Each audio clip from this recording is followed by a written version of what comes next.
The Project Gutenberg ebook of The Great Gatsby. This ebook is for the use of anyone anywhere in the United States and most other parts of the world at no cost and with almost no restrictions whatsoever. You may copy it, give it away or reuse it under the terms of the Project Gutenberg license included with this ebook or online at www.gutenberg.org. If you are not located in the United States, you will have to check the laws of the country where you are located before using this ebook. Title: The Great Gatsby. Author: F. Scott Fitzgerald. Release date: January 17, 2021. Ebook number 64317. Most recently updated, February 2, 2024. Language: English. Credits: produced by Alex Cabal for the Standard eBooks Project, based on a transcription produced for Project Gutenberg Australia. Start of the Project Gutenberg ebook The Great Gatsby. The Great Gatsby. By F. Scott Fitzgerald. Table of Contents. I. 2. 3. 4. V. 6. 7. 8. 9. Once again. 2. Zelda. Then wear the gold hat, if that will move her. If you can bounce high, bounce for her too. Till she cry lover, gold hat, high bouncing lover. I must have you. Thomas Park D'Invilliers. In my younger and more vulnerable years, my father gave me some advice that I've been turning over in my mind ever since. Whenever you feel like criticizing anyone, he told me, just remember that all the people in this world haven't had the advantages that you've had.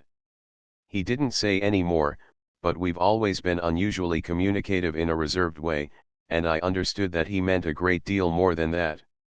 In consequence, I'm inclined to reserve all judgments, a habit that has opened up many curious natures to me and also made me the victim of not a few veteran bores.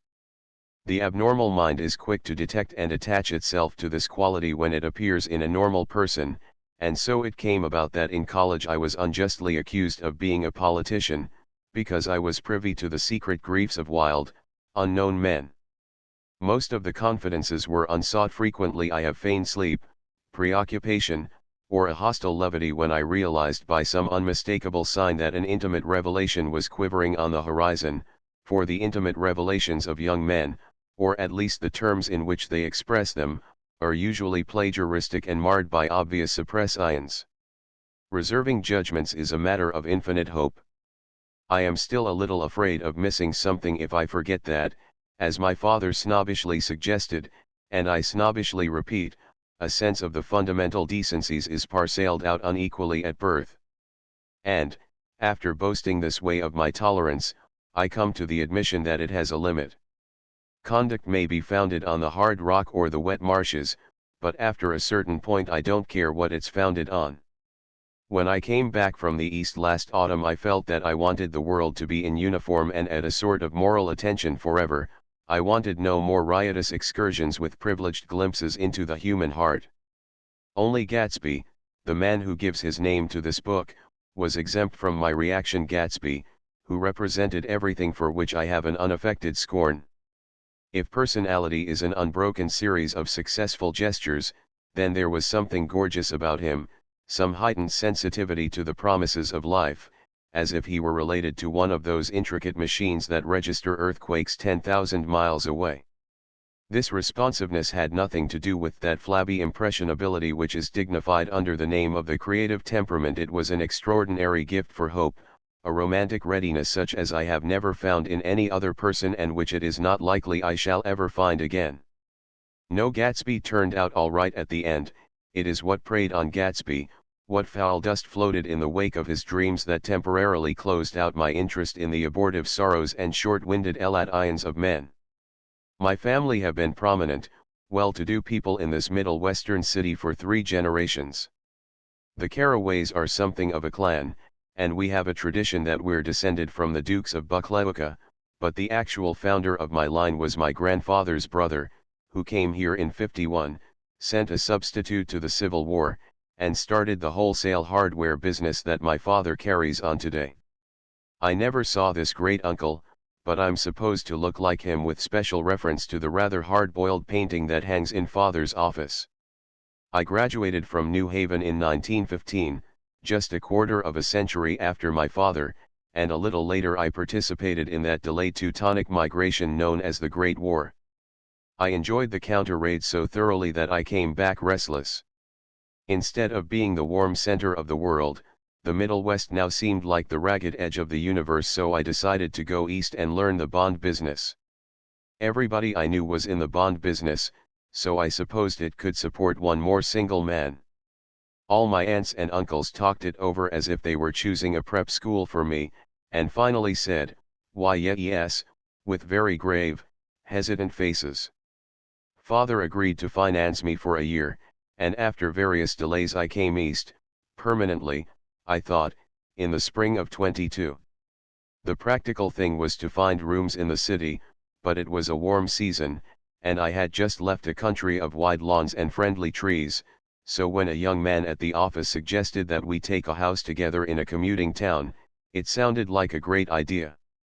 He found the house, a weather-beaten cardboard bungalow at $80 a month, but at the last minute the firm ordered him to Washington, and I went out to the country alone. I had a dog, at least I had him for a few days until he ran away, and an old Dodge and a Finnish woman, who made my bed and cooked breakfast and muttered Finnish wisdom to herself over the electric stove.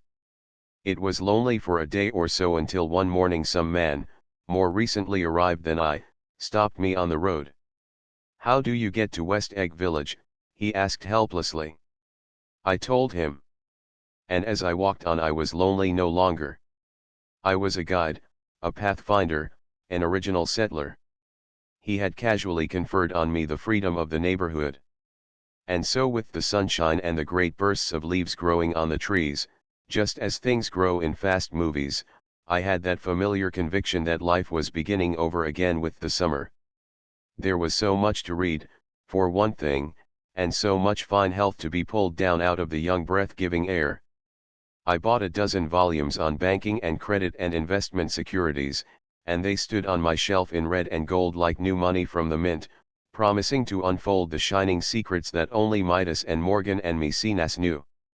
And I had the high intention of reading many other books besides.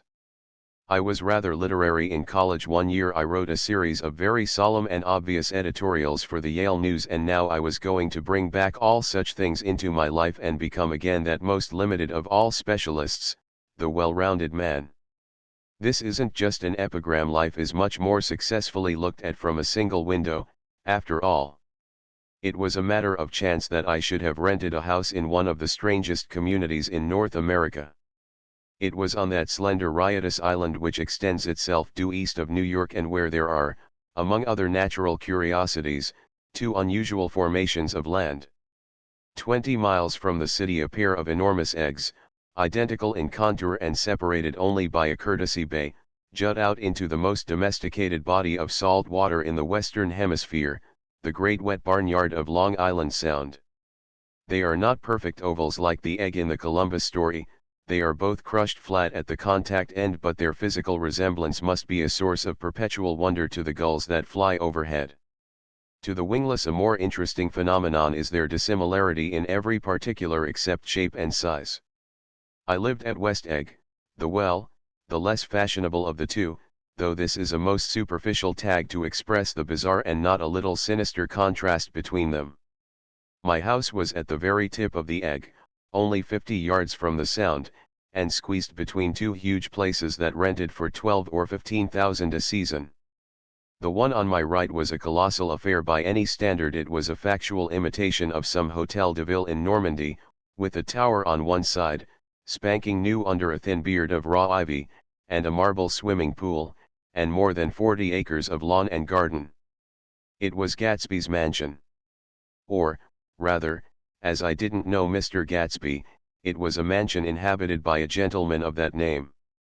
My own house was an eyesore, but it was a small eyesore, and it had been overlooked, so I had a view of the water, a partial view of my neighbor's lawn, and the consoling proximity of millionaires, all for $80 a month. Across the courtesy bay the white palaces of fashionable East Egg glittered along the water, and the history of the summer really begins on the evening I drove over there to have dinner with the Tom Buchanans. Daisy was my second cousin once removed, and I'd known Tom in college. And just after the war I spent 2 days with them in Chicago. Her husband, among various physical accomplishments, had been one of the most powerful ends that ever played football at New Haven, a national figure in a way, one of those men who reach such an acute limited excellence at 21 that everything afterward savors of anticlimax. His family were enormously wealthy. Even in college his freedom with money was a matter for reproach, but now he'd left Chicago and come east in a fashion that rather took your breath away. For instance, he'd brought down a string of polo ponies from Lake Forest.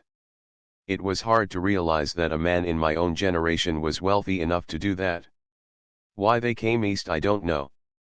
They had spent a year in France for no particular reason, and then drifted here and there unrestfully wherever people played polo and were rich together. This was a permanent move, said Daisy over the telephone, but I didn't believe it. I had no sight into Daisy's heart, but I felt that Tom would drift on forever, seeking, a little wistfully, for the dramatic turbulence of some irrecoverable football game. And so it happened that on a warm windy evening I drove over to East Egg to see 2 old friends whom I scarcely knew at all. Their house was even more elaborate than I expected, a cheerful red and white Georgian colonial mansion, overlooking the bay. The lawn started at the beach and ran towards the front door for a quarter of a mile, jumping over sundials and brick walks and burning gardens. Finally, when it reached the house, drifting up the side in bright vines as though from the momentum of its run. The front was broken by a line of French windows, glowing now with reflected gold and wide open to the warm windy afternoon, and Tom Buchanan in riding clothes was standing with his legs apart on the front porch. He had changed since his New Haven years. Now he was a sturdy straw-haired man of 30, with a rather hard mouth and a supercilious manner. 2 shining arrogant eyes had established dominance over his face and gave him the appearance of always leaning aggressively forward. Not even the effeminate swank of his riding clothes could hide the enormous power of that body. He seemed to fill those glistening boots until he strained the top lacing, and you could see a great pack of muscle shifting when his shoulder moved under his thin coat. It was a body capable of enormous leverage, a cruel body. His speaking voice, a gruff husky tenor, added to the impression of fractiousness he conveyed. There was a touch of paternal contempt in it, even toward people he liked, and there were men at New Haven who had hated his guts. Now, don't think my opinion on these matters is final, he seemed to say, just because I'm stronger and more of a man than you are. We were in the same senior society, and while we were never intimate I always had the impression that he approved of me and wanted me to like him with some harsh, defiant wistfulness of his own. We talked for a few minutes on the sunny porch. "I've got a nice place here," he said, his eyes flashing about restlessly. Turning me around by one arm, he moved a broad flat hand along the front vista, including in its sweep a sunken Italian garden, a half-acre of deep, pungent roses, and a snub-nosed motorboat that bumped the tide offshore. It belonged to Domain, the oil man.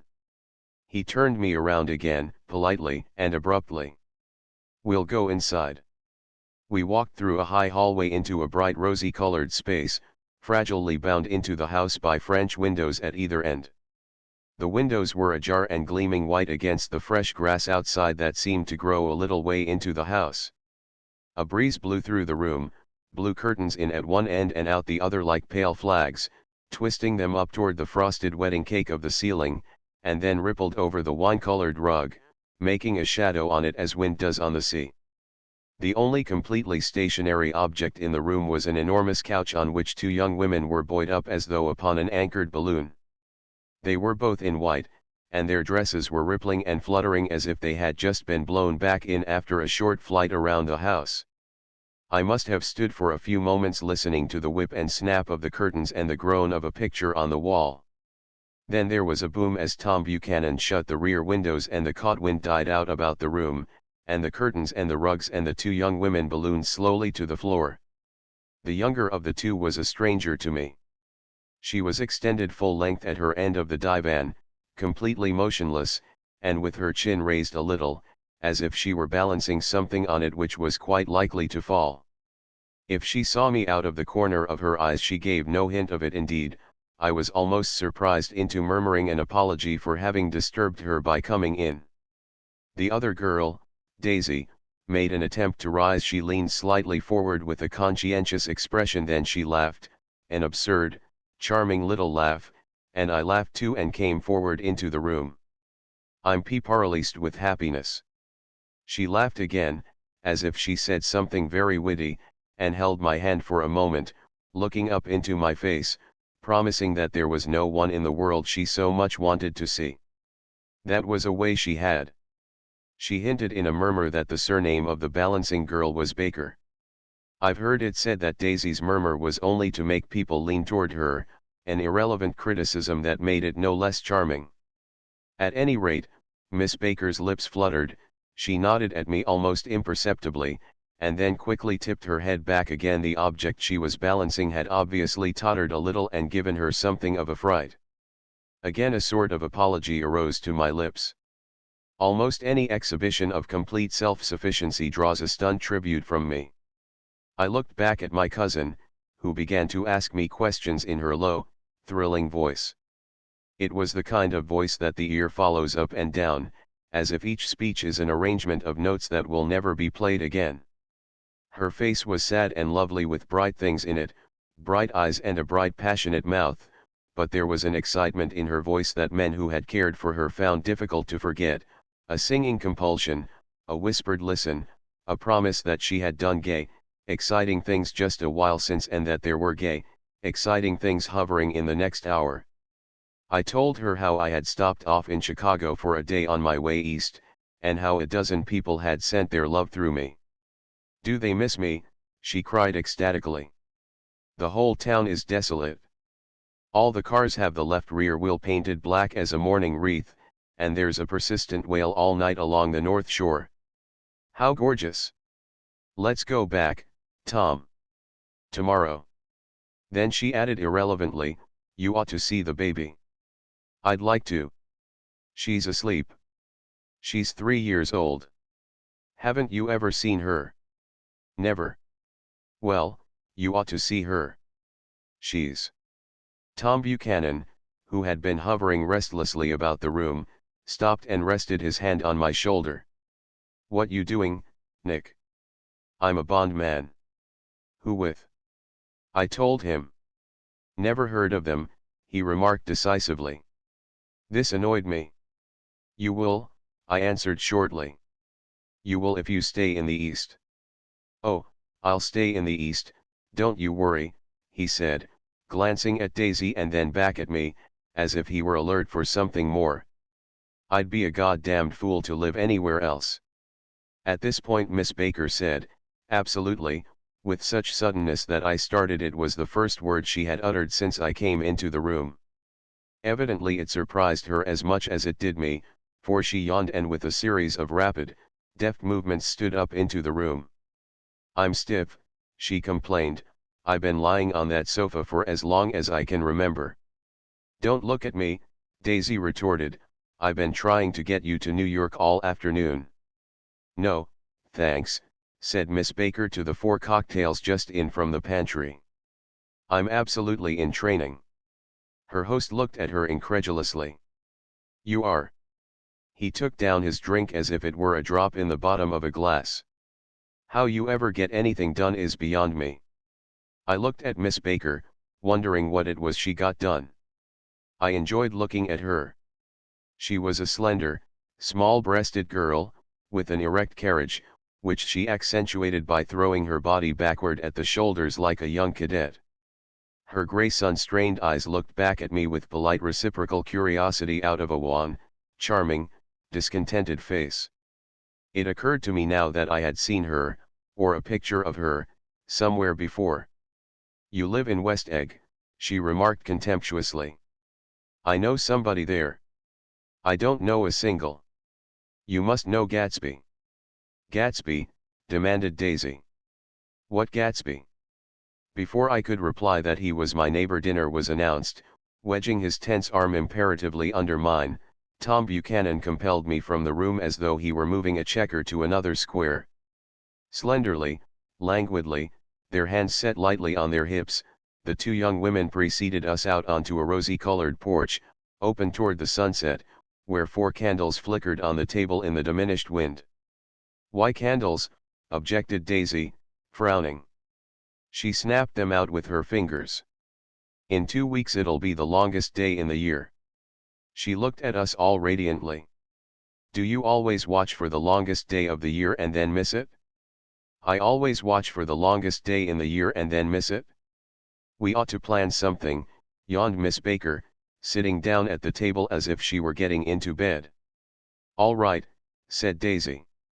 "What'll we plan?" She turned to me helplessly. "What do people plan?"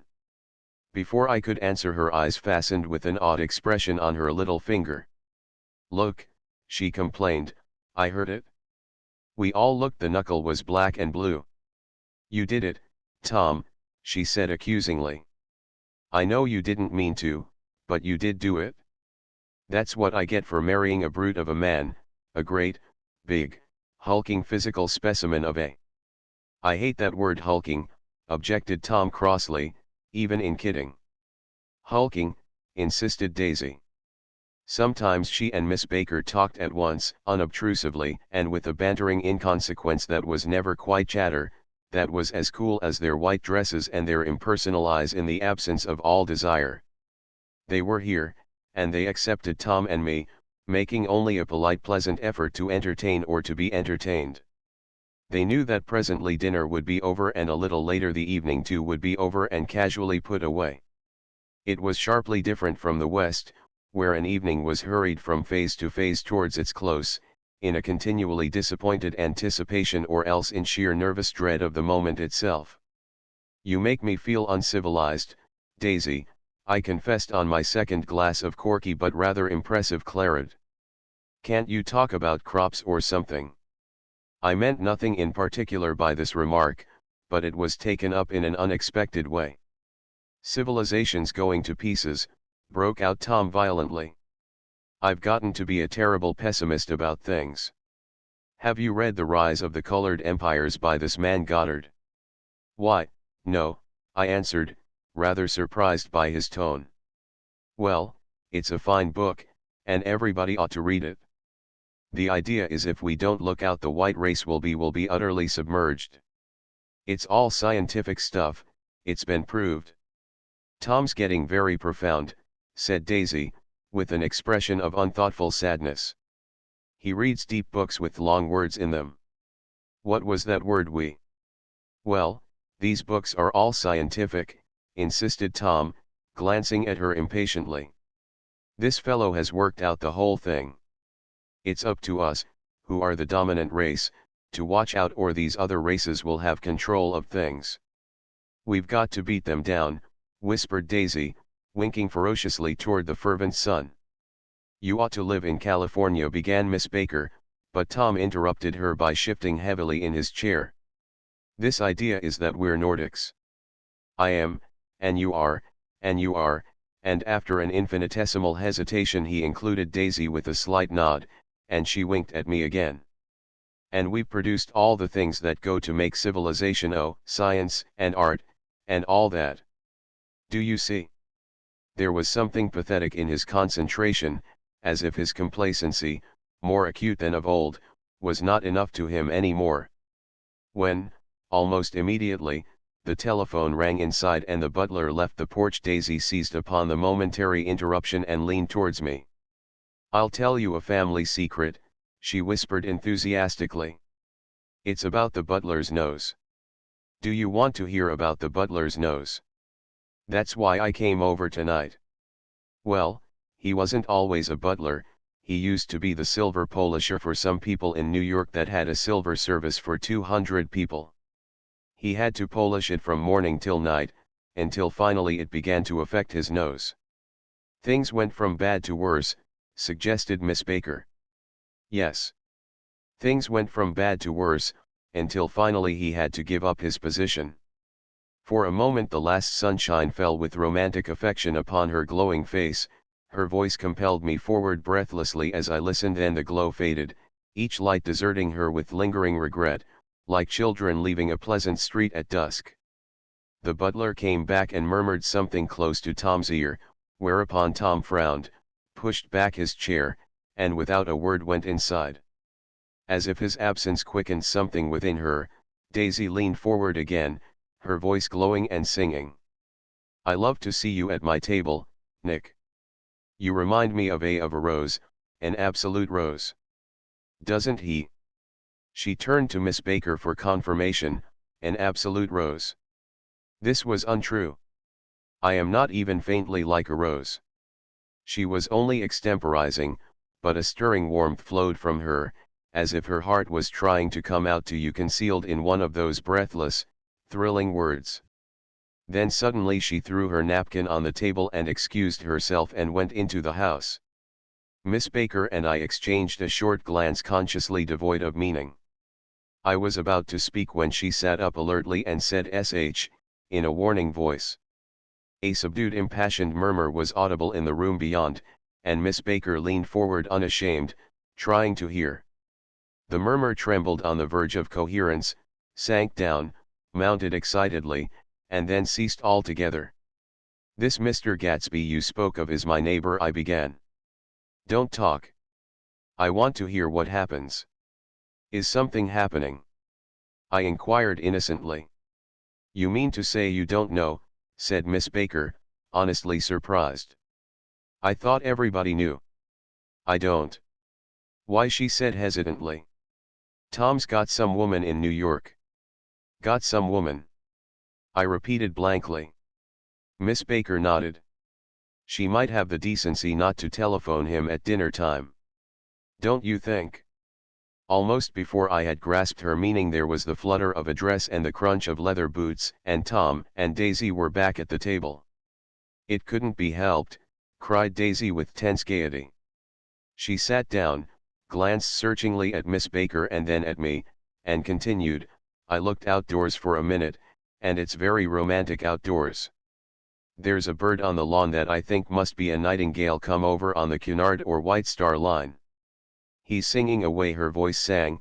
"It's romantic, isn't it, Tom?" "Very romantic," he said, and then miserably to me, "If it's light enough after dinner, I want to take you down to the stables." The telephone rang inside, startlingly, and as Daisy shook her head decisively at Tom, the subject of the stables, in fact all subjects, vanished into air.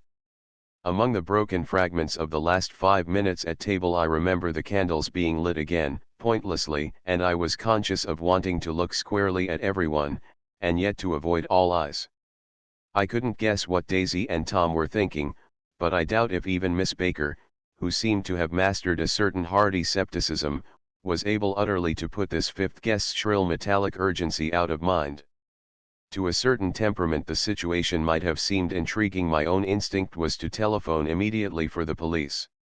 The horses, needless to say, were not mentioned again.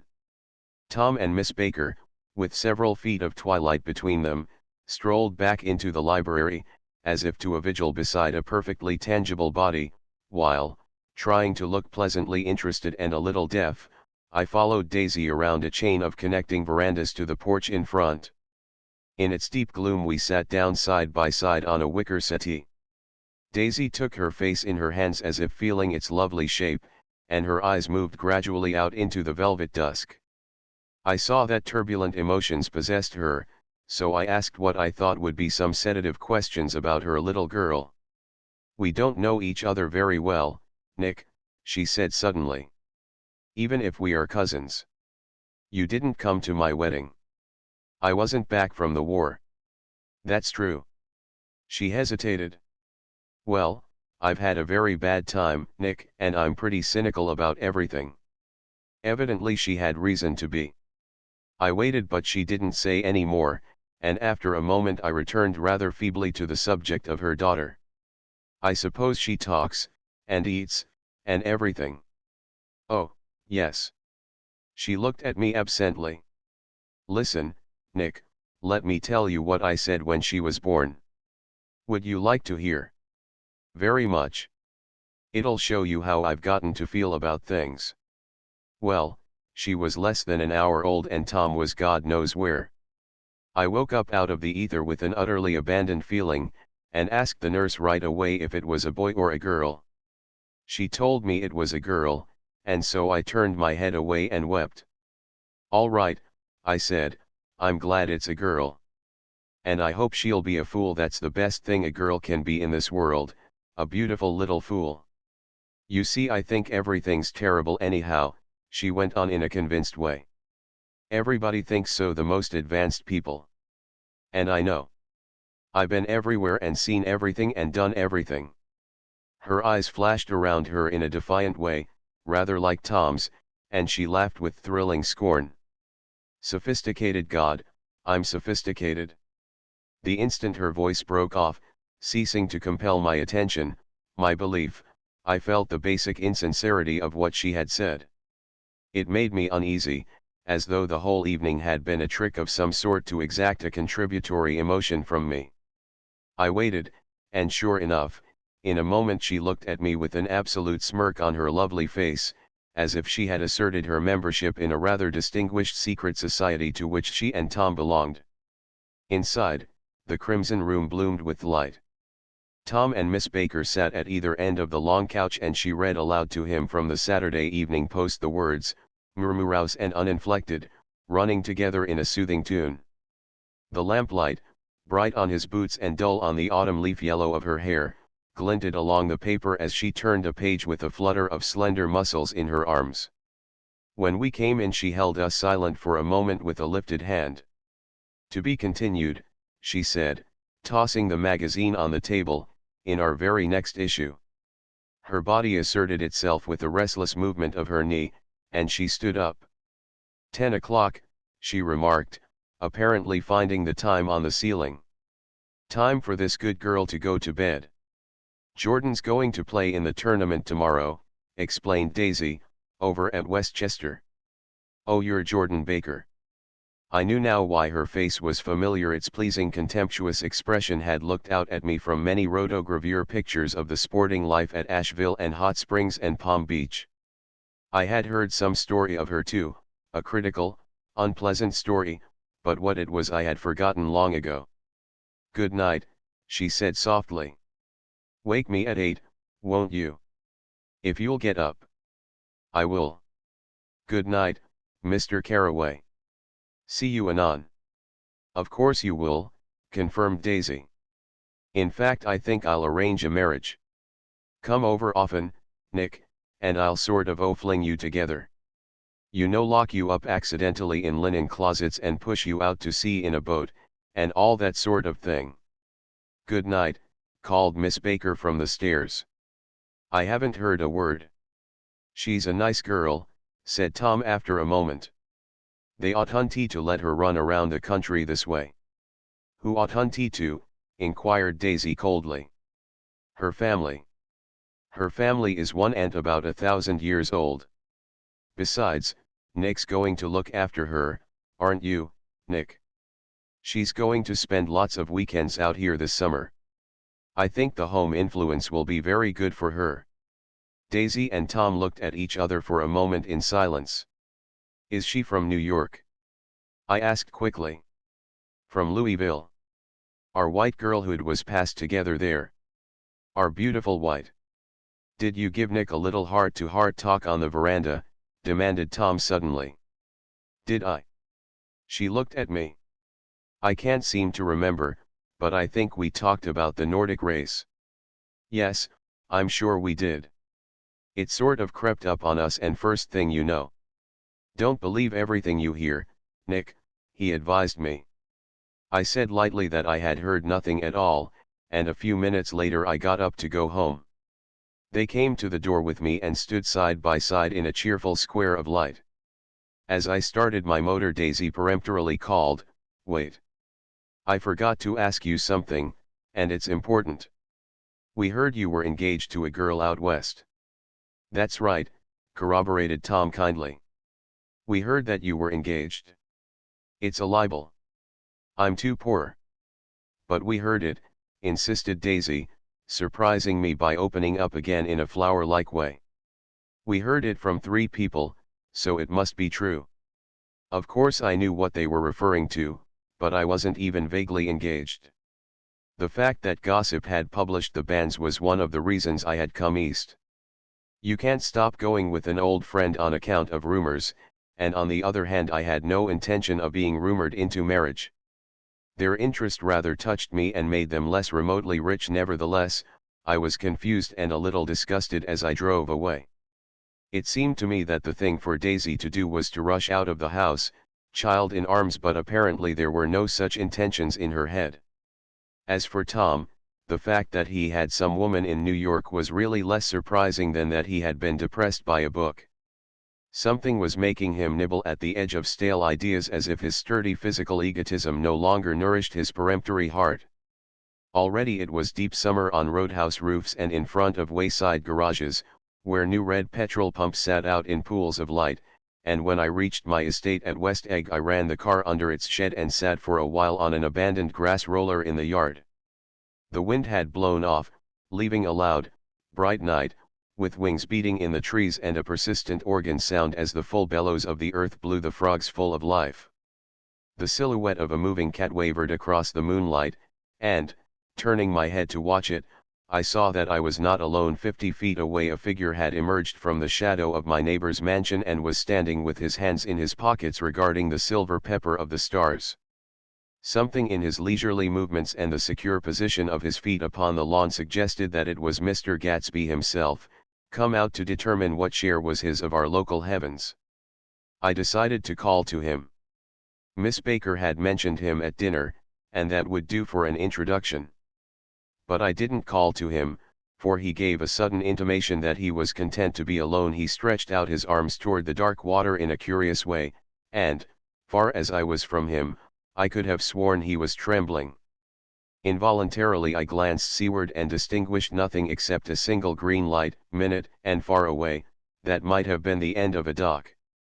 When I looked once more for Gatsby he had vanished, and I was alone again in the unquiet darkness. 2. About halfway between West Egg and New York the motor road hastily joins the railroad and runs beside it for 1/4 of a mile, so as to shrink away from a certain desolate area of land. This is a valley of ashes, a fantastic farm where ashes grow like wheat into ridges and hills and grotesque gardens, where ashes take the forms of houses and chimneys and rising smoke and, finally, with a transcendent effort, of ash-gray men, who move dimly and already crumbling through the powdery air. Occasionally a line of gray cars crawls along an invisible track, gives out a ghastly creak, and comes to rest, and immediately the ash-gray men swarm up with leaden spades and stir up an impenetrable cloud, which screens their obscure operations from your sight. But above the gray land and the spasms of bleak dust which drift endlessly over it, you perceive, after a moment, the eyes of Dr. T.J. Eckelberg. The eyes of Dr. T.J. Eckelberg are blue and gigantic. Their retinas are 1 yard high. They look out of no face, but, instead, from a pair of enormous yellow spectacles which pass over a non-existent nose. Evidently some wild wag of an oculist set them there to fatten his practice in the borough of Queens, and then sank down himself into eternal blindness, or forgot them and moved away. But his eyes, dimmed a little by many paintless days, under sun and rain, brood on over the solemn dumping ground. The Valley of Ashes is bounded on one side by a small foul river, and, when the drawbridge is up to let barges through, the passengers on waiting trains can stare at the dismal scene for as long as half an hour. There is always a halt there of at least a minute, and it was because of this that I first met Tom Buchanan's mistress. The fact that he had one was insisted upon wherever he was known. His acquaintances resented the fact that he turned up in popular cafes with her and, leaving her at a table, sauntered about, chatting with whomsoever he knew. Though I was curious to see her, I had no desire to meet her, but I did. I went up to New York with Tom on the train one afternoon, and when we stopped by the ash heaps he jumped to his feet and, taking hold of my elbow, literally forced me from the car. "We're getting off," he insisted. "I want you to meet my girl." I think he'd tanked up a good deal at luncheon, and his determination to have my company bordered on violence. The supercilious assumption was that on Sunday afternoon I had nothing better to do.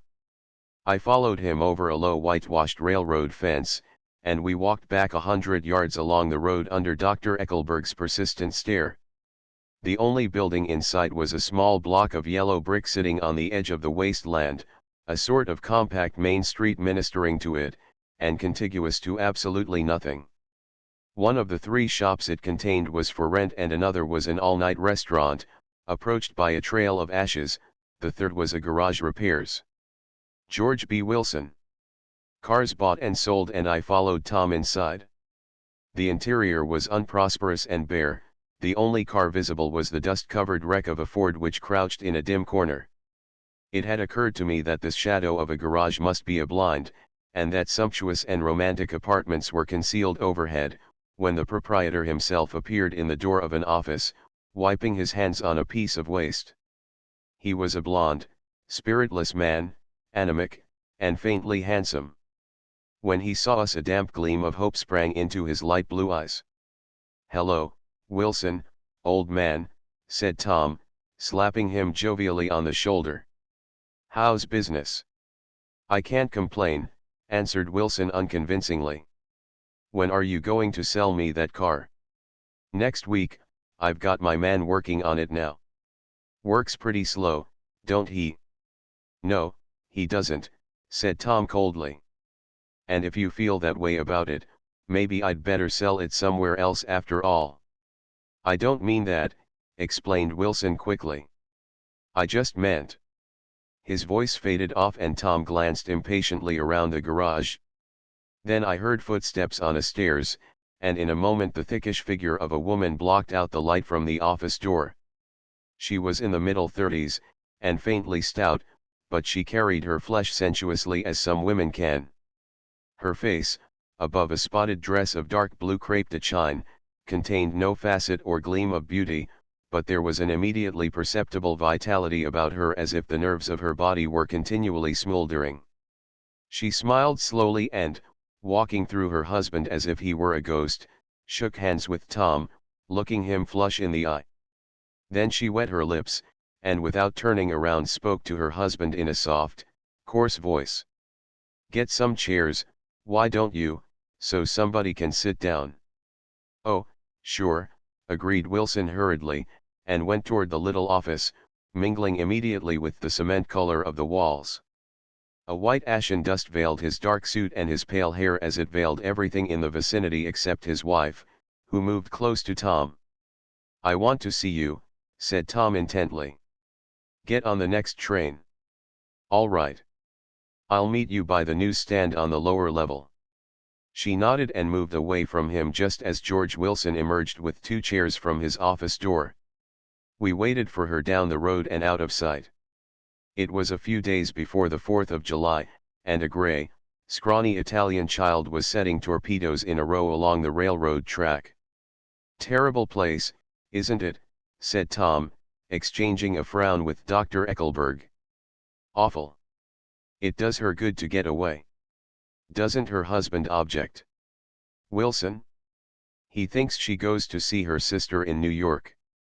He's so dumb he doesn't know he's alive." So Tom Buchanan and his girl and I went up together to New York, or not quite together, for Mrs. Wilson sat discreetly in another car. Tom deferred that much to the sensibilities of those East Eggers who might be on the train. She had changed her dress to a brown-figured muslin, which stretched tight over her rather wide hips as Tom helped her to the platform in New York. At the newsstand she bought a copy of Town Tattle and a moving picture magazine, and in the station drugstore some cold cream and a small flask of perfume. Upstairs, in the solemn echoing drive, she let 4 taxicabs drive away before she selected a new one, lavender-colored with gray upholstery, and in this we slid out from the mass of the station into the glowing sunshine. But immediately she turned sharply from the window and, leaning forward, tapped on the front glass.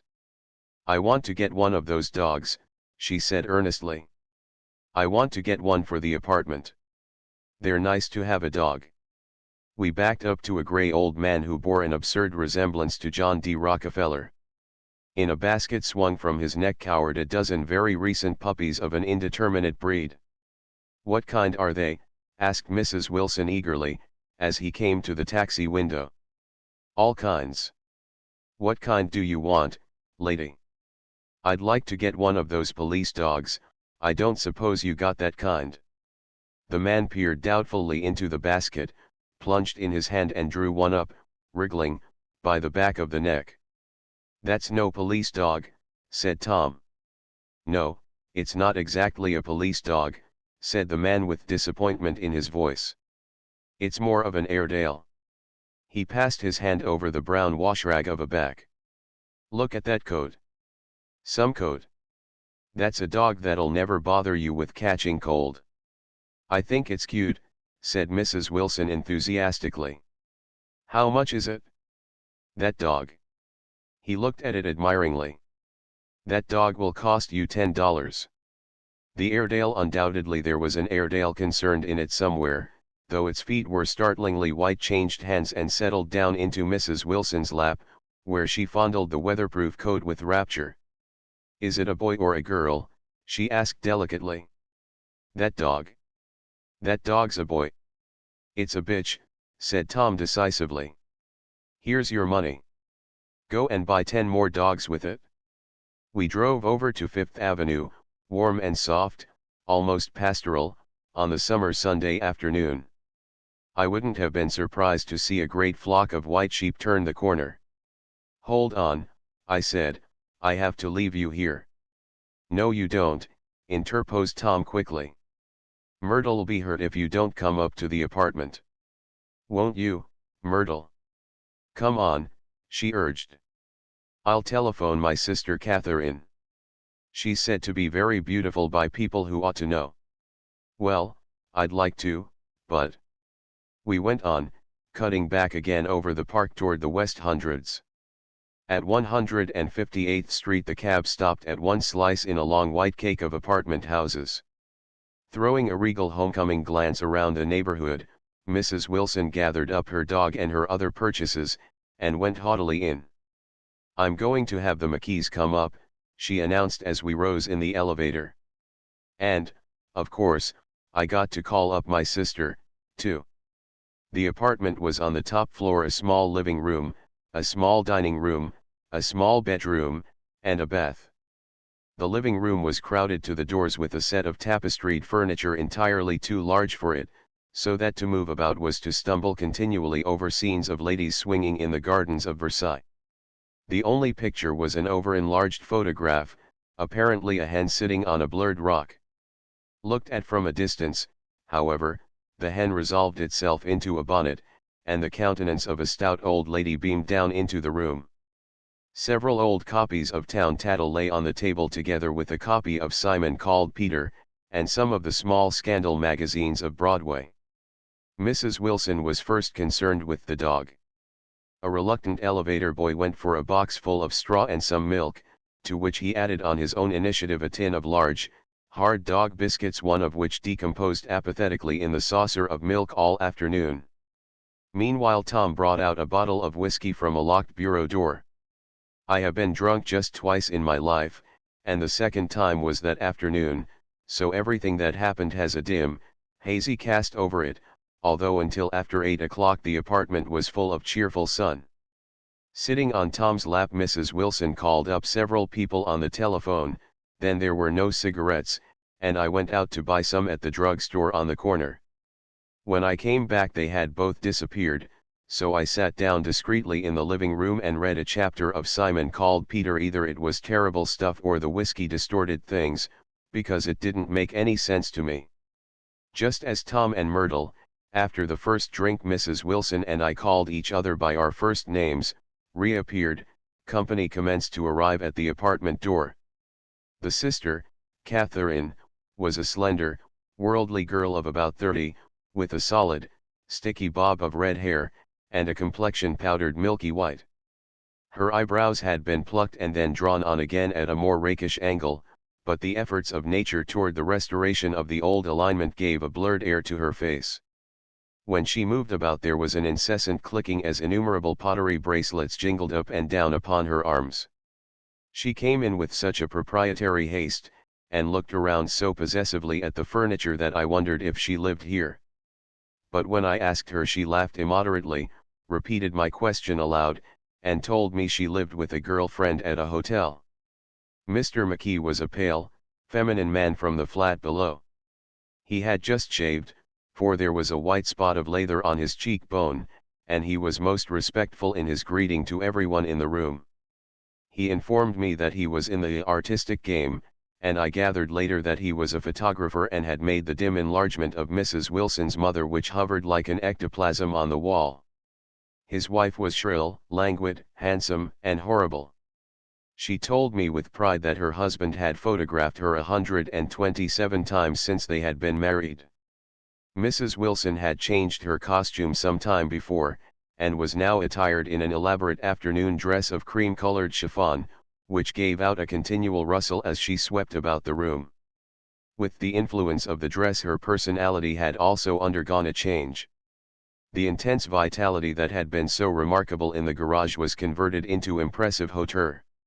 Her laughter, her gestures, her assertions became more violently affected moment by moment, and as she expanded the room grew smaller around her, until she seemed to be revolving on a noisy, creaking pivot through the smoky air.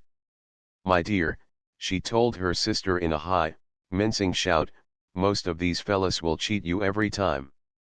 All they think of is money.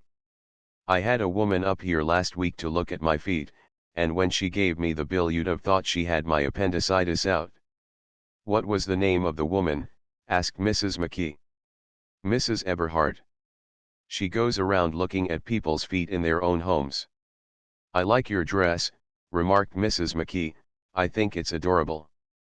Mrs. Wilson rejected the compliment by raising her eyebrow in disdain. "It's just a crazy old thing," she said. "I just slip it on sometimes when I don't care what I look like." "But it looks wonderful on you, if you know what I mean," pursued Mrs. McKee. "If Chester could only get you in that pose I think he could make something of it." We all looked in silence at Mrs. Wilson, who removed a strand of hair from over her eyes and looked back at us with a brilliant smile. Mr. McKee regarded her intently with his head on one side, and then moved his hand back and forth slowly in front of his face. "I should change the light," he said after a moment. "I'd like to bring out the modeling of the features. And I'd try to get hold of all the back hair." "I wouldn't think of changing the light," cried Mrs. McKee.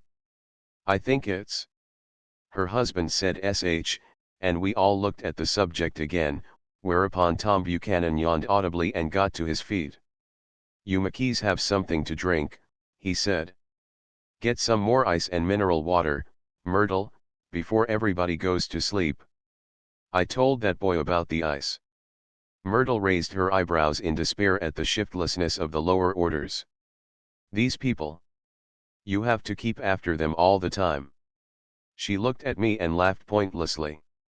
Then she flounced over to the dog, kissed it with ecstasy, and swept into the kitchen, implying that a dozen chefs awaited her orders there.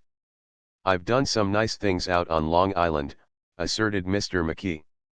Tom looked at him blankly. "Two of them we have framed downstairs." "Two what?" demanded Tom. "Two studies. One of them I call Montauk Point the Gulls, and the other I call Montauk Point the Sea." The sister Catherine sat down beside me on the couch. "Do you live down on Long Island, too?" she inquired. "I live at West Egg." "Really? I was down there at a party about a month ago. At a man named Gatsby's. Do you know him?" "I live next door to him." "Well, they say he's a nephew or a cousin of Kaiser Wilhelm's. That's where all his money comes from." "Really?" She nodded. "I'm scared of him. I'd hate to have him get anything on me." This absorbing information about my neighbor was interrupted by Mrs. McKee's pointing suddenly at Catherine. "Chester, I think you could do something with her," she broke out, but Mr. McKee only nodded in a bored way, and turned his attention to Tom. "I'd like to do more work on Long Island," if I could get the entry. All I ask is that they should give me a start. Ask Myrtle, said Tom, breaking into a short shout of laughter as Mrs. Wilson entered with a tray. She'll give you a letter of introduction, won't you, Myrtle? Do what? She asked, startled. You'll give Mickey a letter of introduction to your husband, so he can do some studies of him. His lips moved silently for a moment as he invented, George B. Wilson at the gasoline pump, or something like that. Catherine leaned close to me and whispered in my ear. Neither of them can stand the person they're married to. Can't they?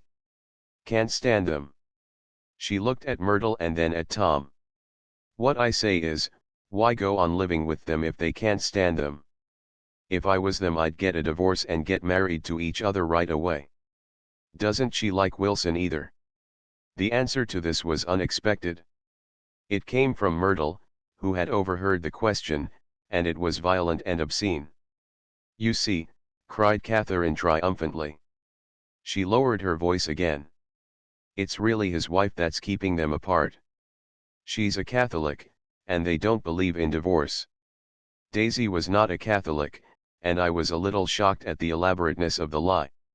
When they do get married, continued Catherine, they're going west to live for a while until it blows over. It'd be more discreet to go to Europe. Oh, do you like Europe? She exclaimed surprisingly. I just got back from Monte Carlo. Really? Just last year. I went over there with another girl. Stay long? No, we just went to Monte Carlo and back. We went by way of Marseilles. We had over $1,200 when we started, but we got gypped out of it all in 2 days in the private rooms. We had an awful time getting back, I can tell you. God, how I hated that town. The late afternoon sky bloomed in the window for a moment like the blue honey of the Mediterranean, then the shrill voice of Mrs. McKee called me back into the room. I almost made a mistake, too, she declared vigorously. I almost married a little kike who'd been after me for years. I knew he was below me. Everybody kept saying to me, Lucille, that man's way below you. But if I hadn't met Chester, he'd have got me sure. Yes, but listen, said Myrtle Wilson, nodding her head up and down, at least you didn't marry him. I know I didn't. Well, I married him, said Myrtle, ambiguously. And that's the difference between your case and mine. Why did you, Myrtle? Demanded Catherine. Nobody forced you to. Myrtle considered. I married him because I thought he was a gentleman, she said finally. I thought he knew something about breeding, but he wasn't fit to lick my shoe. You were crazy about him for a while, said Catherine. Crazy about him, cried Myrtle incredulously. Who said I was crazy about him? I never was any more crazy about him than I was about that man there. She pointed suddenly at me, and everyone looked at me accusingly. I tried to show by my expression that I expected no affection. The only crazy I was when I married him. I knew right away I made a mistake. He borrowed somebody's best suit to get married in, and never even told me about it, and the man came after it one day when he was out. Oh, is that your suit? I said. This is the first I ever heard about it. But I gave it to him and then I lay down and cried to beat the band all afternoon. She really ought to get away from him, resumed Catherine to me. They've been living over that garage for 11 years. And Tom's the first sweetie she ever had. The bottle of whiskey, a second one, was now in constant demand by all present, excepting Catherine, who felt just as good on nothing at all. Tom rang for the janitor and sent him for some celebrated sandwiches, which were a complete supper in themselves. I wanted to get out and walk eastward toward the park through the soft twilight, but each time I tried to go I became entangled in some wild, strident argument which pulled me back, as if with ropes, into my chair.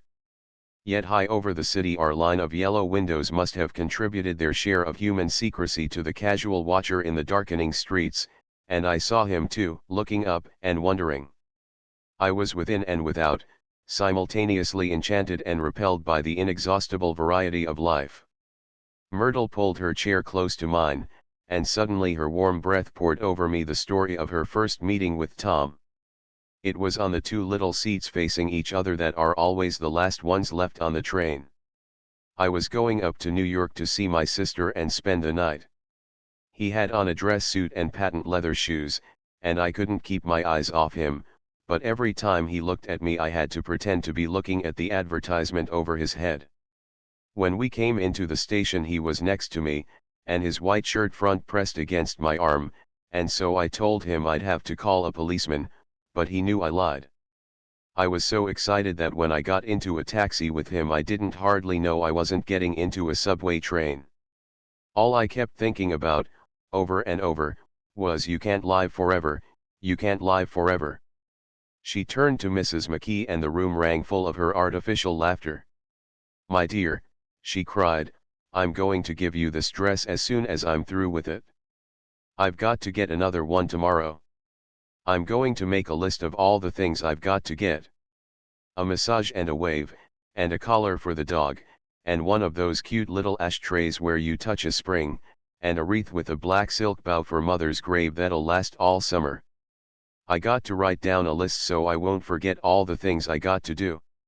It was 9 o'clock. Almost immediately afterward I looked at my watch and found it was 10. Mr. McKee was asleep on a chair with his fists clenched in his lap, like a photograph of a man of action. Taking out my handkerchief I wiped from his cheek the spot of dried lather that had worried me all the afternoon.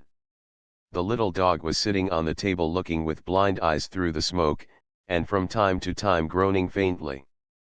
People disappeared, reappeared, made plans to go somewhere, and then lost each other, searched for each other, found each other a few feet away.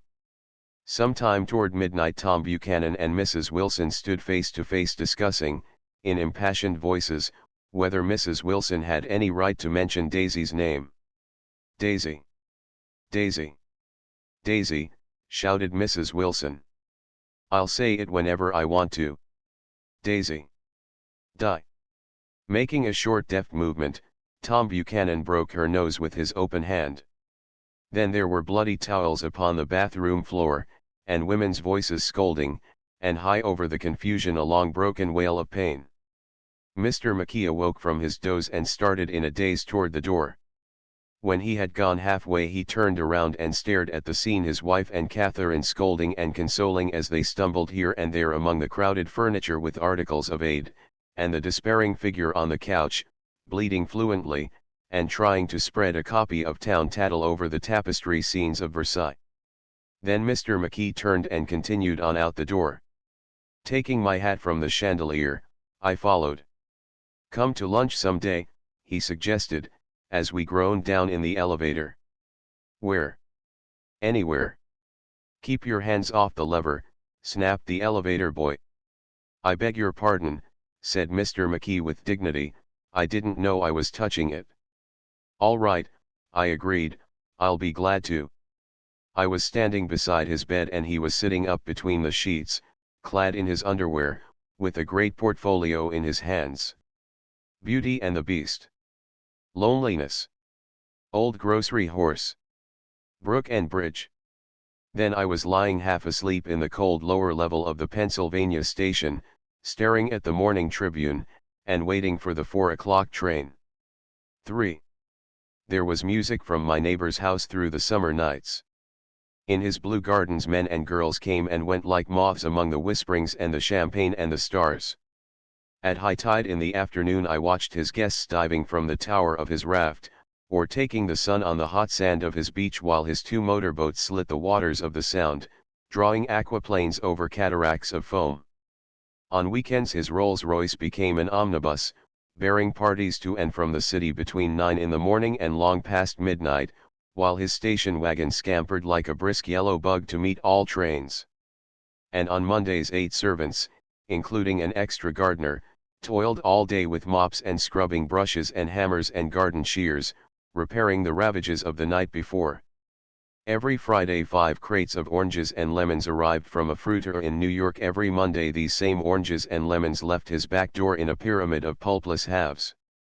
There was a machine in the kitchen which could extract the juice of 200 oranges in half an hour if a little button was pressed 200 times by a butler's thumb.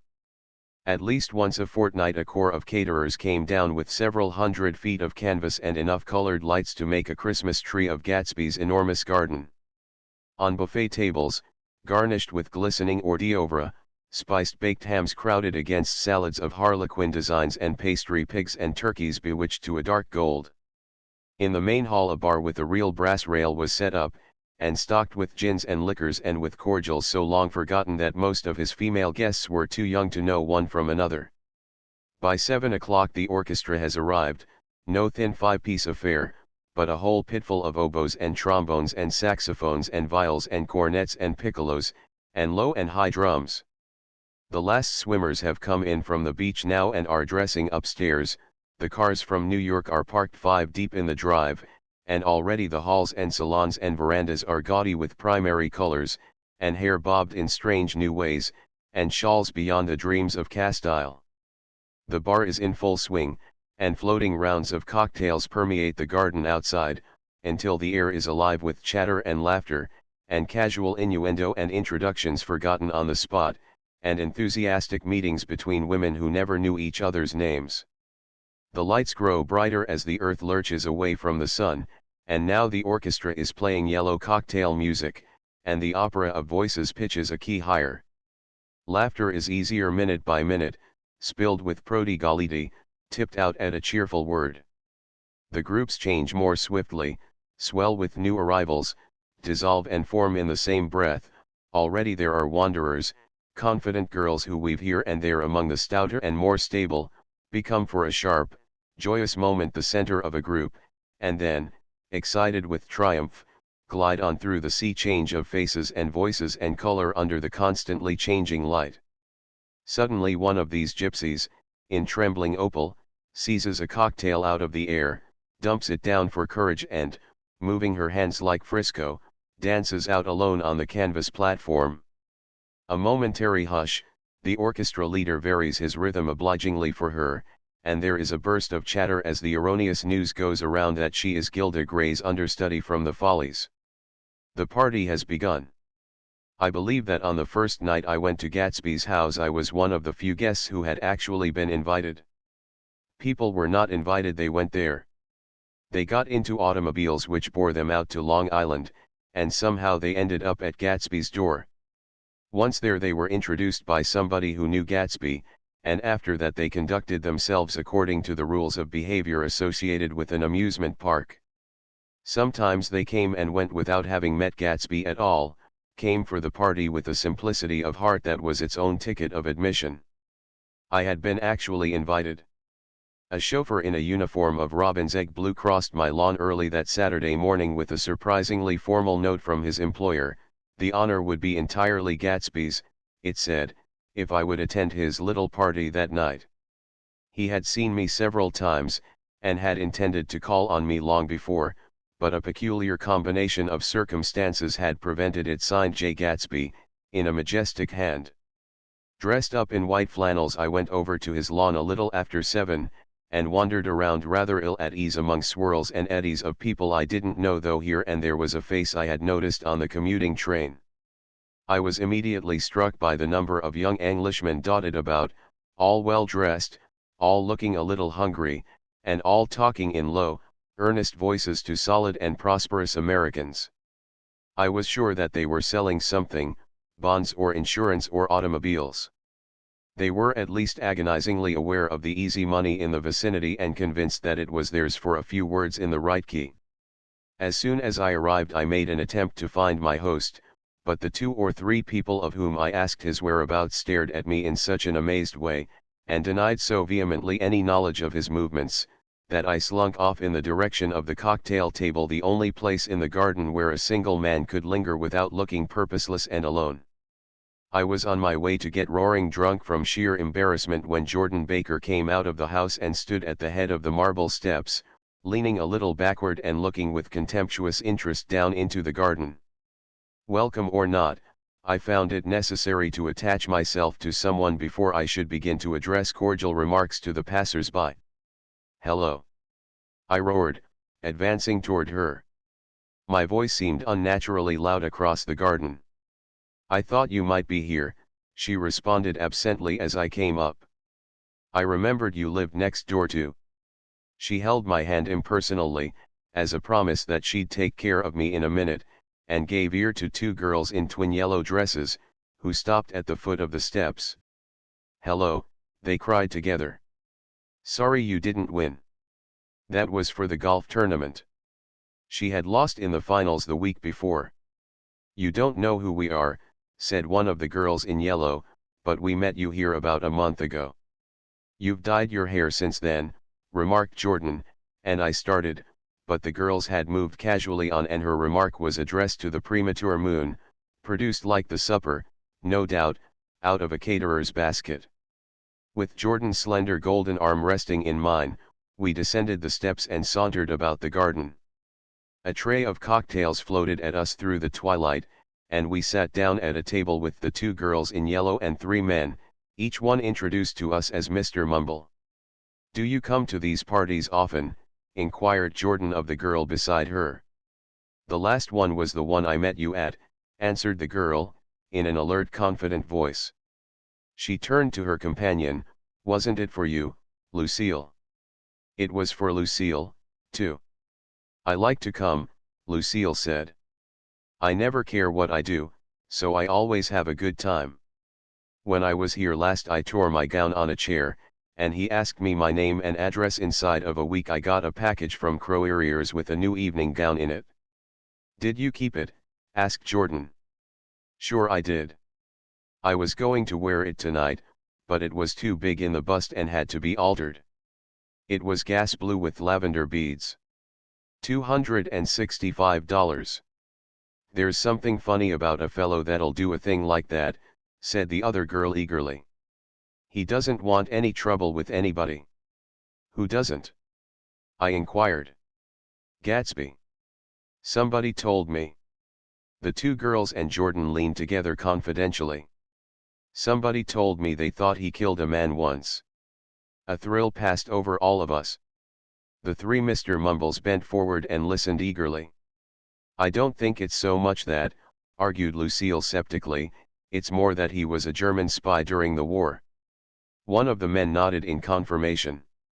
"I heard that from a man who knew all about him, grew up with him in Germany," he assured us positively. "Oh, no," said the first girl, "it couldn't be that, because he was in the American Army during the war." As our credulity switched back to her, she leaned forward with enthusiasm. "You look at him sometimes when he thinks nobody's looking at him. I'll bet he killed a man." She narrowed her eyes and shivered. Lucille shivered. We all turned and looked around for Gatsby. It was testimony to the romantic speculation he inspired that there were whispers about him from those who had found little that it was necessary to whisper about in this world. The first supper, there would be another one after midnight, was now being served, and Jordan invited me to join her own party, who were spread around a table on the other side of the garden. There were three married couples and Jordan's escort, a persistent undergraduate given to violent innuendo, and obviously under the impression that sooner or later Jordan was going to yield him up her person to a greater or lesser degree. Instead of rambling, this party had preserved a dignified homogeneity, and assumed to itself the function of representing the staid nobility of the countryside, East Egg condescending to West Egg and carefully on guard against its spectroscopic gaiety. "Let's get out," whispered Jordan, after a somehow wasteful and inappropriate half-hour, "this is much too polite for me." We got up, and she explained that we were going to find the host. I had never met him, she said, and it was making me uneasy. The undergraduate nodded in a cynical, melancholy way. The bar, where we glanced first, was crowded, but Gatsby was not there. She couldn't find him from the top of the steps, and he wasn't on the veranda. On a chance we tried an important-looking door, and walked into a high Gothic library, paneled with carved English oak, and probably transported complete from some ruin overseas. A stout, middle-aged man, with enormous owl-eyed spectacles, was sitting somewhat drunk on the edge of a great table, staring with unsteady concentration at the shelves of books. As we entered he wheeled excitedly around and examined Jordan from head to foot. "What do you think?" he demanded impetuously. "About what?" He waved his hand toward the bookshelves. "About that. As a matter of fact you needn't bother to ascertain." I ascertained. "They're real. The books." He nodded. "Absolutely real, have pages and everything. I thought they'd be a nice durable cardboard. Matter of fact, they're absolutely real. Pages and here. Lemme show you." Taking our skepticism for granted, he rushed to the bookcases and returned with volume 1 of the Stoddard Lectures. "See," he cried triumphantly. "It's a bona fide piece of printed matter. It fooled me. This fella's a regular Belasco. It's a triumph. What thoroughness. What realism. Knew when to stop, too, didn't cut the pages. But what do you want? What do you expect?" He snatched the book from me and replaced it hastily on its shelf, muttering that if one brick was removed the whole library was liable to collapse. "Who brought you?" he demanded. "Or did you just come?" "I was brought." "Most people were brought." Jordan looked at him alertly, cheerfully, without answering. "I was brought by a woman named Roosevelt," he continued. "Mrs. Claude Roosevelt. Do you know her?" "I met her somewhere last night. I been drunk for about a week now, and I thought it might sober me up to sit in a library." "Has it?" "A little bit, I think. I can't tell yet. I've only been here an hour. Did I tell you about the books? They're real. There. You told us." We shook hands with him gravely and went back outdoors. There was dancing now on the canvas in the garden, old men pushing young girls backward in eternal graceless circles, superior couples holding each other tortuously, fashionably, and keeping in the corners, and a great number of single girls dancing individually or relieving the orchestra for a moment of the burden of the banjo or the traps. By midnight the hilarity had increased. A celebrated tenor had sung in Italian, and a notorious contralto had sung in jazz, and between the numbers people were doing stunts all over the garden, while happy, vacuous bursts of laughter rose toward the summer sky. A pair of stage twins, who turned out to be the girls in yellow, did a baby act in costume, and champagne was served in glasses bigger than finger bowls. The moon had risen higher, and floating in the sound was a triangle of silver scales, trembling a little to the stiff, tinny drip of the banjos on the lawn. I was still with Jordan Baker. We were sitting at a table with a man of about my age and a rowdy little girl, who gave way upon the slightest provocation to uncontrollable laughter. I was enjoying myself now.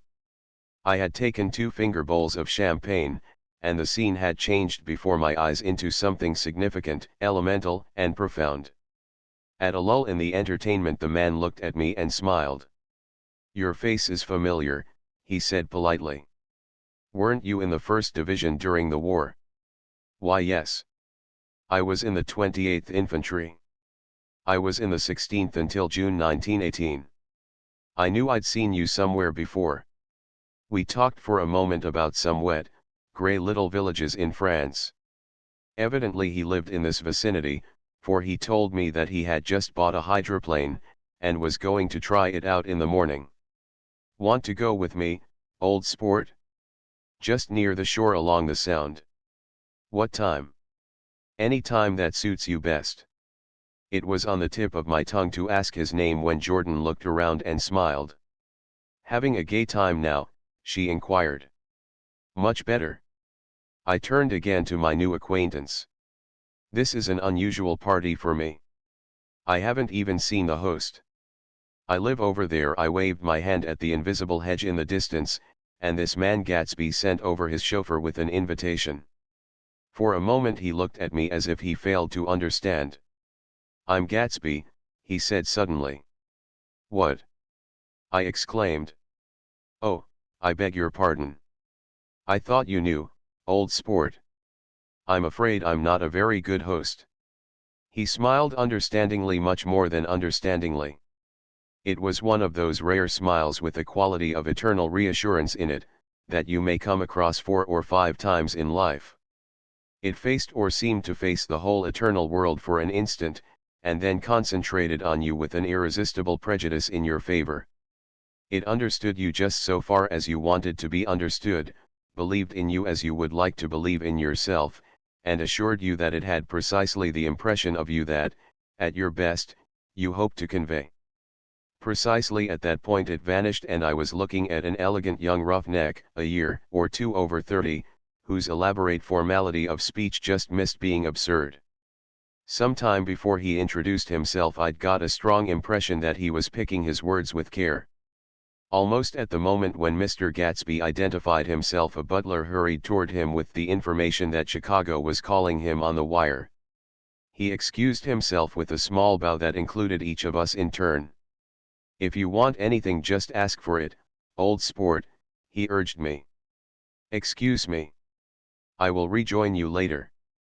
When he was gone I turned immediately to Jordan, constrained to assure her of my surprise. I had expected that Mr. Gatsby would be a florid and corpulent person in his middle years. "Who is he?" I demanded. "Do you know? He's just a man named Gatsby." "Where is he from, I mean? And what does he do?"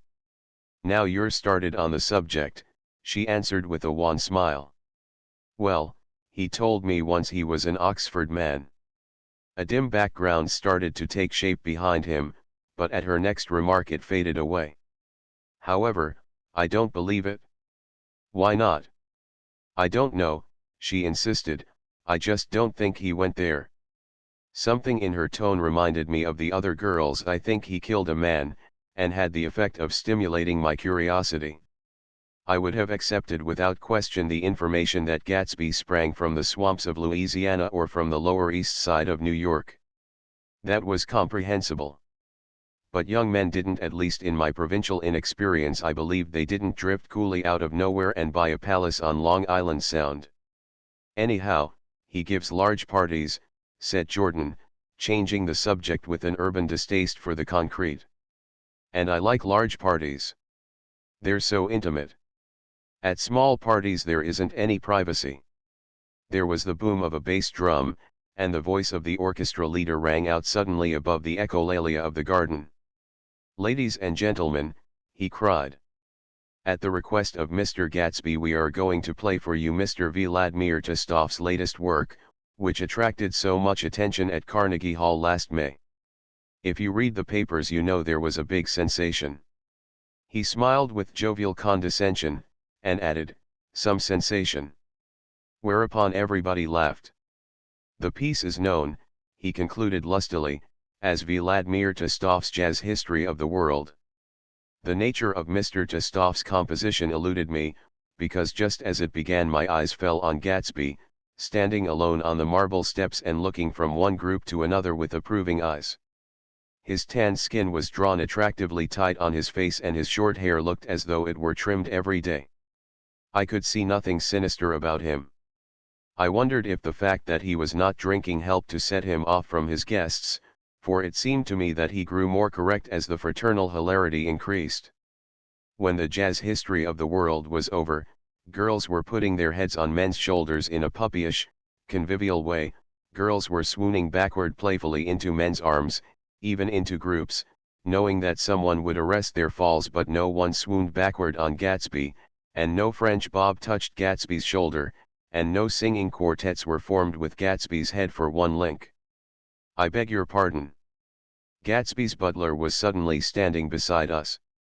"Miss Baker?" he inquired. "I beg your pardon, but Mr. Gatsby would like to speak to you alone." "With me?" she exclaimed in surprise. "Yes, madam." She got up slowly, raising her eyebrows at me in astonishment, and followed the butler toward the house. I noticed that she wore her evening dress, all her dresses, like sports clothes. There was a jauntiness about her movements as if she had first learned to walk upon golf courses on clean, crisp mornings.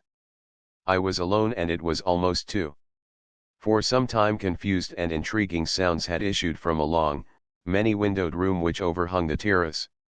eluding Jordan's undergraduate, who was now engaged in an obstetrical conversation with two chorus girls, and who implored me to join him. I went inside. The large room was full of people. One of the girls in yellow was playing the piano, and beside her stood a tall, red-haired young lady from a famous chorus, engaged in song. She had drunk a quantity of champagne, and during the course of her song she had decided, ineptly, that everything was very, very sad. She was not only singing, she was weeping too. Whenever there was a pause in the song she filled it with gasping, broken sobs, and then took up the lyric again in a quavering soprano. The tears coursed down her cheeks not freely, however, for when they came into contact with her heavily beaded eyelashes they assumed an inky color, and pursued the rest of their way in slow black rivulets. A humorous suggestion was made that she sing the notes on her face, whereupon she threw up her hands, sank into a chair, and went off into a deep vinous sleep. She had a fight with a man who says he's her husband, explained a girl at my elbow. I looked around. Most of the remaining women were now having fights with men said to be their husbands. Even Jordan's party, the quartet from East Egg, were rent asunder by dissension.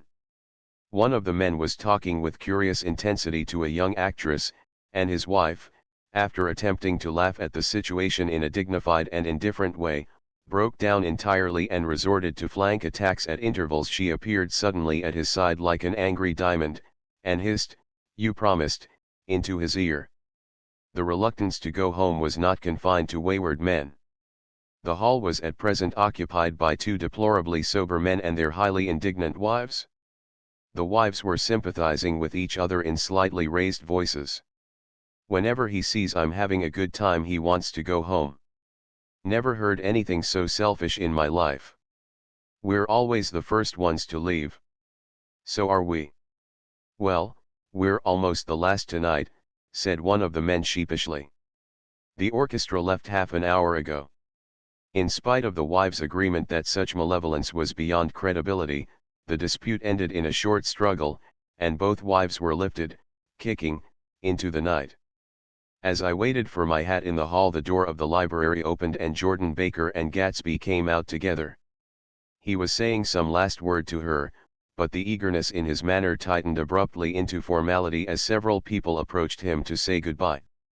Jordan's party were calling impatiently to her from the porch, but she lingered for a moment to shake hands. "I've just heard the most amazing thing," she whispered. "How long were we in there?" "Why, about an hour." "It was, simply amazing," she repeated abstractedly. "But I swore I wouldn't tell it and here I am tantalizing you." She yawned gracefully in my face. "Please come and see me. Phone book. Under the name of Mrs. Sigourney Howard."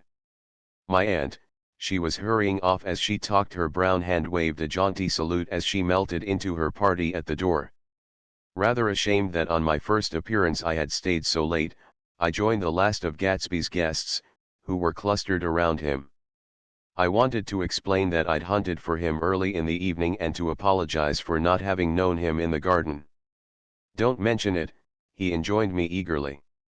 "Don't give it another thought, old sport."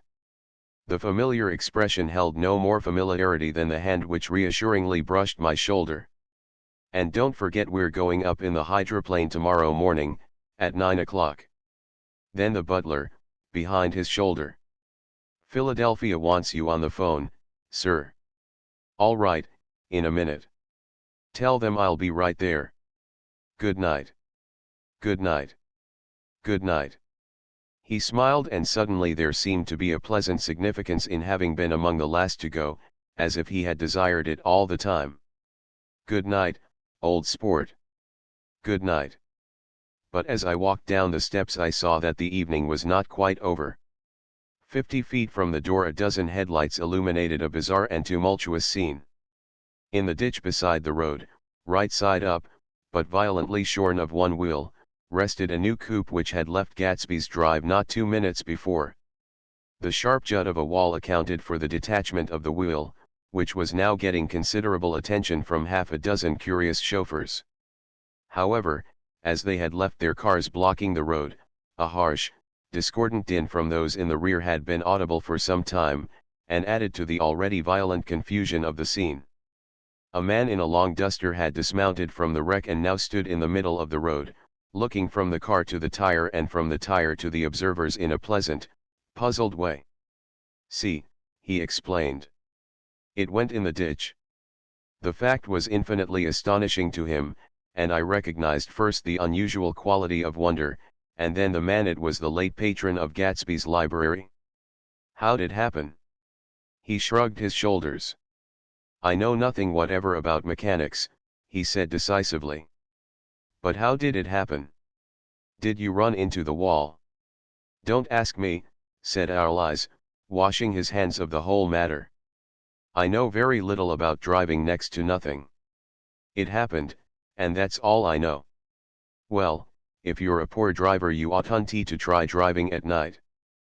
"But I wasn't even trying," he explained indignantly, "I wasn't even trying." An odd hush fell upon the bystanders. "Do you want to commit suicide? You're lucky it was just a wheel. A bad driver and not even trying." "You don't understand," explained the criminal. "I wasn't driving. There's another man in the car." The shock that followed this declaration found voice in a sustained "IHH," as the door of the coupe swung slowly open. The crowd, it was now a crowd, stepped back involuntarily, and when the door had opened wide there was a ghostly pause. Then, very gradually, part by part, a pale, dangling individual stepped out of the wreck, pawing tentatively at the ground with a large uncertain dancing shoe. Blinded by the glare of the headlights and confused by the incessant groaning of the horns, the apparition stood swaying for a moment before he perceived the man in the duster. "What's matter?" he inquired calmly. "Did we run out of gas?" "Look." Half a dozen fingers pointed at the amputated wheel. He stared at it for a moment, and then looked upward as though he suspected that it had dropped from the sky. "It came off," someone explained. He nodded. "At first I didn't notice we'd stopped." A pause. Then, taking a long breath and straightening his shoulders, he remarked in a determined voice, "Wonder if tell me where there's a gas line station." At least a dozen men, some of them a little better off than he was, explained to him that wheel and car were no longer joined by any physical bond. "Back out," he suggested after a moment. "Put her in reverse." "But the wheel's off." He hesitated. "No harm in trying," he said.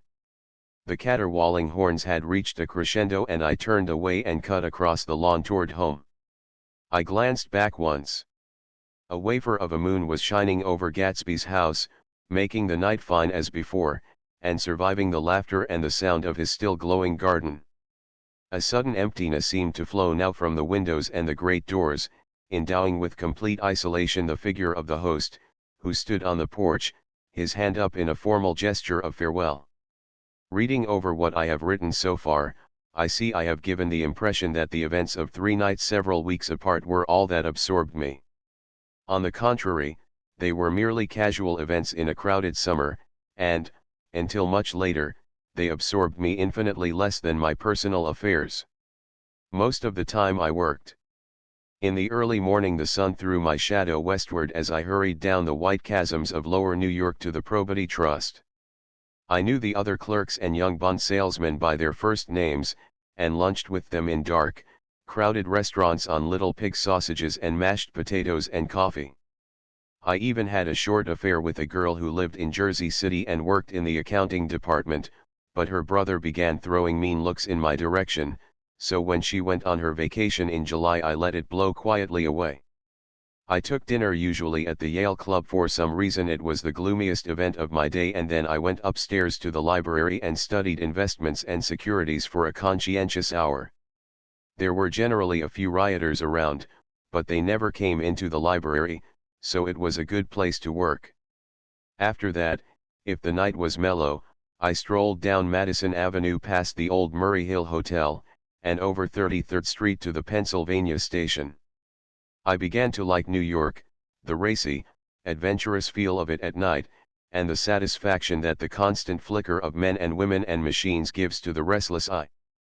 I like to walk up Fifth Avenue and pick out romantic women from the crowd and imagine that in a few minutes I was going to enter into their lives, and no one would ever know or disapprove. Sometimes, in my mind, I followed them to their apartments on the corners of hidden streets, and they turned and smiled back at me before they faded through a door into warm darkness. At the enchanted metropolitan twilight I felt a haunting loneliness sometimes, and felt it in others, poor young clerks who loitered in front of windows waiting until it was time for a solitary restaurant dinner, young clerks in the dusk, wasting the most poignant moments of night and life. Again at 8 o'clock, when the dark lanes of the 40s were lined 5 deep with throbbing taxicabs, bound for the theater district, I felt a sinking in my heart. Forms leaned together in the taxis as they waited, and voices sang, and there was laughter from unheard jokes, and lighted cigarettes made unintelligible circles inside. Imagining that I, too, was hurrying towards gaiety and sharing their intimate excitement, I wished them well. For a while I lost sight of Jordan Baker, and then in midsummer I found her again. At first I was flattered to go places with her, because she was a golf champion, and everyone knew her name. Then it was something more. I wasn't actually in love, but I felt a sort of tender curiosity. The bored haughty face that she turned to the world concealed something. Most affectations conceal something eventually, even though they don't in the beginning, and one day I found what it was. When we were on a house party together up in Warwick, she left a borrowed car out in the rain with the top down, and then lied about it, and suddenly I remembered the story about her that had eluded me that night at Daisy's. At her first big golf tournament there was a row that nearly reached the newspapers, a suggestion that she had moved her ball from a bad lie in the semi-final round. The thing approached the proportions of a scandal, then died away. A caddy retracted his statement, and the only other witness admitted that he might have been mistaken. The incident and the name had remained together in my mind. Jordan Baker instinctively avoided clever, shrewd men, and now I saw that this was because she felt safer on a plane where any divergence from a code would be thought impossible. She was incurably dishonest. She wasn't able to endure being at a disadvantage, and, given this unwillingness, I suppose she had begun dealing in subterfuges when she was very young in order to keep that cool, insolent smile turned to the world and yet satisfy the demands of her hard, jaunty body. It made no difference to me. Dishonesty in a woman is a thing you never blame deeply. I was casually sorry, and then I forgot. It was on that same house party that we had a curious conversation about driving a car. It started because she passed so close to some workmen that our fender flicked a button on one man's coat. "You're a rotten driver," I protested. "Either you ought to be more careful, or you oughtn't to drive at all." "I am careful." "No, you're not." "Well, other people are," she said lightly. "What's that got to do with it?" "They'll keep out of my way," she insisted. "It takes two to make an accident. Suppose you met somebody just as careless as yourself." "I hope I never will," she answered. "I hate careless people. That's why I like you." Her gray, sun-strained eyes stared straight ahead, but she had deliberately shifted our relations, and for a moment I thought I loved her. But I am slow-thinking and full of interior rules that act as brakes on my desires, and I knew that first I had to get myself definitely out of that tangle back home. I'd been writing letters once a week and signing them, "Love, Nick," and all I could think of was how, when that certain girl played tennis, a faint mustache of perspiration appeared on her upper lip. Nevertheless, there was a vague understanding that had to be tactfully broken off before I was free. Everyone suspects himself of at least one of the cardinal virtues, and this is mine. I am one of the few honest people that I have ever known. 4. On Sunday morning, while church bells rang in the villages along shore, the world and its mistress returned to Gatsby's house and twinkled hilariously on his lawn. "He's a bootlegger," said the young ladies, moving somewhere between his cocktails and his flowers. "One time he killed a man who had found out that he was nephew to von Hindenburg and second cousin to the devil. Reach me a rose, honey, and pour me a last drop into that there crystal glass." Once I wrote down on the empty spaces of a timetable the names of those who came to Gatsby's house that summer. It is an old timetable now, disintegrating at its folds, and headed this schedule in effect July 5, 1922. But I can still read the gray names, and they will give you a better impression than my generalities of those who accepted Gatsby's hospitality and paid him the subtle tribute of knowing nothing whatever about him. From East Egg, then, came the Chester Beckers and the Leaches, and a man named Bunsen, whom I knew at Yale, and Dr. Webster Civet, who was drowned last summer up in Maine. And the Hornbeams and the Willie Voltaires, and a whole clan named Black Buck, who always gathered in a corner and flipped up their noses like goats at whosoever came near. And the Ismays and the Christies, or rather Hubert Auerbach and Mr. Christie's wife, and Edgar Beaver, whose hair, they say, turned cotton white one winter afternoon for no good reason at all. Clarence Endive was from East Egg, as I remember. He came only once, in white knickerbockers, and had a fight with a bum named Eddie in the garden. From farther out on the island came the Cheadles and the O.R.P. Schraders, and the Stonewall Jackson Abrams of Georgia, and the Fishguards and the Ripley Snells. Snell was there 3 days before he went to the penitentiary, so drunk out on the gravel drive that Mrs. Ulysses Sweat's automobile ran over his right hand. The Danceys came, too, and S.B. Whitebait, who was well over 60, and Maurice A. Flink, and the Hammerheads, and Beluga the tobacco importer, and Beluga's girls. From West Egg came the Poles and the Mulreadys and Cecil Roebuck and Cecil Shern and Gulick the state senator and Newton Orchid, who controlled films Par Excellence and Eckhost and Clyde Cohen and Don S. Schwartz, the son, and Arthur McCarty, all connected with the movies in one way or another. And the Catlips and the Bimbergs and G. Earl Muldoon, brother to that Muldoon who afterwards strangled his wife. De Fontano the promoter came there, and Ed LeGros and James B. Rotgut, Ferret and the De Jongs and Ernest Lilly they came to gamble, and when Ferret wandered into the garden it meant he was cleaned out and Associated Traction would have to fluctuate profitably next day. A man named Clip Springer was there so often that he became known as the Boarder. I doubt if he had any other home. Of theatrical people there were Gus Weyes and Horace O'Donovan and Lester Meyer and George Duckweed and Francis Bull. Also from New York were the Chromes and the Backysones and the Denekers and Russell Betty and the Corrigans and the Kellehers and the Dewars and the Scullys and S.W. Belcher and the Smirks and the Young Quinns, divorced now, and Henry L. Palmetto, who killed himself by jumping in front of a subway train in Times Square. Benny McClenahan arrived always with 4 girls.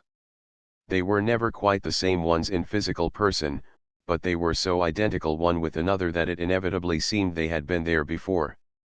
I have forgotten their names. Jacqueline, I think, or else Consula, or Gloria, or Judy or June, and their last names were either the melodious names of flowers and months or the sterner ones of the great American capitalists whose cousins, if pressed, they would confess themselves to be. In addition to all these I can remember that Faustina O'Brien came there at least once and the Baedeker girls and young Brewer, who had his nose shot off in the war, and Mr. Al Bruxberger and Miss Hogg, his fiancée, and Ardita Fitzpeters and Mr. P. Jewett, once head of the American Legion, and Miss Claudia Hipp, with a man reputed to be her chauffeur, and a prince of something, whom we called Duke, and whose name, if I ever knew it, I have forgotten. All these people came to Gatsby's house in the summer. At 9 o'clock, one morning late in July, Gatsby's gorgeous car lurched up the rocky drive to my door and gave out a burst of melody from its 3-noted horn. It was the first time he had called on me, though I had gone to 2 of his parties, mounted in his hydroplane, and, at his urgent invitation, made frequent use of his beach. "Good morning, old sport. You're having lunch with me today and I thought we'd ride up together." He was balancing himself on the dashboard of his car with that resourcefulness of movement that is so peculiarly American that comes, I suppose, with the absence of lifting work in youth and, even more, with the formless grace of our nervous, sporadic games. This quality was continually breaking through his punctilious manner in the shape of restlessness. He was never quite still, there was always a tapping foot somewhere or the impatient opening and closing of a hand. He saw me looking with admiration at his car. "It's pretty, isn't it, Old sport. He jumped off to give me a better view. Haven't you ever seen it before? I'd seen it. Everybody had seen it. It was a rich cream color, bright with nickel, swollen here and there in its monstrous length with triumphant hatboxes and supper boxes and toolboxes, and terraced with a labyrinth of windshields that mirrored a dozen suns. Sitting down behind many layers of glass in a sort of green leather conservatory, we started to town. I had talked with him perhaps half a dozen times in the past month and found, to my disappointment, that he had little to say. So my first impression, that he was a person of some undefined consequence, had gradually faded and he had become simply the proprietor of an elaborate roadhouse next door. And then came that disconcerting ride. We hadn't reached West Egg Village before Gatsby began leaving his elegant sentences unfinished and slapping himself indecisively on the knee of his caramel-colored suit. "Look here, old sport," he broke out surprisingly, "what's your opinion of me, anyhow?" A little overwhelmed, I began the generalized evasions which that question deserves. "Well, I'm going to tell you something about my life," he interrupted. "I don't want you to get a wrong idea of me from all these stories you hear." So he was aware of the bizarre accusations that flavored conversation in his halls. "I'll tell you God's truth." His right hand suddenly ordered divine retribution to stand by. "I am the son of some wealthy people in the Middle West, all dead now. I was brought up in America but educated at Oxford, because all my ancestors have been educated there for many years. It is a family tradition." He looked at me sideways and I knew why Jordan Baker had believed he was lying. He hurried the phrase "educated at Oxford," or swallowed it, or choked on it, as though it had bothered him before. And with this doubt, his whole statement fell to pieces, and I wondered if there wasn't something a little sinister about him, after all. "What part of the Middle West?" I inquired casually. "San Francisco." "I see. My family all died and I came into a good deal of money." His voice was solemn, as if the memory of that sudden extinction of a clan still haunted him. For a moment I suspected that he was pulling my leg, but a glance at him convinced me otherwise. "After that I lived like a young Raja in all the capitals of Europe, Paris, Venice, Rome, collecting jewels, chiefly rubies, hunting big game, painting a little, things for myself only, and trying to forget something very sad that had happened to me long ago." With an effort I managed to restrain my incredulous laughter. The very phrases were worn so threadbare that they evoked no image except that of a turbaned character leaking sawdust at every pore as he pursued a tiger through the Bois de Boulogne. "Then came the war, old sport. It was a great relief, and I tried very hard to die, but I seemed to bear an enchanted life. I accepted a commission as first lieutenant when it began. In the Argonne forest I took the remains of my machine gun battalion so far forward that there was a half-mile gap on either side of us where the infantry couldn't advance. We stayed there 2 days and 2 nights, 130 men with 16 Lewis guns, and when the infantry came up at last they found the insignia of 3 German divisions among the piles of dead. I was promoted to be a major, and every Allied government gave me a decoration, even Montenegro, little Montenegro down on the Adriatic Sea. Little Montenegro." He lifted up the words and nodded at them with his smile. The smile comprehended Montenegro's troubled history and sympathized with the brave struggles of the Montenegrin people. It appreciated fully the chain of national circumstances which had elicited this tribute from Montenegro's warm little heart. My incredulity was submerged in fascination now. It was like skimming hastily through a dozen magazines. He reached in his pocket, and a piece of metal, slung on a ribbon, fell into my palm. "That's the one from Montenegro." To my astonishment, the thing had an authentic look. "Ordere di Danilo," ran the circular legend, "Montenegro, Nicholas Rex. Turn it. Major J. Gatsby," I read, "for valor extraordinary. Here's another thing I always carry. A souvenir of Oxford days. It was taken in Trinity Quad. The man on my left is now the Earl of Doncaster." It was a photograph of half a dozen young men in blazers loafing in an archway through which were visible a host of spires. There was Gatsby, looking a little, not much, younger with a cricket bat in his hand. Then it was all true. I saw the skins of tigers flaming in his palace on the Grand Canal. I saw him opening a chest of rubies to ease, with their crimson-lighted depths, the gnawings of his broken heart. "I'm going to make a big request of you today," he said, pocketing his souvenirs with satisfaction, "so I thought you ought to know something about me. I didn't want you to think I was just some nobody. You see, I usually find myself among strangers because I drift here and there trying to forget the sad things that happened to me." He hesitated. "You'll hear about it this afternoon." "At lunch?" "No, this afternoon. I happened to find out that you're taking Miss Baker to tea." "Do you mean you're in love with Miss Baker?" "No, old sport, I'm not. But Miss Baker has kindly consented to speak to you about this matter." I hadn't the faintest idea what this matter was, but I was more annoyed than interested. I hadn't asked Jordan to tea in order to discuss Mr. J. Gatsby. I was sure the request would be something utterly fantastic, and for a moment I was sorry I'd ever set foot upon his overpopulated lawn. He wouldn't say another word.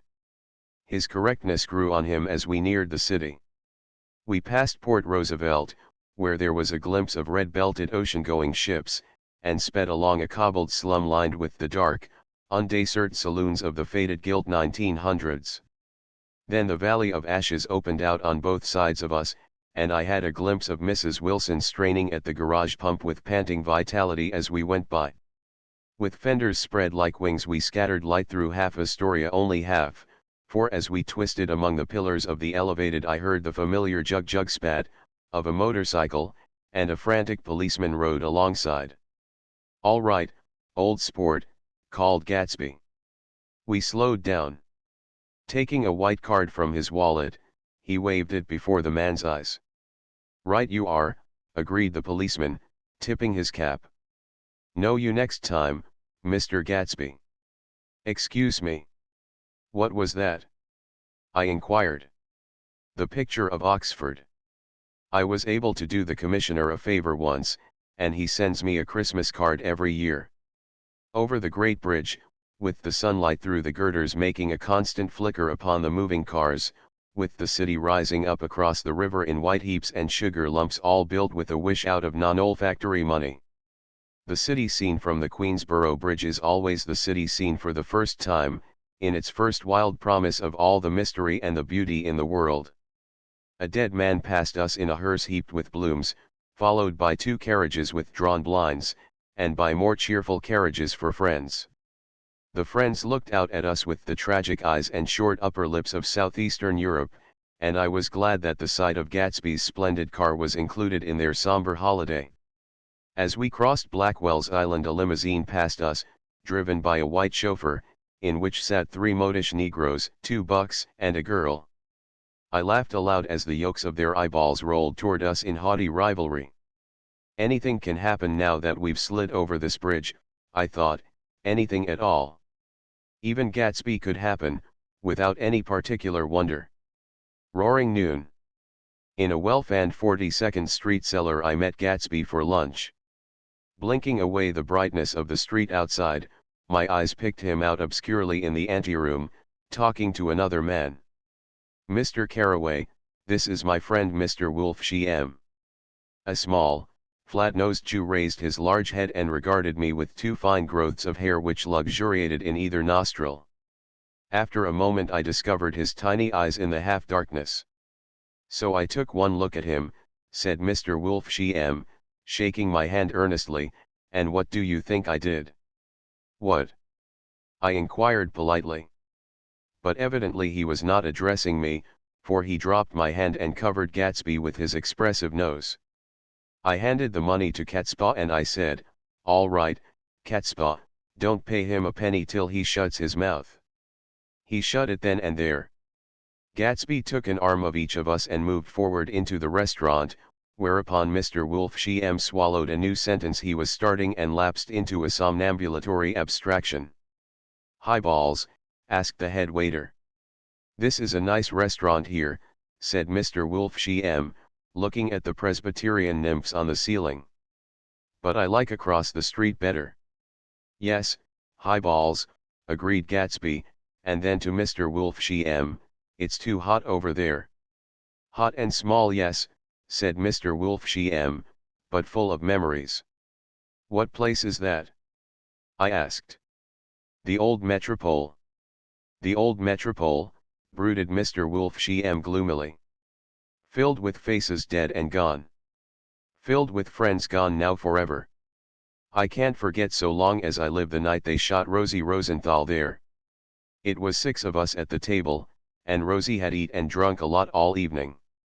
When it was almost morning the waiter came up to him with a funny look and says somebody wants to speak to him outside. 'All right,' says Rosie, and begins to get up, and I pulled him down in his chair.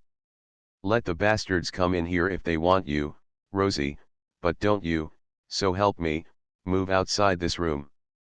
It was 4 o'clock in the morning then, and if we'd have raised the blinds we'd have seen daylight." "Did he go?" I asked innocently. "Sure he went." Mr. Wolfsheim's nose flashed at me indignantly. He turned around in the door and says, "Don't let that waiter take away my coffee." Then he went out on the sidewalk, and they shot him 3 times in his full belly and drove away. 4 of them were electrocuted, I said, remembering. 5, with Becker. His nostrils turned to me in an interested way.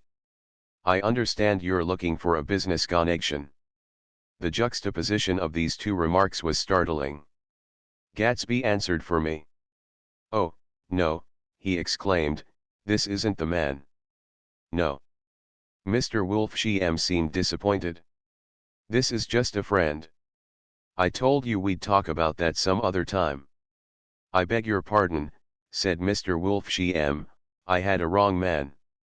A succulent hash arrived, and Mr. Wolfsheim, forgetting the more sentimental atmosphere of the old Metropole, began to eat with ferocious delicacy. His eyes, meanwhile, roved very slowly all around the room. He completed the arc by turning to inspect the people directly behind. I think that, except for my presence, he would have taken one short glance beneath our own table. "Look here, old sport," said Gatsby, leaning toward me, "I'm afraid I made you a little angry this morning in the car." There was the smile again, but this time I held out against it. "I don't like mysteries," I answered, "and I don't understand why you won't come out frankly and tell me what you want. Why has it all got to come through Miss Baker?" "Oh, it's nothing underhand," he assured me. "Miss Baker's a great sportswoman, you know, and she'd never do anything that wasn't all right." Suddenly he looked at his watch, jumped up, and hurried from the room, leaving me with Mr. Wolfsheim at the table. "He has to telephone," said Mr. Wolfsheim, following him with his eyes. "Fine fellow, isn't he? Handsome to look at and a perfect gentleman." "Yes. He's an Oxford man." "Oh. He went to Oxford College in England." "You know Oxford College?" "I've heard of it. It's one of the most famous colleges in the world." "Have you known Gatsby for a long time?" I inquired.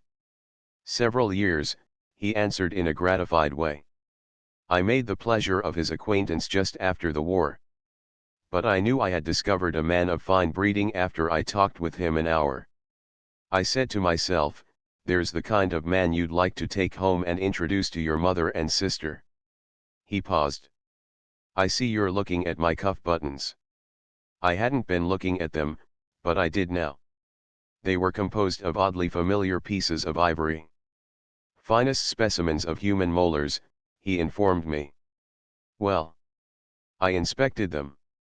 "That's a very interesting idea." "Yeah." He flipped his sleeves up under his coat. "Yeah, Gatsby's very careful about women. He would never so much as look at a friend's wife." When the subject of this instinctive trust returned to the table and sat down, Mr. Wolfsheim drank his coffee with a jerk and got to his feet. "I have enjoyed my lunch," he said, and I'm going to run off from you two young men before I outstay my welcome."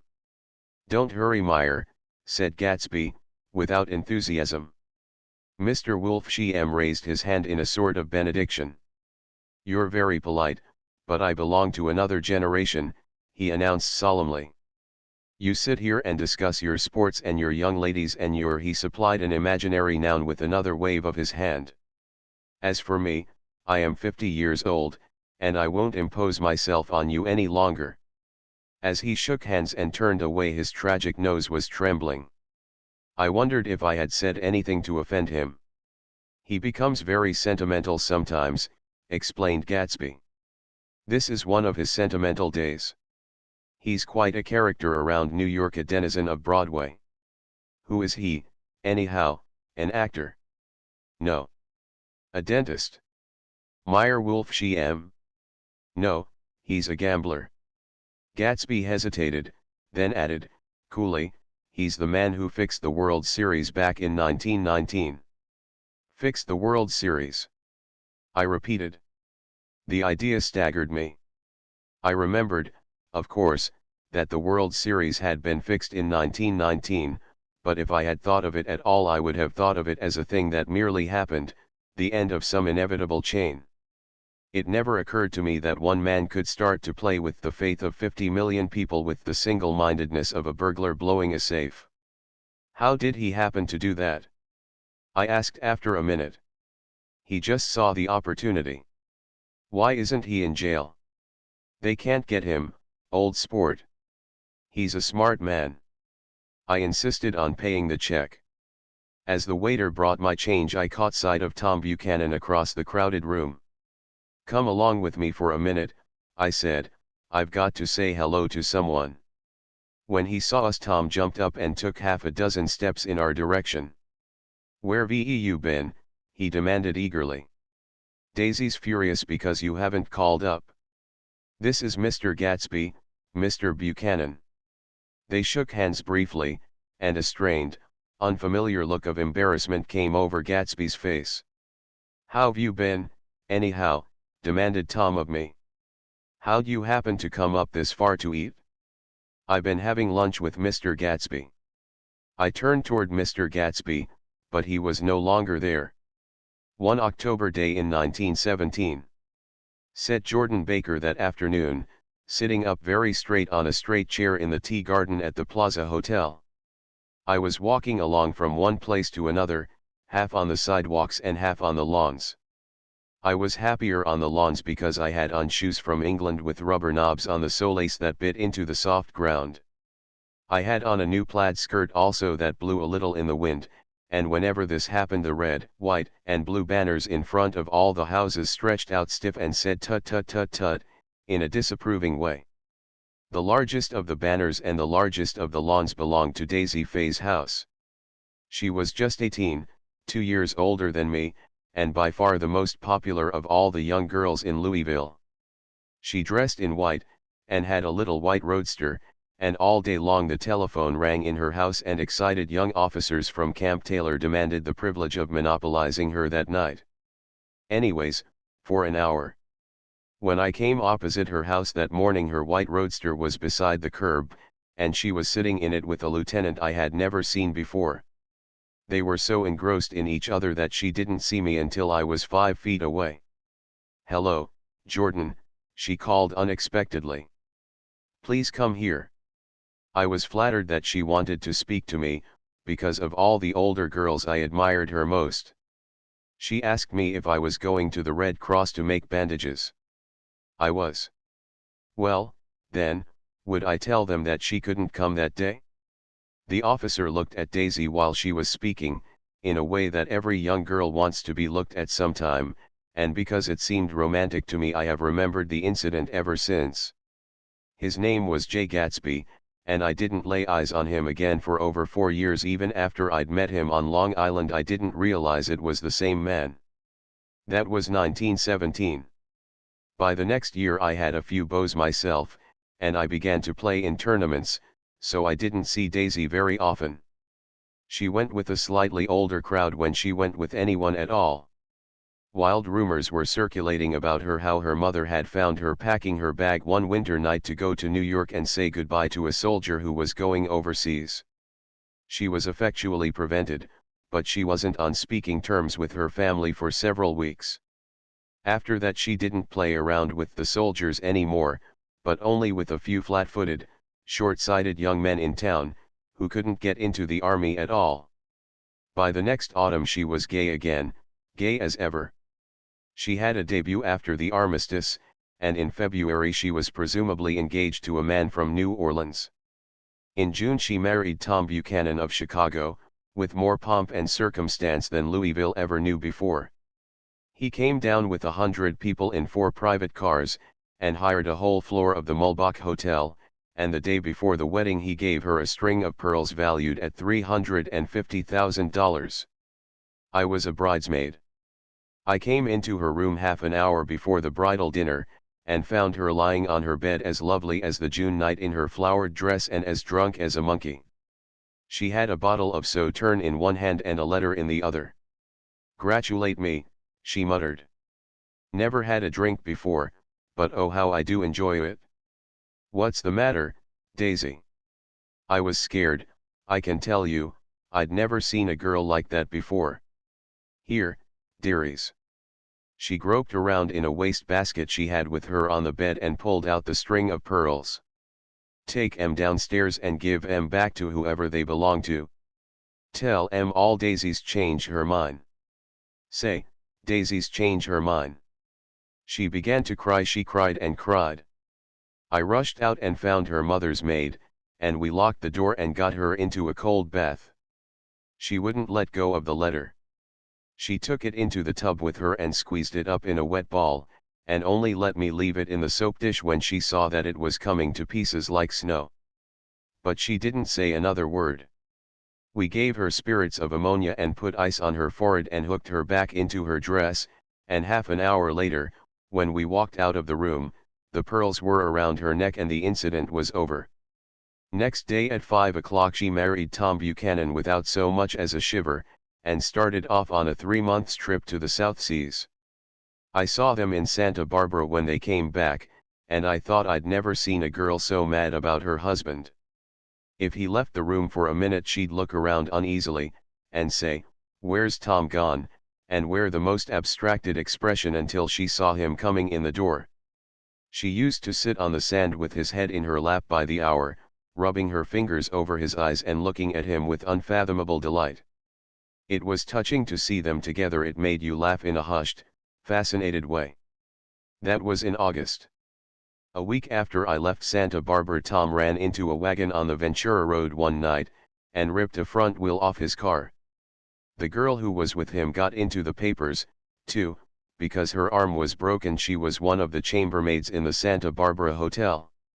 The next April Daisy had her little girl, and they went to France for a year. I saw them one spring in Cannes, and later in Deauville, and then they came back to Chicago to settle down. Daisy was popular in Chicago, as you know. They moved with a fast crowd, all of them young and rich and wild, but she came out with an absolutely perfect reputation. Perhaps because she doesn't drink. It's a great advantage not to drink among hard-drinking people. You can hold your tongue and, moreover, you can time any little irregularity of your own so that everybody else is so blind that they don't see or care.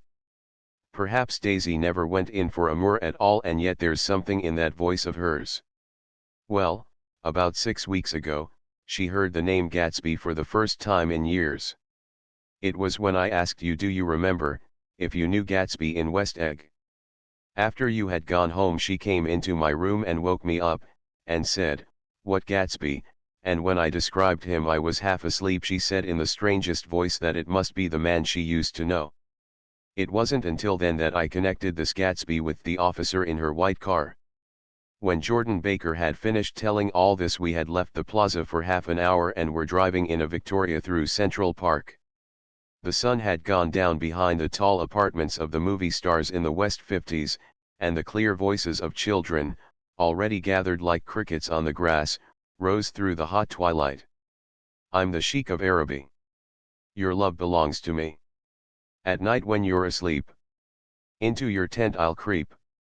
It was a strange coincidence, I said. But it wasn't a coincidence at all. Why not?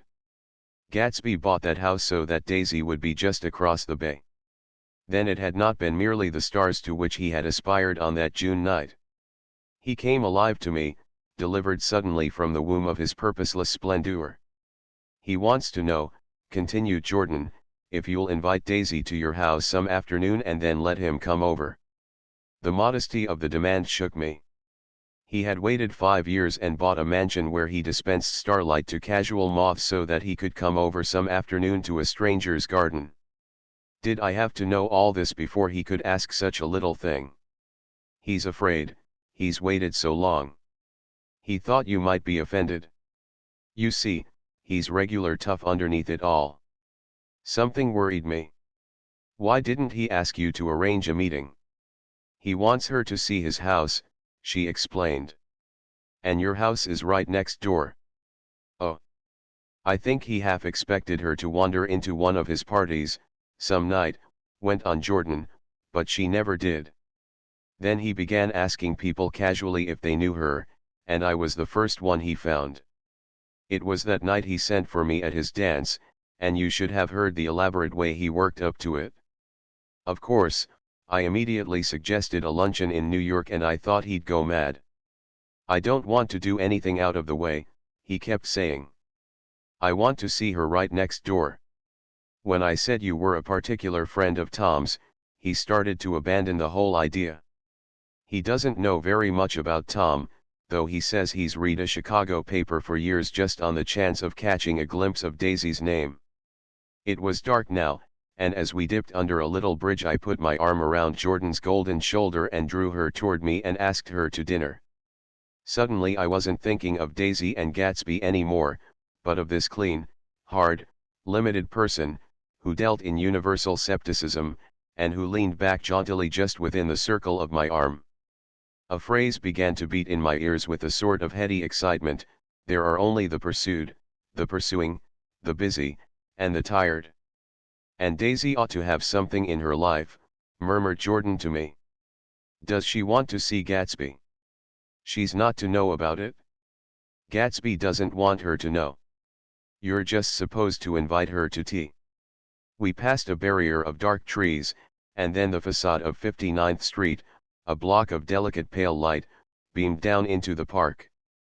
Unlike Gatsby and Tom Buchanan, I had no girl whose disembodied face floated along the dark cornices and blinding signs, and so I drew up the girl beside me, tightening my arms.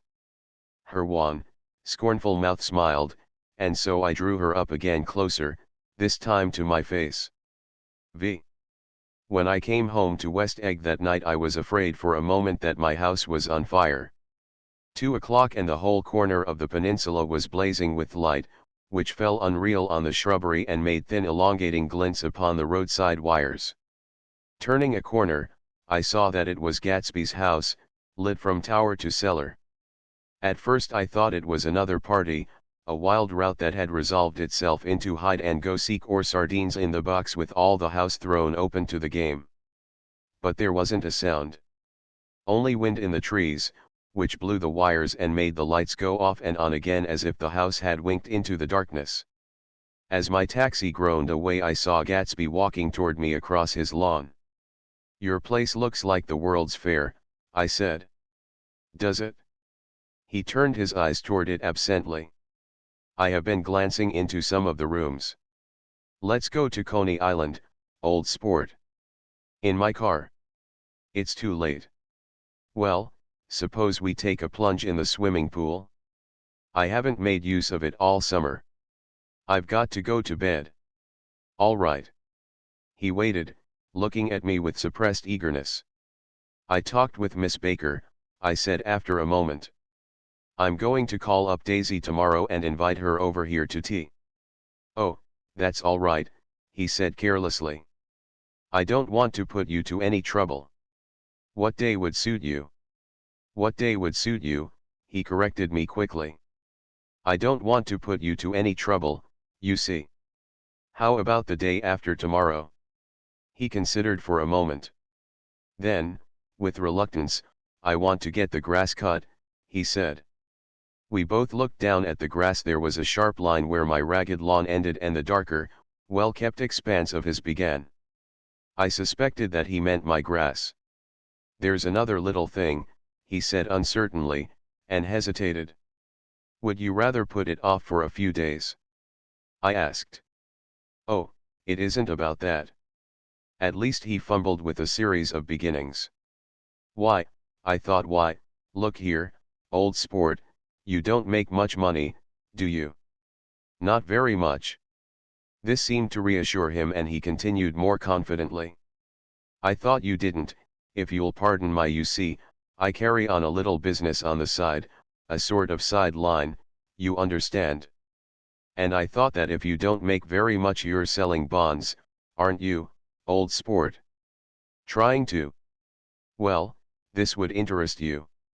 It wouldn't take up much of your time and you might pick up a nice bit of money. It happens to be a rather confidential sort of thing." I realize now that under different circumstances that conversation might have been one of the crises of my life. But, because the offer was obviously and tactlessly for a service to be rendered, I had no choice except to cut him off there. "I've got my hands full," I said. "I'm much obliged, but I couldn't take on any more work." "You wouldn't have to do any business with Wolf Siem." Evidently he thought that I was shying away from the connection mentioned at lunch, but I assured him he was wrong. He waited a moment longer, hoping I'd begin a conversation, but I was too absorbed to be responsive, so he went unwillingly home. The evening had made me lightheaded and happy. I think I walked into a deep sleep as I entered my front door. So I don't know whether or not Gatsby went to Coney Island, or for how many hours he glanced into rooms while his house blazed gaudily on. I called up Daisy from the office next morning, and invited her to come to tea. "Don't bring Tom," I warned her. "What? Don't bring Tom?" "Who is Tom?" she asked innocently. The day agreed upon was pouring rain. At 11 o'clock a man in a raincoat, dragging a lawnmower, tapped at my front door and said that Mr. Gatsby had sent him over to cut my grass. This reminded me that I had forgotten to tell my Finn to come back, so I drove into West Egg Village to search for her among soggy whitewashed alleys and to buy some cups and lemons and flowers. The flowers were unnecessary, for at 2 o'clock a greenhouse arrived from Gatsby's, with innumerable receptacles to contain it. An hour later the front door opened nervously, and Gatsby in a white flannel suit, silver shirt, and gold-colored tie, hurried in. He was pale, and there were dark signs of sleeplessness beneath his eyes. "Is everything all right?" he asked immediately. "The grass looks fine, if that's what you mean." "What grass?" he inquired blankly. "Oh, the grass in the yard." He looked out the window at it, but, judging from his expression, I don't believe he saw a thing.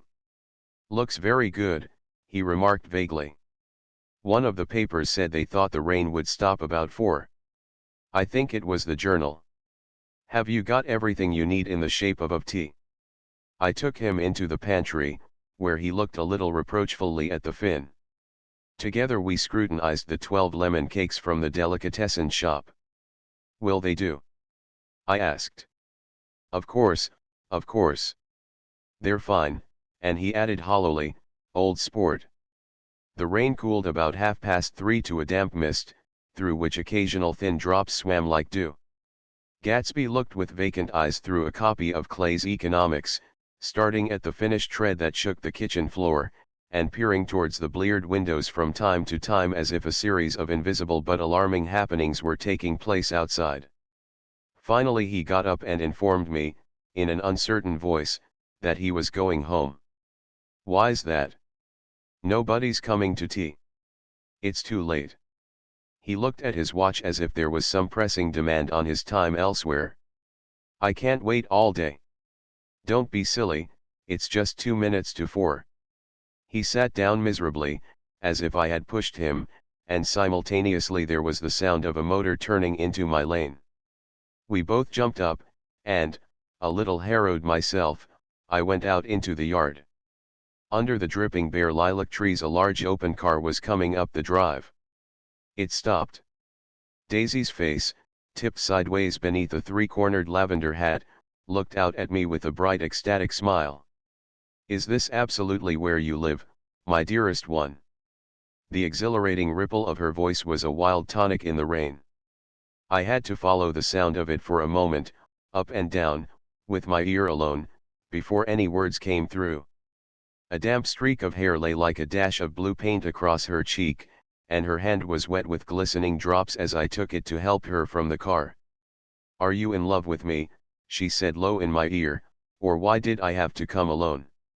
That's the secret of Castle Rack Rent. Tell your chauffeur to go far away and spend an hour. Come back in an hour, Ferdy." Then in a grave murmur, "His name is Ferdy. Does the gasoline affect his nose?" "I don't think so," she said innocently. "Why?" We went in. To my overwhelming surprise the living room was deserted. "Well, that's funny," I exclaimed. "What's funny?" She turned her head as there was a light dignified knocking at the front door. I went out and opened it. Gatsby, pale as death, with his hands plunged like weights in his coat pockets, was standing in a puddle of water glaring tragically into my eyes. With his hands still in his coat pockets he stalked by me into the hall, turned sharply as if he were on a wire, and disappeared into the living room. It wasn't a bit funny. Aware of the loud beating of my own heart I pulled the door to against the increasing rain.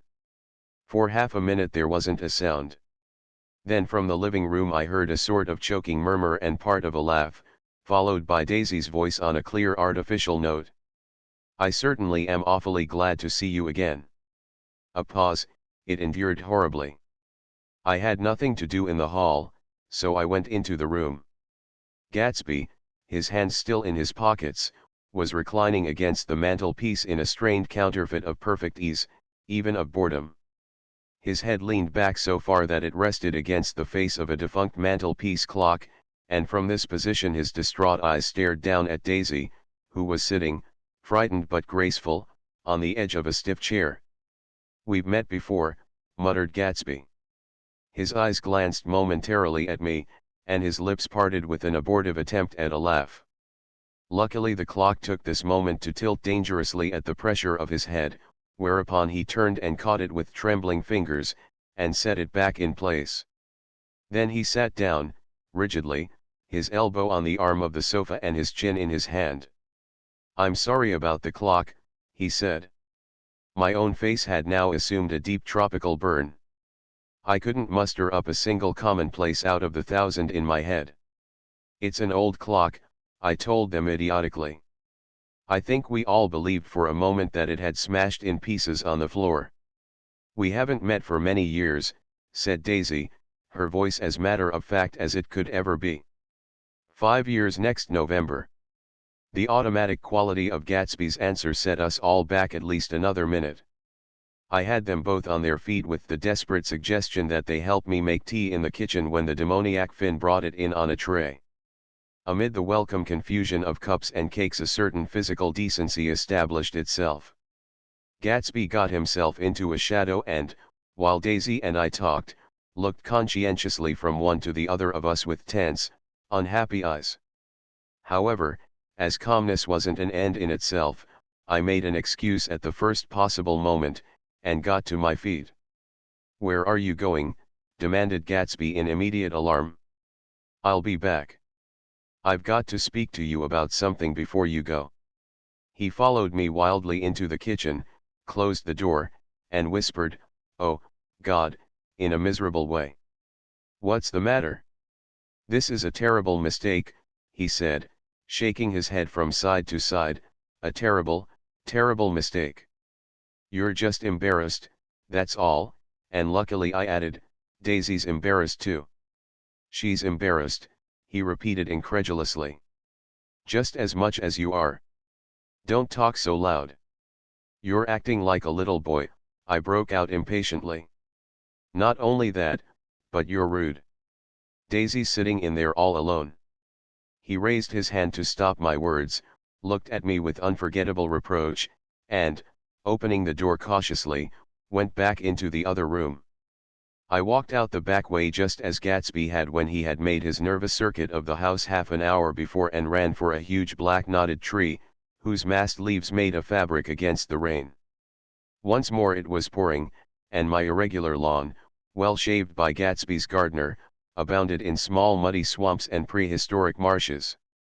There was nothing to look at from under the tree except Gatsby's enormous house, so I stared at it, like Kant at his church steeple, for half an hour. A brewer had built it early in the period craze, a decade before, and there was a story that he'd agreed to pay 5 years' taxes on all the neighboring cottages if the owners would have their roofs thatched with straw. Perhaps their refusal took the heart out of his plan to found a family. He went into an immediate decline. His children sold his house with the black wreath still on the door. Americans, while willing, even eager, to be serfs, have always been obstinate about being peasantry.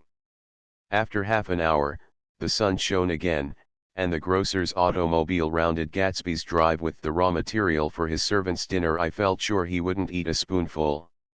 A maid began opening the upper windows of his house, appeared momentarily in each, and, leaning from the large central bay, spat meditatively into the garden. It was time I went back. While the rain continued, it had seemed like the murmur of their voices, rising and swelling a little now and then with gusts of emotion. But in the new silence I felt that silence had fallen within the house too. I went in after making every possible noise in the kitchen, short of pushing over the stove, but I don't believe they heard a sound. They were sitting at either end of the couch, looking at each other as if some question had been asked, or was in the air, and every vestige of embarrassment was gone. Daisy's face was smeared with tears, and when I came in she jumped up and began wiping at it with her handkerchief before a mirror. But there was a change in Gatsby that was simply confounding. He literally glowed. Without a word or a gesture of exultation, a new well-being radiated from him and filled the little room. "Oh, hello, old sport," he said, as if he hadn't seen me for years. I thought for a moment he was going to shake hands. "It stopped raining." "Has it?" When he realized what I was talking about, that there were twinkle bells of sunshine in the room, he smiled like a weather man, like an ecstatic patron of recurrent light, and repeated the news to Daisy. "What do you think of that? It stopped raining." "I'm glad, Jay." Her throat, full of aching, grieving beauty, told only of her unexpected joy. "I want you and Daisy to come over to my house," he said. "I'd like to show her around." "You're sure you want me to come?" "Absolutely, old sport." Daisy went upstairs to wash her face, too late I thought, with humiliation of my towels, while Gatsby and I waited on the lawn. "My house looks well, doesn't it?" he demanded. "See how the whole front of it catches the light." I agreed that it was splendid. "Yes." His eyes went over it, every arched door and square tower. "It took me just 3 years to earn the money that bought it." "I thought you inherited your money." "I did, old sport," he said automatically, "but I lost most of it in the big panic, the panic of the war." I think he hardly knew what he was saying, for when I asked him what business he was in, he answered, "That's my affair," before he realized that it wasn't an appropriate reply. "Oh, I've been in several things," he corrected himself. "I was in the drug business and then I was in the oil business. But I'm not in either one now." He looked at me with more attention. "Do you mean you've been thinking over what I proposed the other night?" Before I could answer, Daisy came out of the house and 2 rows of brass buttons on her dress gleamed in the sunlight. "That huge place there," she cried, pointing. "Do you like it?" "I love it, but I don't see how you live there all alone." "I keep it always full of interesting people, night and day. People who do interesting things. Celebrated people." Instead of taking the shortcut along the Sound, we went down to the road and entered by the big postern. With enchanting murmurs Daisy admired this aspect or that of the feudal silhouette against the sky, admired the gardens, the sparkling odor of jonquils and the frothy odor of hawthorn and plum blossoms and the pale gold odor of kiss me at the gate. It was strange to reach the marble steps and find no stir of bright dresses in and out the door, and hear no sound but bird voices in the trees. And inside, as we wandered through Marie Antoinette music rooms and restoration salons, I felt that there were guests concealed behind every couch and table, under orders to be breathlessly silent until we had passed through.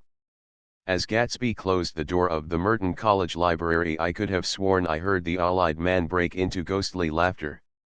We went upstairs, through period bedrooms swathed in rose and lavender silk and vivid with new flowers, through dressing rooms and pool rooms, and bathrooms with sunken baths intruding into one chamber where a disheveled man in pajamas was doing liver exercises on the floor.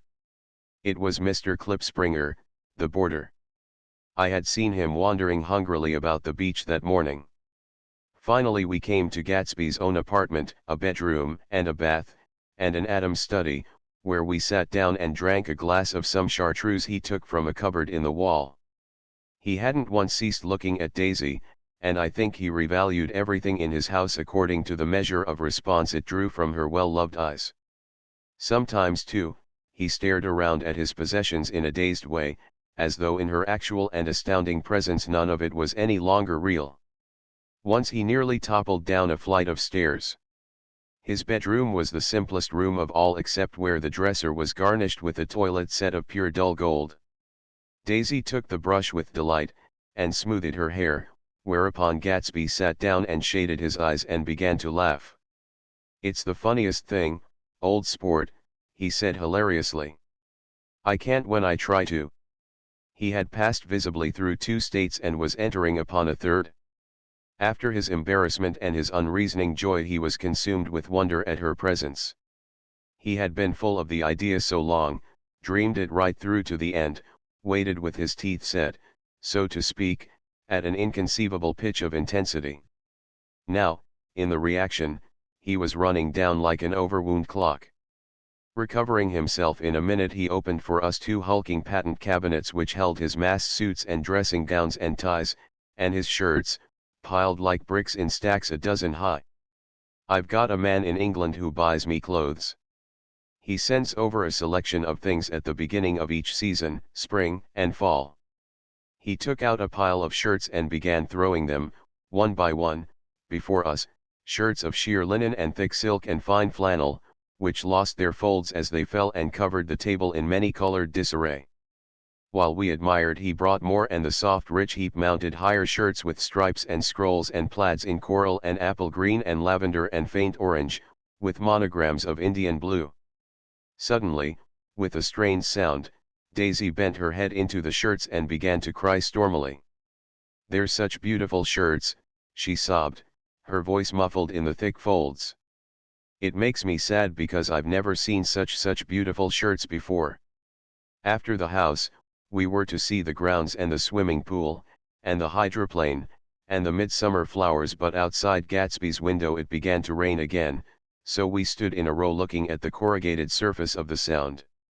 "If it wasn't for the mist we could see your home across the bay," said Gatsby. "You always have a green light that burns all night at the end of your dock." Daisy put her arm through his abruptly, but he seemed absorbed in what he had just said. Possibly it had occurred to him that the colossal significance of that light had now vanished forever. Compared to the great distance that had separated him from Daisy it had seemed very near to her, almost touching her.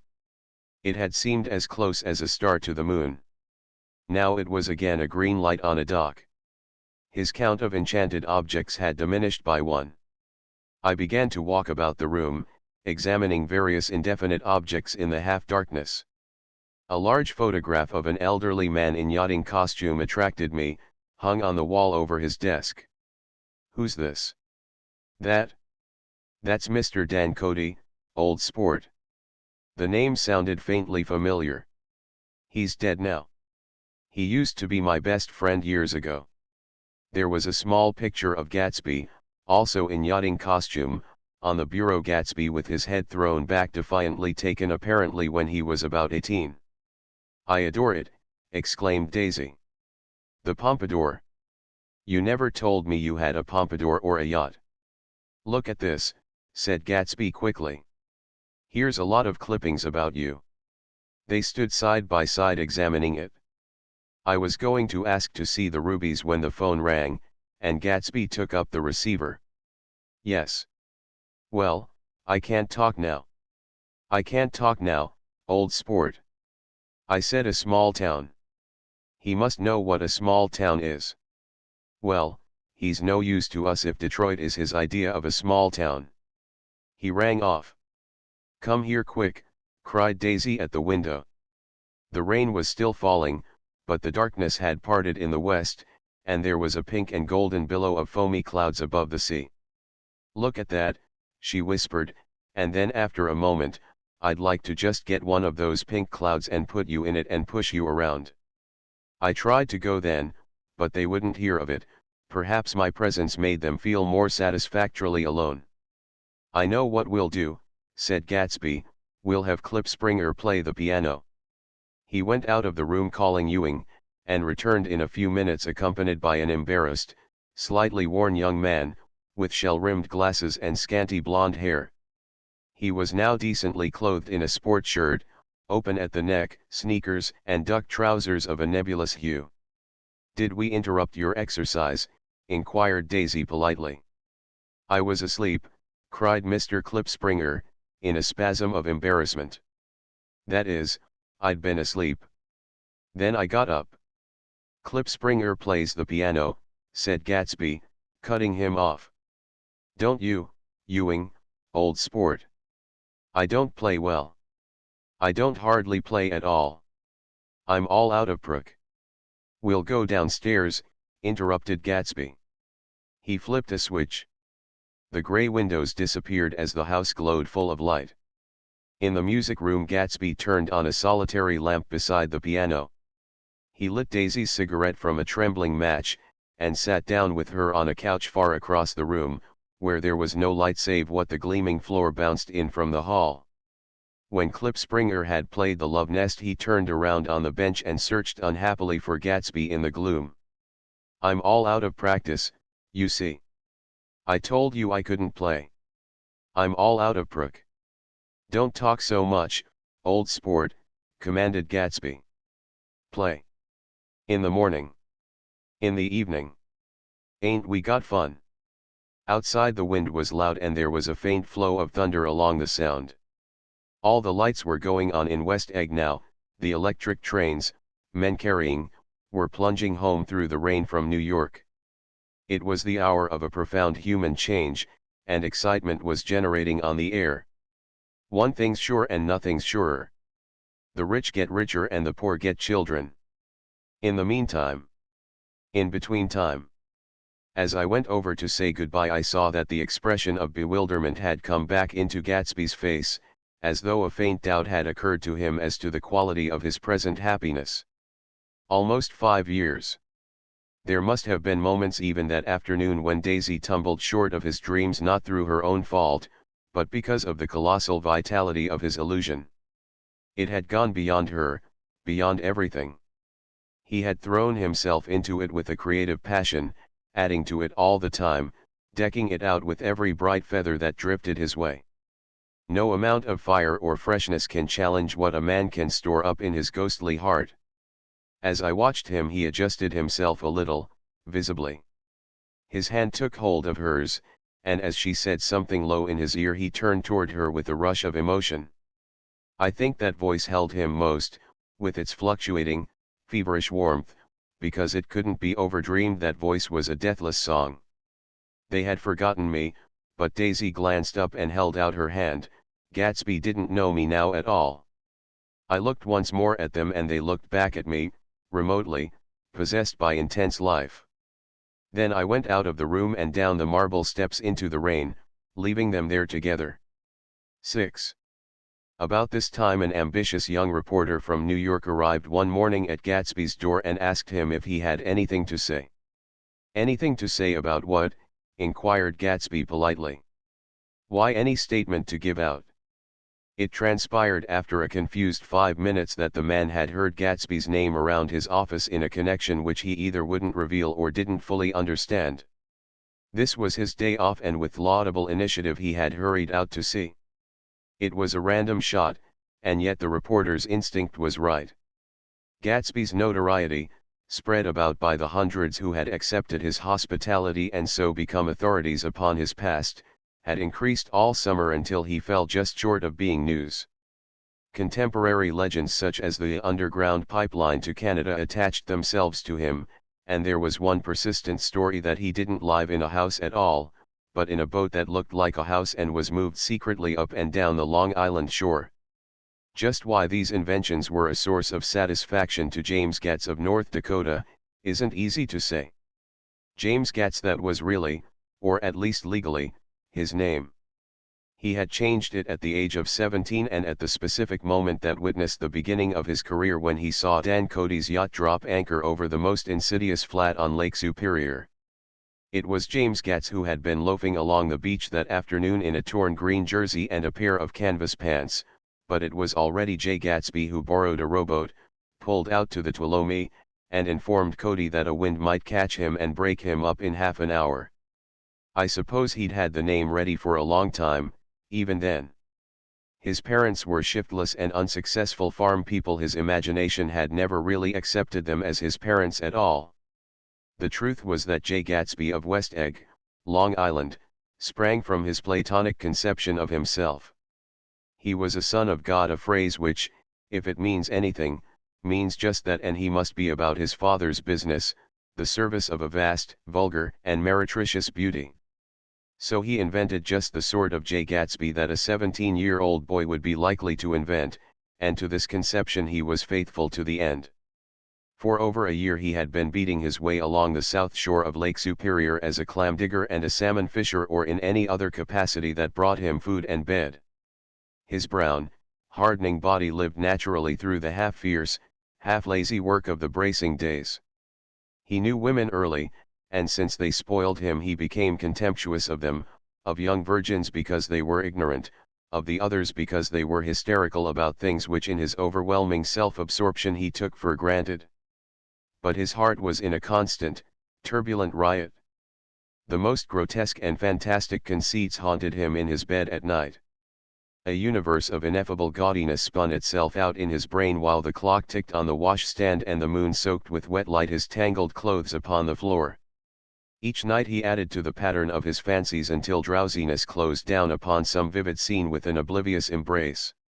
For a while these reveries provided an outlet for his imagination. They were a satisfactory hint of the unreality of reality, a promise that the rock of the world was founded securely on a fairy's wing. An instinct toward his future glory had led him, some months before, to the small Lutheran College of St. Olaf's in southern Minnesota. He stayed there 2 weeks, dismayed at its ferocious indifference to the drums of his destiny, to destiny itself, and despising the janitor's work with which he was to pay his way through. Then he drifted back to Lake Superior, and he was still searching for something to do on the day that Dan Cody's yacht dropped anchor in the shallows alongshore. Cody was 50 years old then, a product of the Nevada silver fields, of the Yukon, of every rush for metal since '75. The transactions in Montana copper that made him many times a millionaire found him physically robust but on the verge of soft-mindedness, and, suspecting this, an infinite number of women tried to separate him from his money. The none too savory ramifications by which Ella Kay, the newspaper woman, played Madame de Maintenon to his weakness and sent him to sea in a yacht, were common property of the turgid journalism in 1902. He had been coasting along all too hospitable shores for 5 years when he turned up as James Gats's destiny in Little Girl Bay. To young Gats, resting on his oars and looking up at the railed deck, that yacht represented all the beauty and glamour in the world. I suppose he smiled at Cody. He had probably discovered that people liked him when he smiled. At any rate, Cody asked him a few questions, one of them elicited the brand new name, and found that he was quick and extravagantly ambitious. A few days later he took him to Duluth and bought him a blue coat, 6 pairs of white duck trousers, and a yachting cap. And when the Tuolumne left for the West Indies and the Barbary Coast, Gatsby left too. He was employed in a vague personal capacity while he remained with Cody. He was in turn steward, mate, skipper, secretary, and even jailer, for Dan Cody sober knew what lavish doings Dan Cody drunk might soon be about, and he provided for such contingencies by reposing more and more trust in Gatsby. The arrangement lasted 5 years, during which the boat went 3 times around the continent. It might have lasted indefinitely except for the fact that Ella Kay came on board one night in Boston and a week later Dan Cody inhospitably died. I remember the portrait of him up in Gatsby's bedroom, a grey, florid man with a hard, empty face, the pioneer debauchee, who during one phase of American life brought back to the eastern seaboard the savage violence of the frontier brothel and saloon. It was indirectly due to Cody that Gatsby drank so little. Sometimes in the course of gay parties women used to rub champagne into his hair, for himself he formed the habit of letting liquor alone. And it was from Cody that he inherited money, a legacy of $25,000. He didn't get it. He never understood the legal device that was used against him, but what remained of the millions went intact to Ella Kay. He was left with his singularly appropriate education. The vague contour of J. Gatsby had filled out to the substantiality of a man. He told me all this very much later, but I put it down here with the idea of exploding those first wild rumors about his antecedents, which weren't even faintly true. Moreover, he told it to me at a time of confusion, when I had reached the point of believing everything and nothing about him. So I take advantage of this short halt, while Gatsby, so to speak, caught his breath, to clear this set of misconceptions away. It was a halt, too, in my association with his affairs. For several weeks I didn't see him or hear his voice on the phone. Mostly I was in New York, trotting around with Jordan and trying to ingratiate myself with her senile aunt, but finally I went over to his house one Sunday afternoon. I hadn't been there 2 minutes when somebody brought Tom Buchanan in for a drink. I was startled, naturally, but the really surprising thing was that it hadn't happened before. They were a party of 3 on horseback, Tom and a man named Sloane and a pretty woman in a brown riding habit, who had been there previously. "I'm delighted to see you," said Gatsby, standing on his porch. "I'm delighted that you dropped in." As though they cared. "Sit right down. Have a cigarette or a cigar?" He walked around the room quickly, ringing bells. "I'll have something to drink for you in just a minute." He was profoundly affected by the fact that Tom was there. But he would be uneasy anyhow until he had given them something, realizing in a vague way that that was all they came for. Mr. Sloane wanted nothing. "A lemonade?" "No, thanks." "A little champagne?" "Nothing at all, thanks." "I'm sorry. Did you have a nice ride?" "Very good roads around here." "I suppose the automobiles?" "Yeah." Moved by an irresistible impulse, Gatsby turned to Tom, who had accepted the introduction as a stranger. "I believe we've met somewhere before, Mr. Buchanan." "Oh, yes," said Tom, gruffly polite, but obviously not remembering. "So we did. I remember very well. About 2 weeks ago." "That's right. You were with Nick here." "I know your wife," continued Gatsby, almost aggressively. "That's so." Tom turned to me. "You live near here, Nick?" "Next door." "That's so." Mr. Sloane didn't enter into the conversation, but lounged back haughtily in his chair. The woman said nothing either until unexpectedly, after 2 highballs, she became cordial. "We'll all come over to your next party, Mr. Gatsby," she suggested. "What do you say?" "Certainly, I'd be delighted to have you." "Beaver nice," said Mr. Sloane, without gratitude. "Well, think ought to be starting home." "Please don't hurry," Gatsby urged them. He had control of himself now, and he wanted to see more of Tom. Why don't you stay for supper? I wouldn't be surprised if some other people dropped in from New York." "You come to supper with me," said the lady enthusiastically. "Both of you?" This included me. Mr. Sloane got to his feet. "Come along," he said, but to her only. "I mean it," she insisted. "I'd love to have you. Lots of room." Gatsby looked at me questioningly. He wanted to go and he didn't see that Mr. Sloane had determined he shouldn't. "I'm afraid I won't be able to," I said. "Well, you come," she urged, concentrating on Gatsby. Mr. Sloane murmured something close to her ear.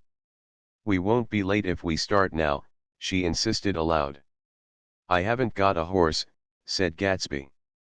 "I used to ride in the army, but I've never bought a horse. I'll have to follow you in my car." "Excuse me for just a minute." The rest of us walked out on the porch where Sloane and the lady began an impassioned conversation aside. "My God, I believe the man's coming," said Tom. "Doesn't he know she doesn't want him?" "She says she does want him. She has a big dinner party and he won't know a soul there." He frowned. "I wonder where in the devil he met Daisy. By God, I may be old-fashioned in my ideas, but women run around too much these days to suit me. They meet all kinds of crazy fish." Suddenly Mr. Sloane and the lady walked down the steps and mounted their horses. "Come on," said Mr. Sloane to Tom, "we're late. We've got to go." And then to me, "Tell him we couldn't wait, will you?" Tom and I shook hands, the rest of us exchanged a cool nod, and they trotted quickly down the drive, disappearing under the August foliage just as Gatsby, with hat and light overcoat in hand, came out the front door. Tom was evidently perturbed at Daisy's running around alone, for on the following Saturday night he came with her to Gatsby's party. Perhaps his presence gave the evening its peculiar quality of oppressiveness. It stands out in my memory from Gatsby's other parties that summer. There were the same people, or at least the same sort of people, the same profusion of champagne, the same many-colored, many-keyed commotion, but I felt an unpleasantness in the air, a pervading harshness that hadn't been there before. Or perhaps I had merely grown used to it, grown to accept West Egg as a world complete in itself, with its own standards and its own great figures, second to nothing because it had no consciousness of being so, and now I was looking at it again, through Daisy's eyes. It is invariably saddening to look through new eyes at things upon which you have expended your own powers of adjustment. They arrived at twilight, and, as we strolled out among the sparkling hundreds, Daisy's voice was playing murmurous tricks in her throat. "These things excite me so," she whispered. "If you want to kiss me any time during the evening, Nick, just let me know and I'll be glad to arrange it for you. Just mention my name. Or present a green card. I'm giving out green." "Look around," suggested Gatsby. "I'm looking around. I'm having a marvelous. You must see the faces of many people you've heard about." Tom's arrogant eyes roamed the crowd. "We don't go around very much," he said. "In fact, I was just thinking I don't know a soul here. Perhaps you know that lady." Gatsby indicated a gorgeous, scarcely human orchid of a woman who sat in state under a white plum tree. Tom and Daisy stared, with that peculiarly unreal feeling that accompanies the recognition of a hitherto ghostly celebrity of the movies. "She's lovely," said Daisy. "The man bending over her is her director." He took them ceremoniously from group to group. "Mrs. Buchanan, and Mr. Buchanan." After an instant's hesitation he added, "the polo player." "Oh no," objected Tom quickly, "not me." But evidently the sound of it pleased Gatsby, for Tom remained the polo player for the rest of the evening. "I've never met so many celebrities," Daisy exclaimed. "I liked that man, what was his name, with the sort of blue nose?" Gatsby identified him, adding that he was a small producer. "Well, I liked him anyhow." "I'd a little rather not be the polo player," said Tom pleasantly. "I'd rather look at all these famous people in oblivion." Daisy and Gatsby danced. I remember being surprised by his graceful, conservative foxtrot. I had never seen him dance before.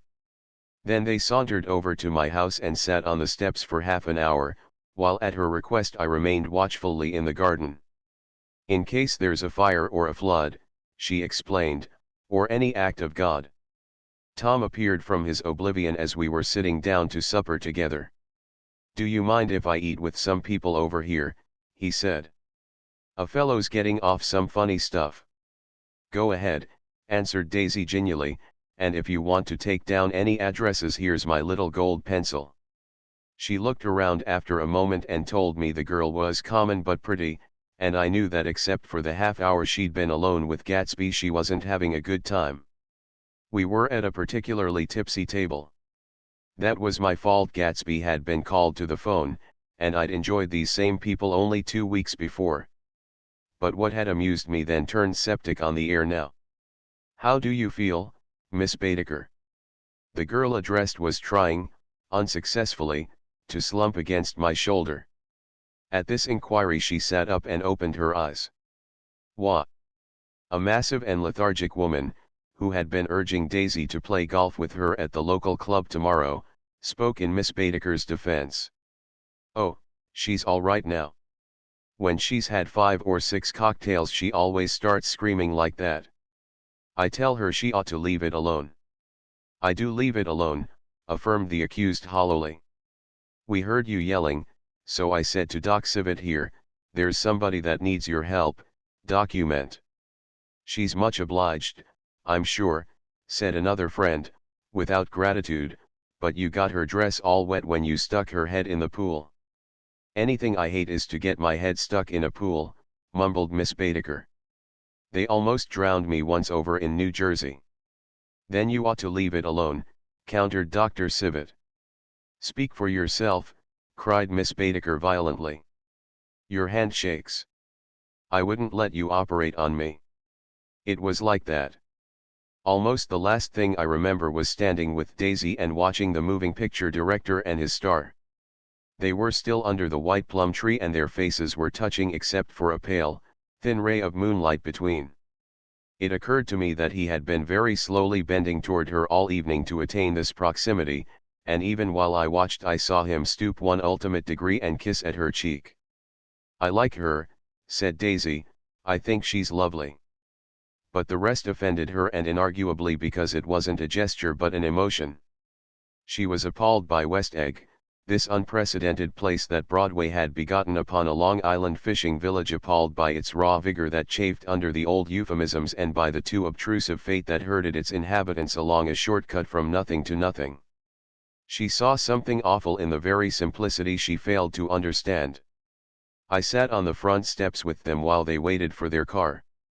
It was dark here in front, only the bright door sent 10 square feet of light volleying out into the soft black morning. Sometimes a shadow moved against a dressing room blind above, gave way to another shadow, an indefinite procession of shadows, who rouged and powdered in an invisible glass. "Who is this Gatsby anyhow?" demanded Tom suddenly. "Some big bootlegger." "Where'd you hear that?" I inquired. "I didn't hear it. I imagined it. A lot of these newly rich people are just big bootleggers, you know." "Not Gatsby," I said shortly. He was silent for a moment. The pebbles of the drive crunched under his feet. Well, he certainly must have strained himself to get this menagerie together. A breeze stirred the gray haze of Daisy's fur collar. "At least they are more interesting than the people we know," she said with an effort. "You didn't look so interested." "Well, I was." Tom laughed and turned to me. "Did you notice Daisy's face when that girl asked her to put her under a cold shower?" Daisy began to sing with the music in a husky, rhythmic whisper, bringing out a meaning in each word that it had never had before and would never have again. When the melody rose her voice broke up sweetly, following it, in a way contralto voices have, and each change tipped out a little of her warm human magic upon the air. "Lots of people come who haven't been invited," she said suddenly. That girl hadn't been invited. They simply force their way in and he's too polite to object. "I'd like to know who he is and what he does," insisted Tom. "And I think I'll make a point of finding out." "I can tell you right now," she answered. "He owns some drugstores, a lot of drugstores. He built them up himself." The dilatory limousine came rolling up the drive. "Good night, Nick," said Daisy. Her glance left me and sought the lighted top of the steps, where 3 o'clock in the morning, a neat, sad little waltz of that year, was drifting out the open door. After all, in the very casualness of Gatsby's party there were romantic possibilities totally absent from her world. What was it up there in the song that seemed to be calling her back inside? What would happen now in the dim, incalculable hours? Perhaps some unbelievable guest would arrive, a person infinitely rare and to be marveled at, some authentically radiant young girl who with one fresh glance at Gatsby, one moment of magical encounter, would blot out those 5 years of unwavering devotion. I stayed late that night. Gatsby asked me to wait until he was free, and I lingered in the garden until the inevitable swimming party had run up, chilled and exalted, from the black beach, until the lights were extinguished in the guest rooms overhead. When he came down the steps at last the tanned skin was drawn unusually tight on his face, and his eyes were bright and tired. She didn't like it, he said immediately. Of course she did. She didn't like it, he insisted. She didn't have a good time. He was silent, and I guessed at his unutterable depression. I feel far away from her, he said. It's hard to make her understand. You mean about the dance? The dance. He dismissed all the dances he had given with a snap of his fingers. Old sport, the dance is unimportant. He wanted nothing less of Daisy than that she should go to Tom and say, "I never loved you." After she had obliterated 4 years with that sentence they could decide upon the more practical measures to be taken. One of them was that, after she was free, they were to go back to Louisville and be married from her house just as if it were 5 years ago. And she doesn't understand, he said. She used to be able to understand. We'd sit for hours. He broke off and began to walk up and down a desolate path of fruit rinds and discarded favors and crushed flowers. I wouldn't ask too much of her, I ventured. You can't repeat the past. Can't repeat the past, he cried incredulously. Why, of course you can. He looked around him wildly, as if the past were lurking here in the shadow of his house, just out of reach of his hand. I'm going to fix everything just the way it was before, he said, nodding determinedly. She'll see. He talked a lot about the past, and I gathered that he wanted to recover something, some idea of himself perhaps, that had gone into loving Daisy. His life had been confused and disordered since then, but if he could once return to a certain starting place and go over it all slowly, he could find out what that thing was. One autumn night, 5 years before, they had been walking down the street when the leaves were falling, and they came to a place where there were no trees and the sidewalk was white with moonlight. They stopped here and turned toward each other. Now it was a cool night with that mysterious excitement in it which comes at the 2 changes of the year. The quiet lights in the houses were humming out into the darkness and there was a stir and bustle among the stars. Out of the corner of his eye Gatsby saw that the blocks of the sidewalks really formed a ladder and mounted to a secret place above the trees. He could climb to it, if he climbed alone, and once there he could suck on the pap of life, gulp down the incomparable milk of wonder. His heart beat faster as Daisy's white face came up to his own. He knew that when he kissed this girl, and forever wed his unutterable visions to her perishable breath, his mind would never romp again like the mind of God. So he waited, listening for a moment longer to the tuning fork that had been struck upon a star. Then he kissed her. At his lips' touch she blossomed for him like a flower and the incarnation was complete. Through all he said, even through his appalling sentimentality, I was reminded of something, an elusive rhythm, a fragment of lost words, that I had heard somewhere a long time ago.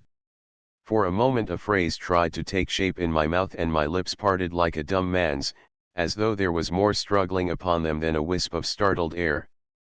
But they made no sound, and what I had almost remembered was uncommunicable forever. 7. It was when curiosity about Gatsby was at its highest that the lights in his house failed to go on one Saturday night and, as obscurely as it had begun, his career as Trimalchio was over. Only gradually did I become aware that the automobiles which turned expectantly into his drive stayed for just a minute and then drove sulkily away. Wondering if he were sick, I went over to find out. An unfamiliar butler with a villainous face squinted at me suspiciously from the door. "Is Mr. Gatsby sick?" "Nope." After a pause he added, "Sir," in a dilatory, grudging way. I hadn't seen him around, and I was rather worried. "Tell him Mr. Carraway came over." "Who?" he demanded rudely. "Carraway. Carraway. All right, I'll tell him." Abruptly he slammed the door. My Finn informed me that Gatsby had dismissed every servant in his house a week ago and replaced them with half a dozen others, who never went into West Egg Village to be bribed by the tradesmen, but ordered moderate supplies over the telephone. The grocery boy reported that the kitchen looked like a pigsty, and the general opinion in the village was that the new people weren't servants at all. Next day Gatsby called me on the phone. "Going away?" I inquired. "No, old sport. I hear you fired all your servants. I wanted somebody who wouldn't gossip. Daisy comes over quite often in the afternoons." So the whole caravanserai had fallen in like a card house at the disapproval in her eyes. "There's some people Wolf she wanted to do something for. They're all brothers and sisters. They used to run a small hotel." "I see." He was calling up at Daisy's request would I come to lunch at her house tomorrow? Miss Baker would be there. Half an hour later Daisy herself telephoned and seemed relieved to find that I was coming. Something was up. And yet I couldn't believe that they would choose this occasion for a scene, especially for the rather harrowing scene that Gatsby had outlined in the garden. The next day was broiling, almost the last, certainly the warmest, of the summer. As my train emerged from the tunnel into sunlight, only the hot whistles of the National Biscuit Company broke the simmering hush at noon. The straw seats of the car hovered on the edge of combustion. The woman next to me perspired delicately for a while into her white shirtwaist, and then, as her newspaper dampened under her fingers, lapsed despairingly into deep heat with a desolate cry. Her pocketbook slapped to the floor. "Oh, my," she gasped. I picked it up with a weary bend and handed it back to her, holding it at arm's length and by the extreme tip of the corners to indicate that I had no designs upon it, but everyone nearby, including the woman, suspected me just the same. "Hot," said the conductor to familiar faces. "Some weather." "Hot. Hot. Hot. Is it hot enough for you? Is it hot? Is it?" My commutation ticket came back to me with a dark stain from his hand. That anyone should care in this heat, whose flushed lips he kissed, whose head made damp the pajama pocket over his heart. Through the hall of the Buchanan's house blew a faint wind, carrying the sound of the telephone bell out to Gatsby and me as we waited at the door. "The master's body," roared the butler into the mouthpiece. "I'm sorry, madam, but we can't furnish it. It's far too hot to touch this noon." What he really said was, "Yes. Yes. I'll see."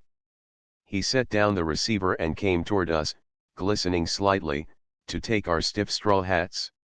"Madam expects you in the salon," he cried, needlessly indicating the direction. In this heat every extra gesture was an affront to the common store of life. The room, shadowed well with awnings, was dark and cool. Daisy and Jordan lay upon an enormous couch, like silver idols weighing down their own white dresses against the singing breeze of the fans. "We can't move," they said together. Jordan's fingers, powdered white over their tan, rested for a moment in mine. "And Mr. Thomas Buchanan, the athlete?" I inquired. Simultaneously I heard his voice, gruff, muffled, husky, at the hall telephone. Gatsby stood in the center of the crimson carpet and gazed around with fascinated eyes. Daisy watched him and laughed, her sweet, exciting laugh. A tiny gust of powder rose from her bosom into the air. "The rumor is," whispered Jordan, that's Tom's girl on the telephone." We were silent. The voice in the hall rose high with annoyance. "Very well, then, I won't sell you the car at all. I'm under no obligations to you at all, and as for your bothering me about it at lunchtime, I won't stand that at all." Holding down the receiver, said Daisy cynically. No, he's not, I assured her. It's a bona fide deal. I happen to know about it. Tom flung open the door, blocked out its space for a moment with his thick body, and hurried into the room. Mr. Gatsby. He put out his broad, flat hand with well-concealed dislike. I'm glad to see you, sir. Nick. Make us a cold drink, cried Daisy. As he left the room again, she got up and went over to Gatsby and pulled his face down, kissing him on the mouth. You know I love you, she murmured. You forget there's a lady present, said Jordan. Daisy looked around doubtfully. You kiss Nick too? What a low, vulgar girl. I don't care, cried Daisy, and began to clog on the brick fireplace. Then she remembered the heat and sat down guiltily on the couch just as a freshly laundered nurse leading a little girl came into the room. Bless said Precious, she crooned, holding out her arms. Come to your own mother that loves you. The child, relinquished by the nurse, rushed across the room and rooted shyly into her mother's dress. The Bless said Precious. Did mother get powder on your old yellowy hair? Stand up now, and say how to do. Gatsby and I in turn leaned down and took the small reluctant hand. Afterward he kept looking at the child with surprise.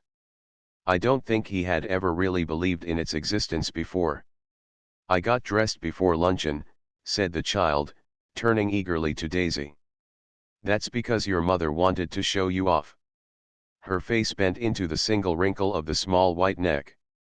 You dream, you. You absolute little dream. Yes, admitted the child calmly. Aunt Jordan's got on a white dress too.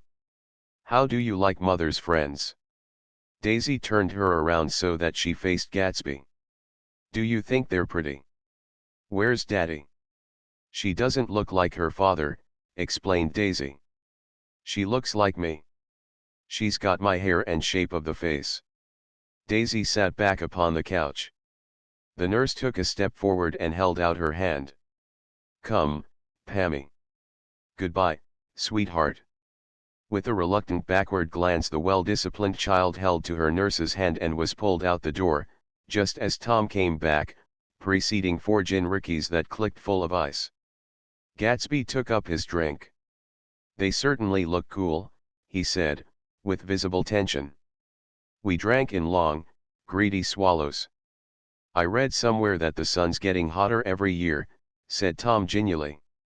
It seems that pretty soon the Earth's going to fall into the sun, or wait a minute, it's just the opposite, the sun's getting colder every year. Come outside, he suggested to Gatsby, I'd like you to have a look at the place. I went with them out to the veranda. On the green sound, stagnant in the heat, one small sail crawled slowly toward the fresher sea. Gatsby's eyes followed it momentarily. He raised his hand and pointed across the bay. I'm right across from you. So you are. Our eyes lifted over the rosebeds and the hot lawn and the weedy refuse of the dog days along shore.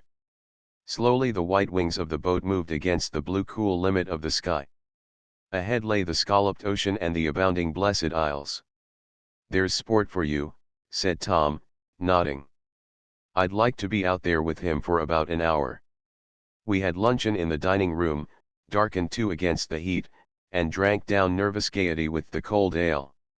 What'll we do with ourselves this afternoon, cried Daisy, and the day after that, and the next 30 years? Don't be morbid, Jordan said. Life starts all over again when it gets crisp in the fall. But it's so hot, insisted Daisy, on the verge of tears, and everything's so confused. Let's all go to town. Her voice struggled on through the heat, beating against it, molding its senselessness into forms. I've heard of making a garage out of a stable, Tom was saying to Gatsby, but I'm the first man who ever made a stable out of a garage. Who wants to go to town? Demanded Daisy insistently. Gatsby's eyes floated toward her. Ah, she cried, you look so cool. Their eyes met, and they stared together at each other, alone in space. With an effort she glanced down at the table. You always look so cool, she repeated. She had told him that she loved him, and Tom Buchanan saw. He was astounded. His mouth opened a little, and he looked at Gatsby, and then back at Daisy as if he had just recognized her as someone he knew a long time ago. "You resemble the advertisement of the man," she went on innocently. "You know the advertisement of the man." "All right," broke in Tom quickly, "I'm perfectly willing to go to town. Come on, we're all going to town." He got up, his eyes still flashing between Gatsby and his wife. No one moved. "Come on." His temper cracked a little. "What's the matter, anyhow? If we're going to town, let's start." His hand, trembling with his effort at self-control, bore to his lips the last of his glass of ale. Daisy's voice got us to our feet and out onto the blazing gravel drive. "Are we just going to go?" she objected. "Like this? Aren't we going to let anyone smoke a cigarette first? Everybody smoked all through lunch." "Oh, let's have fun," she begged him. "It's too hot to fuss." He didn't answer. "Have it your own way," she said. "Come on, Jordan." They went upstairs to get ready while we three men stood there shuffling the hot pebbles with our feet. A silver curve of the moon hovered already in the western sky. Gatsby started to speak, changed his mind, but not before Tom wheeled and faced him expectantly. "Have you got your stables here?" asked Gatsby with an effort. "About a quarter of a mile down the road." "Oh." A pause. "I don't see the idea of going to town," broke out Tom savagely. "Women get these notions in their heads." "Shall we take anything to drink?" called Daisy from an upper window. "I'll get some whiskey," answered Tom. He went inside. Gatsby turned to me rigidly. "I can't say anything in his house, old sport." "She's got an indiscreet voice," I remarked. "It's full of—" I hesitated. "Her voice is full of money," he said suddenly. That was it. I'd never understood before. It was full of money, that was the inexhaustible charm that rose and fell in it, the jingle of it, the cymbal song of it. High in a white palace, the king's daughter, the golden girl. Tom came out of the house wrapping a quart bottle in a towel, followed by Daisy and Jordan wearing small tight hats of metallic cloth and carrying light capes over their arms. "Shall we all go in my car?" suggested Gatsby. He felt the hot, green leather of the seat. "I ought to have left it in the shade." "Is it standard shift?" demanded Tom. "Yes." "Well, you take my coupe and let me drive your car to town." The suggestion was distasteful to Gatsby. "I don't think there's much gas," he objected. "Plenty of gas," said Tom boisterously. He looked at the gauge. "And if it runs out, I can stop at a drugstore." "You can buy anything at a drugstore nowadays." A pause followed this apparently pointless remark. Daisy looked at Tom frowning, and an indefinable expression, at once definitely unfamiliar and vaguely recognizable, as if I had only heard it described in words, passed over Gatsby's face.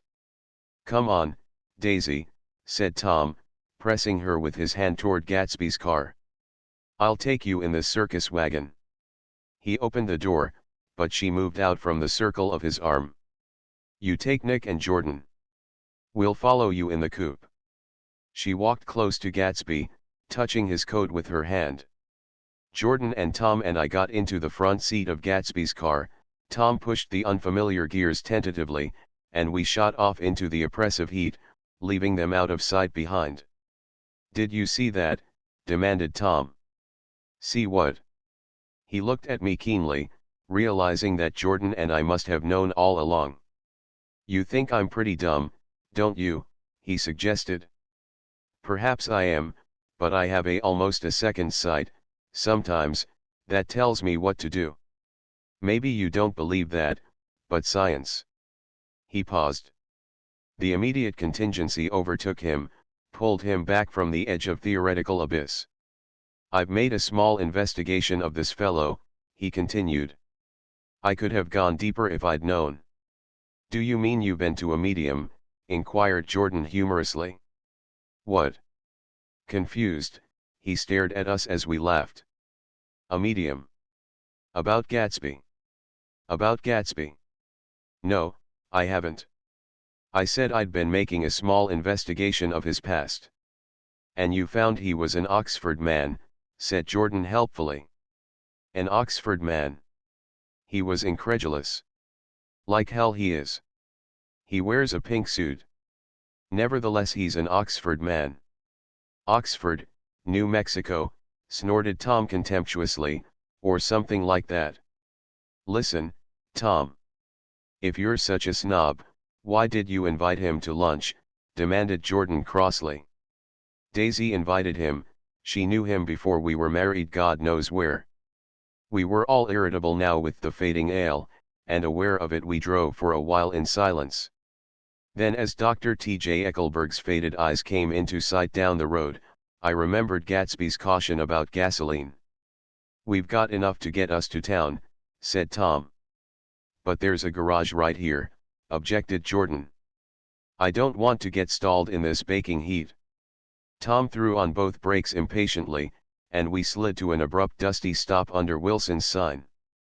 After a moment the proprietor emerged from the interior of his establishment and gazed hollow-eyed at the car. Let's have some gas, cried Tom roughly. What do you think we stopped for to admire the view? I'm sick, said Wilson without moving. Been sick all day. What's the matter? I'm all run down. Well, shall I help myself? Tom demanded. You sounded well enough on the phone. With an effort Wilson left the shade and support of the doorway and, breathing hard, unscrewed the cap of the tank. In the sunlight his face was green. I didn't mean to interrupt your lunch, he said. But I need money pretty bad, and I was wondering what you were going to do with your old car. How do you like this one? Inquired Tom. I bought it last week. It's a nice yellow one, said Wilson, as he strained at the handle. Like to buy it? Big chance, Wilson smiled faintly. No, but I could make some money on the other. What do you want money for, all of a sudden? I've been here too long. I want to get away. My wife and I want to go west. Your wife does, exclaimed Tom, startled. She's been talking about it for 10 years. He rested for a moment against the pump, shading his eyes. And now she's going whether she wants to or not. I'm going to get her away. The coupe flashed by us with a flurry of dust and the flash of a waving hand. What do I owe you? Demanded Tom harshly. I just got wised up to something funny the last 2 days, remarked Wilson. That's why I want to get away. That's why I've been bothering you about the car. What do I owe you? $20. The relentless beating heat was beginning to confuse me and I had a bad moment there before I realized that so far his suspicions hadn't alighted on Tom. He had discovered that Myrtle had some sort of life apart from him in another world, and the shock had made him physically sick. I stared at him and then at Tom, who had made a parallel discovery less than an hour before, and it occurred to me that there was no difference between men in intelligence or race, so profound as the difference between the sick and the well. Wilson was so sick that he looked guilty, unforgivably guilty, as if he had just got some poor girl with child. I'll let you have that car, said Tom. I'll send it over tomorrow afternoon. That locality was always vaguely disquieting, even in the broad glare of afternoon, and now I turned my head as though I had been warned of something behind. Over the ash heaps the giant eyes of Dr. T.J. Eckelberg kept their vigil, but I perceived, after a moment, that other eyes were regarding us with peculiar intensity from less than 20 feet away. In one of the windows over the garage the curtains had been moved aside a little, and Myrtle Wilson was peering down at the car. So engrossed was she that she had no consciousness of being observed, and one emotion after another crept into her face like objects into a slowly developing picture. Her expression was curiously familiar. It was an expression I had often seen on women's faces, but on Myrtle Wilson's face it seemed purposeless and inexplicable until I realized that her eyes, wide with jealous terror, were fixed not on Tom, but on Jordan Baker, whom she took to be his wife. There is no confusion like the confusion of a simple mind, and as we drove away Tom was feeling the hot whips of panic. His wife and his mistress, until an hour ago secure and inviolate, were slipping precipitately from his control. Instinct made him step on the accelerator with the double purpose of overtaking Daisy and leaving Wilson behind, and we sped along toward Astoria at 50 miles an hour, until, among the spidery girders of the elevated, we came in sight of the easy-going Blue Coupe. "Those big movies around 50th Street are cool," suggested Jordan. "I love New York on summer afternoons when everyone's away. There's something very sensuous about it, overripe, as if all sorts of funny fruits were going to fall into your hands." The word sensuous had the effect of further disquieting Tom, but before he could invent a protest the coupe came to a stop, and Daisy signaled us to draw up alongside. "Where are we going?" she cried. "How about the movies?" "It's so hot," she complained. "You go. We'll ride around and meet you after." With an effort her wit rose faintly. "We'll meet you on some corner. I'll be the man smoking 2 cigarettes. "We can't argue about it here," Tom said impatiently, as a truck gave out a cursing whistle behind us. "You follow me to the south side of Central Park, in front of the plaza." Several times he turned his head and looked back for their car, and if the traffic delayed them he slowed up until they came into sight. I think he was afraid they would dart down a side street and out of his life forever. But they didn't. And we all took the less explicable step of engaging the parlor of a suite in the Plaza Hotel. The prolonged and tumultuous argument that ended by herding us into that room eludes me, though I have a sharp physical memory that, in the course of it, my underwear kept climbing like a damp snake around my legs and intermittent beads of sweat raced cool across my back. The notion originated with Daisy's suggestion that we hire 5 bathrooms and take cold baths, and then assumed more tangible form as a place to have a mint julep. Each of us said over and over that it was a crazy idea. We all talked at once to a baffled clerk and thought, or pretended to think, that we were being very funny. The room was large and stifling, and, though it was already 4 o'clock, opening the windows admitted only a gust of hot shrubbery from the park. Daisy went to the mirror and stood with her back to us, fixing her hair. "It's a swell suite," whispered Jordan respectfully, and everyone laughed. "Open another window," commanded Daisy, without turning around. "There aren't any more." "Well, we'd better telephone for an axe." "The thing to do is to forget about the heat," said Tom impatiently. "You make it 10 times worse by crabbing about it." He unrolled the bottle of whiskey from the towel and put it on the table. "Why not let her alone, old sport," remarked Gatsby. "You're the one that wanted to come to town." There was a moment of silence. The telephone book slipped from its nail and splashed to the floor, whereupon Jordan whispered, "Excuse me, but this time no one laughed." "I'll pick it up," I offered. "I've got it." Gatsby examined the parted string, muttered in an interested way, and tossed the book on a chair. "That's a great expression of yours, isn't it?" said Tom sharply. "What is?" "All this old sport business. Where'd you pick that up?" "Now see here, Tom," said Daisy, turning around from the mirror, "if you're going to make personal remarks I won't stay here a minute. Call up and order some ice for the mint julep." As Tom took up the receiver the compressed heat exploded into sound and we were listening to the portentous chords of Mendelssohn's Wedding March from the ballroom below. "Imagine marrying anybody in this heat," cried Jordan dismally. "Still, I was married in the middle of June," Daisy remembered. "Louisville in June. Somebody fainted." "Who was it fainted, Tom?" "Biloxi," he answered shortly. "A man named Biloxi. Blocks Biloxi, and he made boxes, that's a fact, and he was from Biloxi, Tennessee. They carried him into my house," appended Jordan, "because we lived just 2 doors from the church. And he stayed 3 weeks, until Daddy told him he had to get out. The day after he left Daddy died." After a moment she added as if she might have sounded irreverent, there wasn't any connection. I used to know a Bill Biloxi from Memphis, I remarked. That was his cousin. I knew his whole family history before he left. He gave me an aluminium putter that I use today. The music had died down as the ceremony began and now a long cheer floated in at the window, followed by intermittent cries of yeah yeah yeah, and finally by a burst of jazz as the dancing began. "We're getting old," said Daisy. "If we were young we'd rise and dance." "Remember Biloxi," Jordan warned her. "Where'd you know him, Tom?" "Biloxi." He concentrated with an effort. "I didn't know him. He was a friend of Daisy's." "He was not," she denied.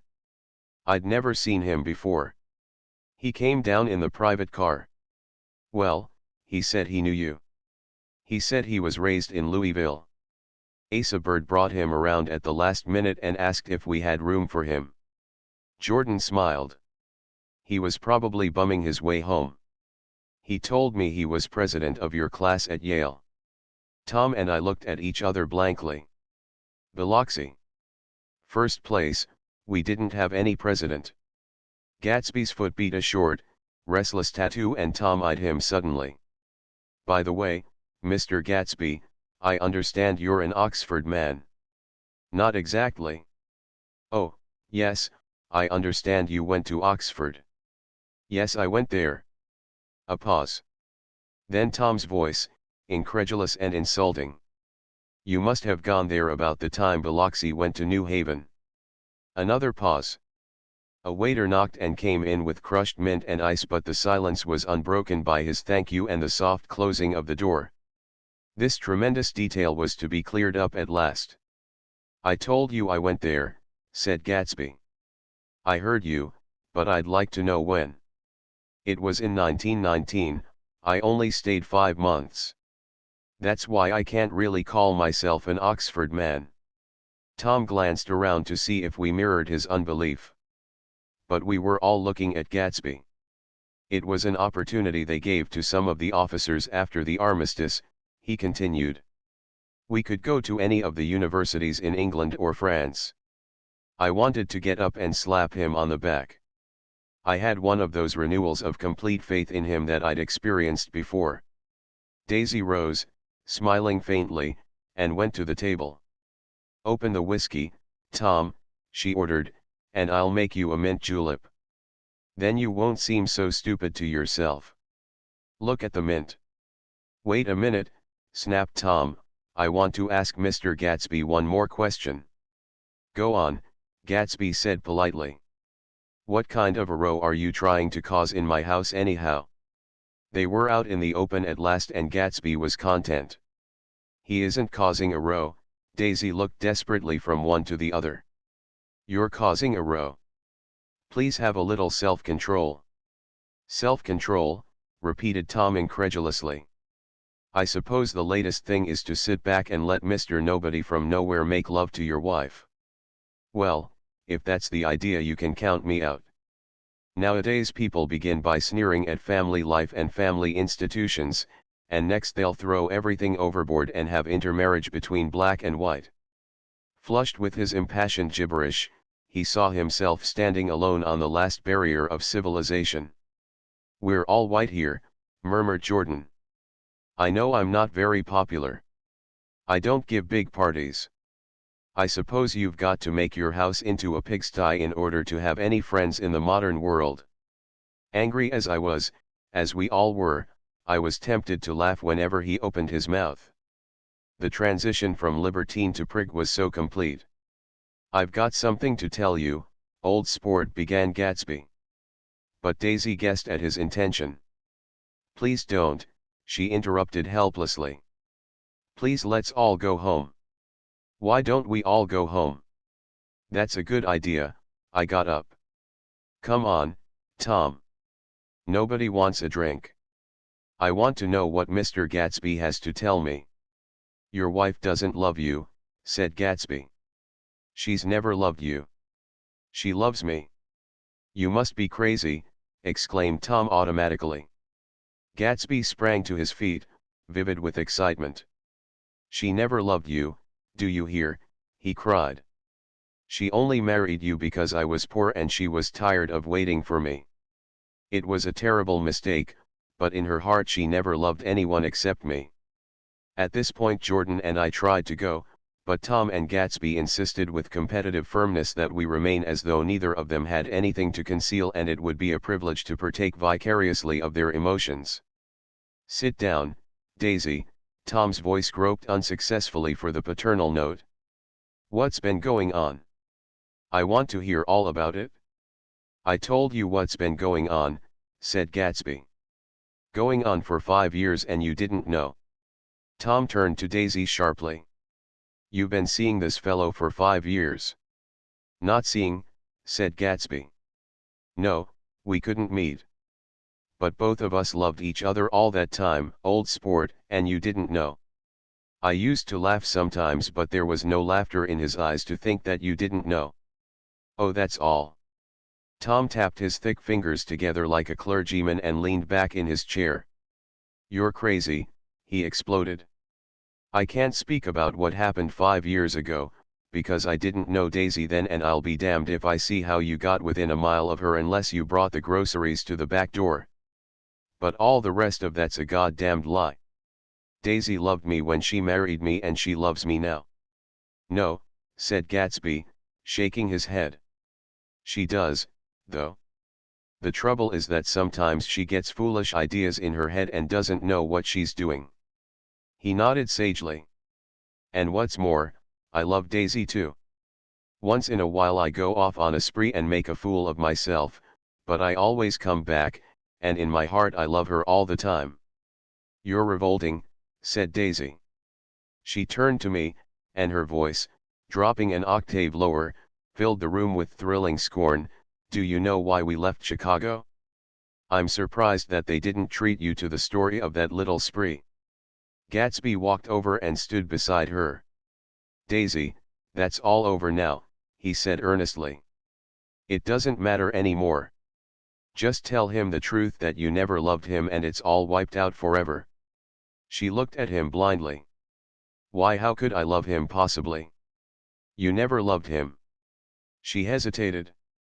Her eyes fell on Jordan and me with a sort of appeal, as though she realized at last what she was doing and as though she had never, all along, intended doing anything at all. But it was done now. It was too late. I never loved him, she said, with perceptible reluctance. Not at Kapiolani, demanded Tom suddenly. No. From the ballroom beneath, muffled and suffocating chords were drifting up on hot waves of air. Not that day I carried you down from the punch bowl to keep your shoes dry. There was a husky tenderness in his tone. Daisy. Please don't. Her voice was cold, but the rancor was gone from it. She looked at Gatsby. There, Jay, she said, but her hand as she tried to light a cigarette was trembling.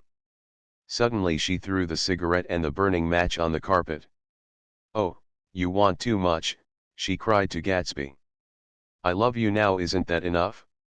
I can't help what's past. She began to sob helplessly. I did love him once, but I loved you too. Gatsby's eyes opened and closed. You loved me too, he repeated. Even that's a lie, said Tom savagely. She didn't know you were alive. Why, there's things between Daisy and me that you'll never know, things that neither of us can ever forget. The words seemed to bite physically into Gatsby. I want to speak to Daisy alone, he insisted. She's all excited now. Even alone I can't say I never loved Tom, she admitted in a pitiful voice. It wouldn't be true. Of course it wouldn't, agreed Tom. She turned to her husband.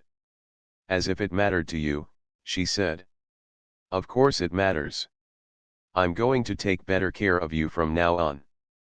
You don't understand, said Gatsby, with a touch of panic. You're not going to take care of her anymore. I'm not. Tom opened his eyes wide and laughed. He could afford to control himself now. Why's that? Daisy's leaving you. Nonsense. I am, though, she said with a visible effort. She's not leaving me. Tom's words suddenly leaned down over Gatsby. Certainly not for a common swindler who'd have to steal the ring he put on her finger. I won't stand this, cried Daisy. Oh, please let's get out. Who are you, anyhow, broke out Tom. You're one of that bunch that hangs around with Meyer Wolf. That much I happen to know. I've made a little investigation into your affairs and I'll carry it further tomorrow. You can suit yourself about that, old sport, said Gatsby steadily. I found out what your drugstores were. He turned to us and spoke rapidly. He and this Wolf bought up a lot of side street drugstores here and in Chicago and sold grain alcohol over the counter. That's one of his little stunts. I picked him for a bootlegger the first time I saw him, and I wasn't far wrong. What about it? Said Gatsby politely. I guess your friend Walter Chase wasn't too proud to come in on it. And you left him in the lurch, didn't you?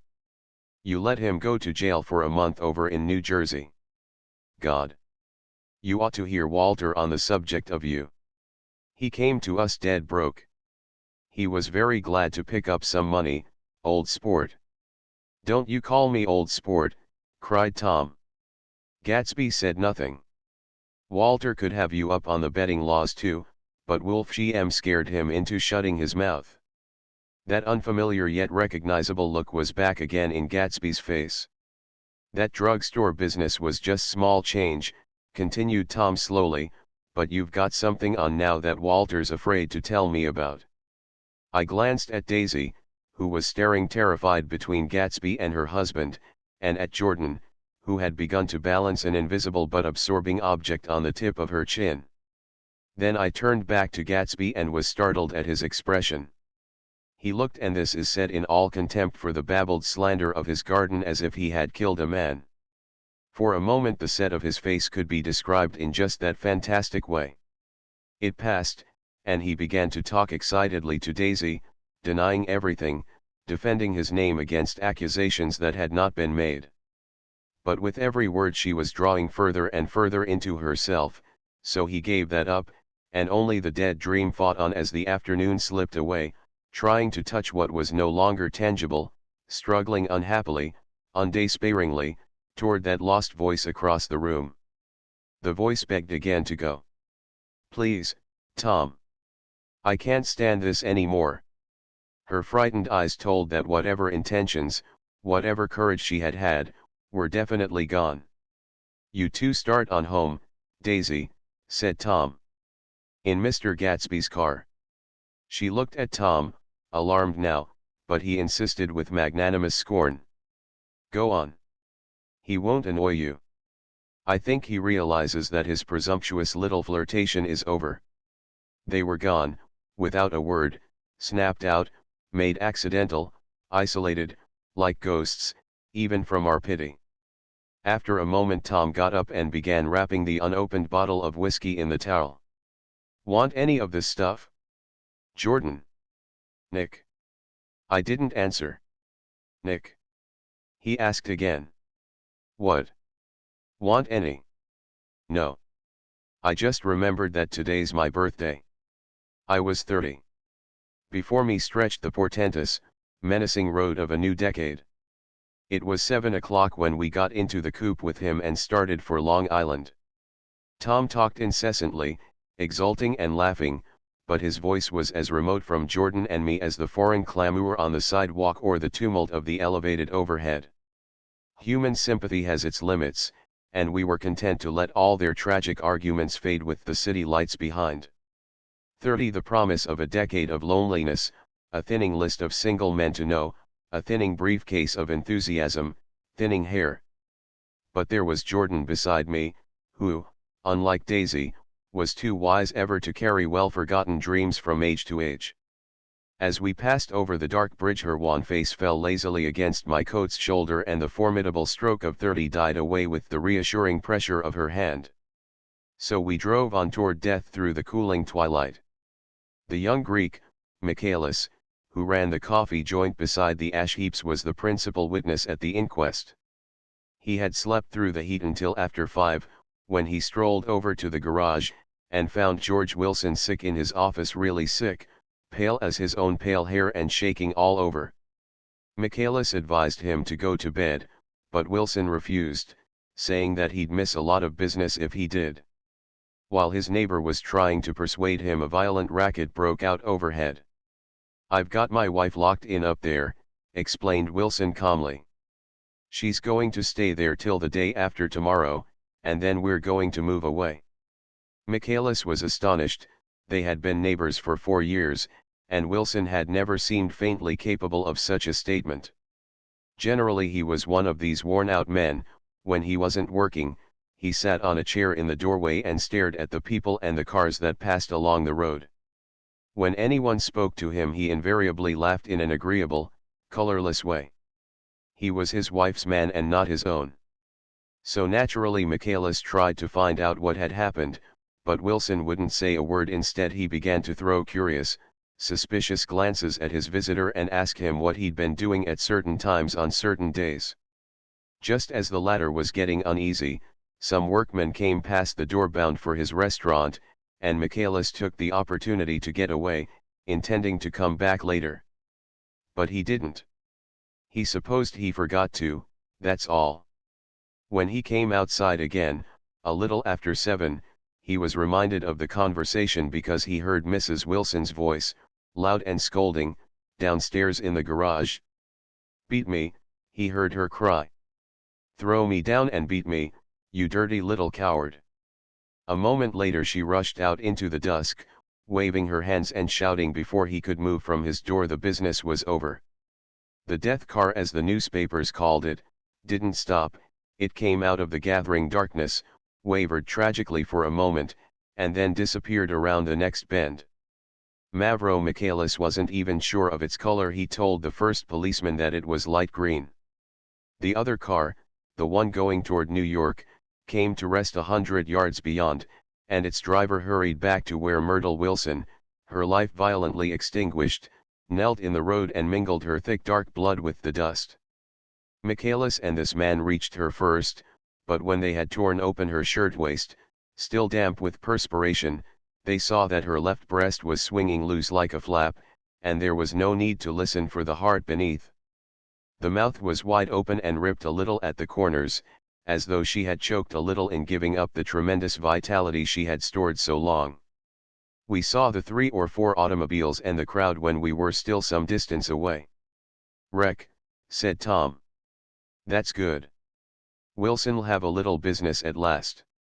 He slowed down, but still without any intention of stopping, until, as we came nearer, the hushed, intent faces of the people at the garage door made him automatically put on the brakes.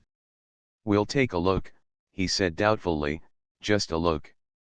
I became aware now of a hollow, wailing sound which issued incessantly from the garage, a sound which, as we got out of the coupe and walked toward the door, resolved itself into the words "Oh, my God," uttered over and over in a gasping moan.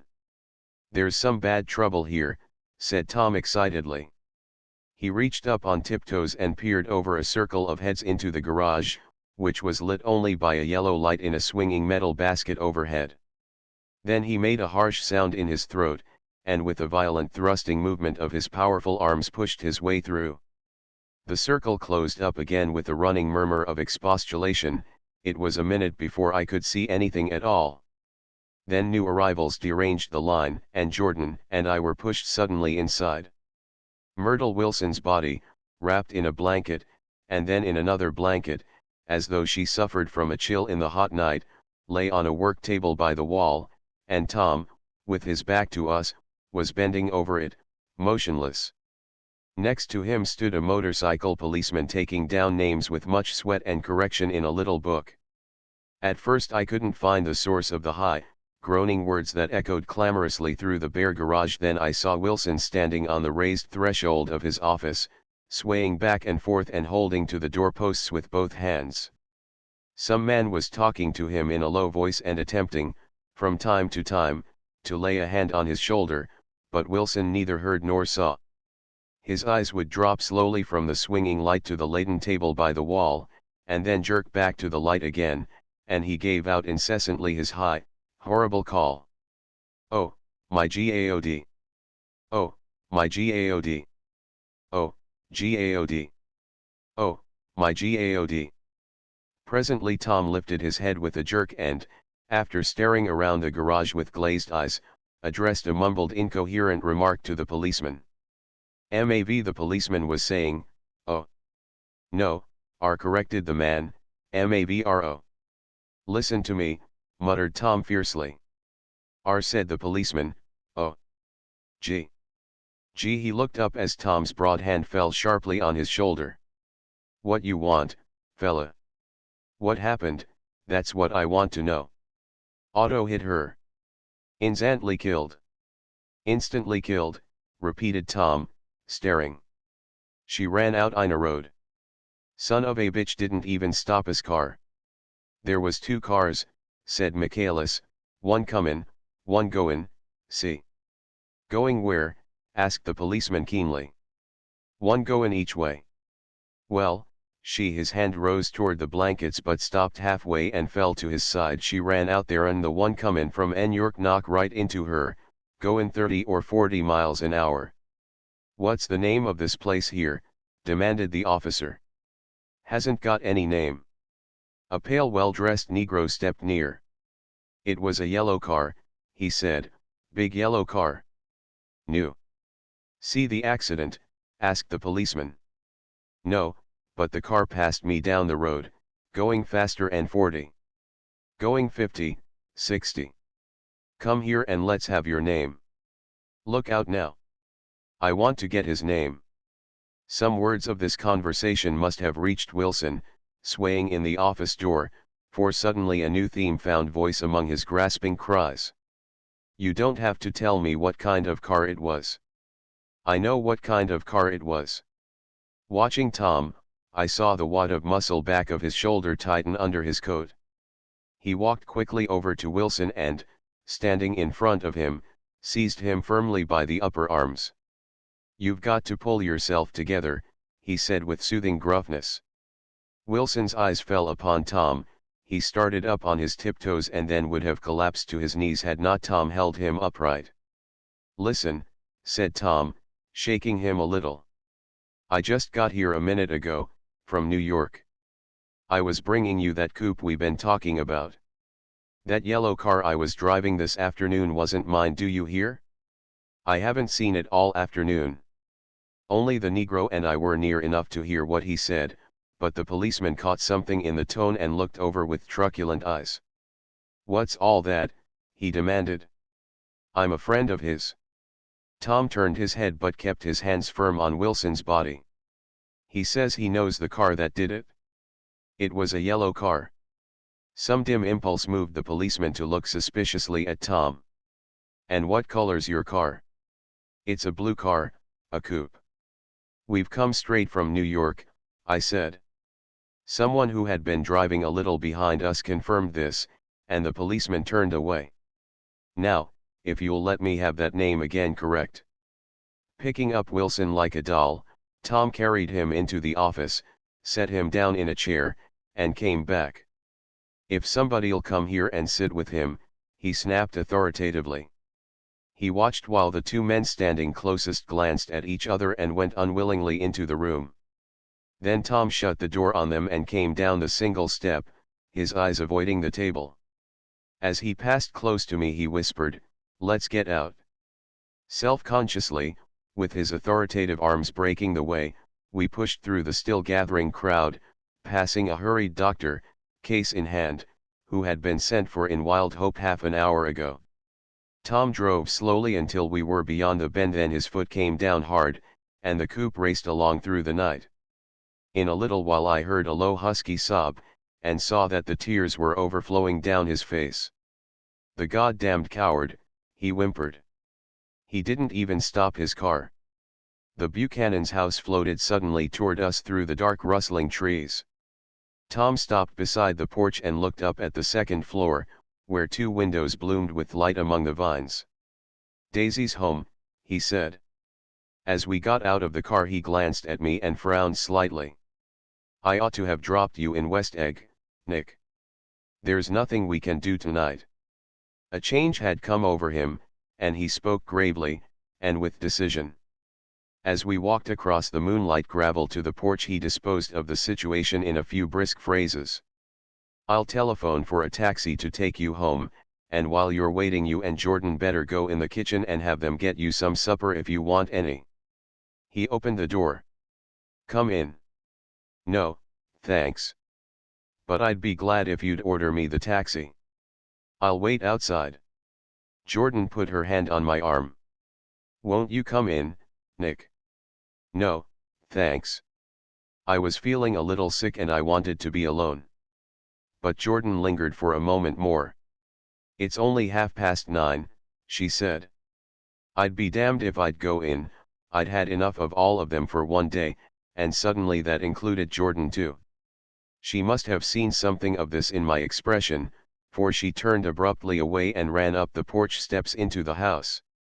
I sat down for a few minutes with my head in my hands, until I heard the phone taken up inside and the butler's voice calling a taxi. Then I walked slowly down the drive away from the house, intending to wait by the gate. I hadn't gone 20 yards when I heard my name and Gatsby stepped from between two bushes into the path.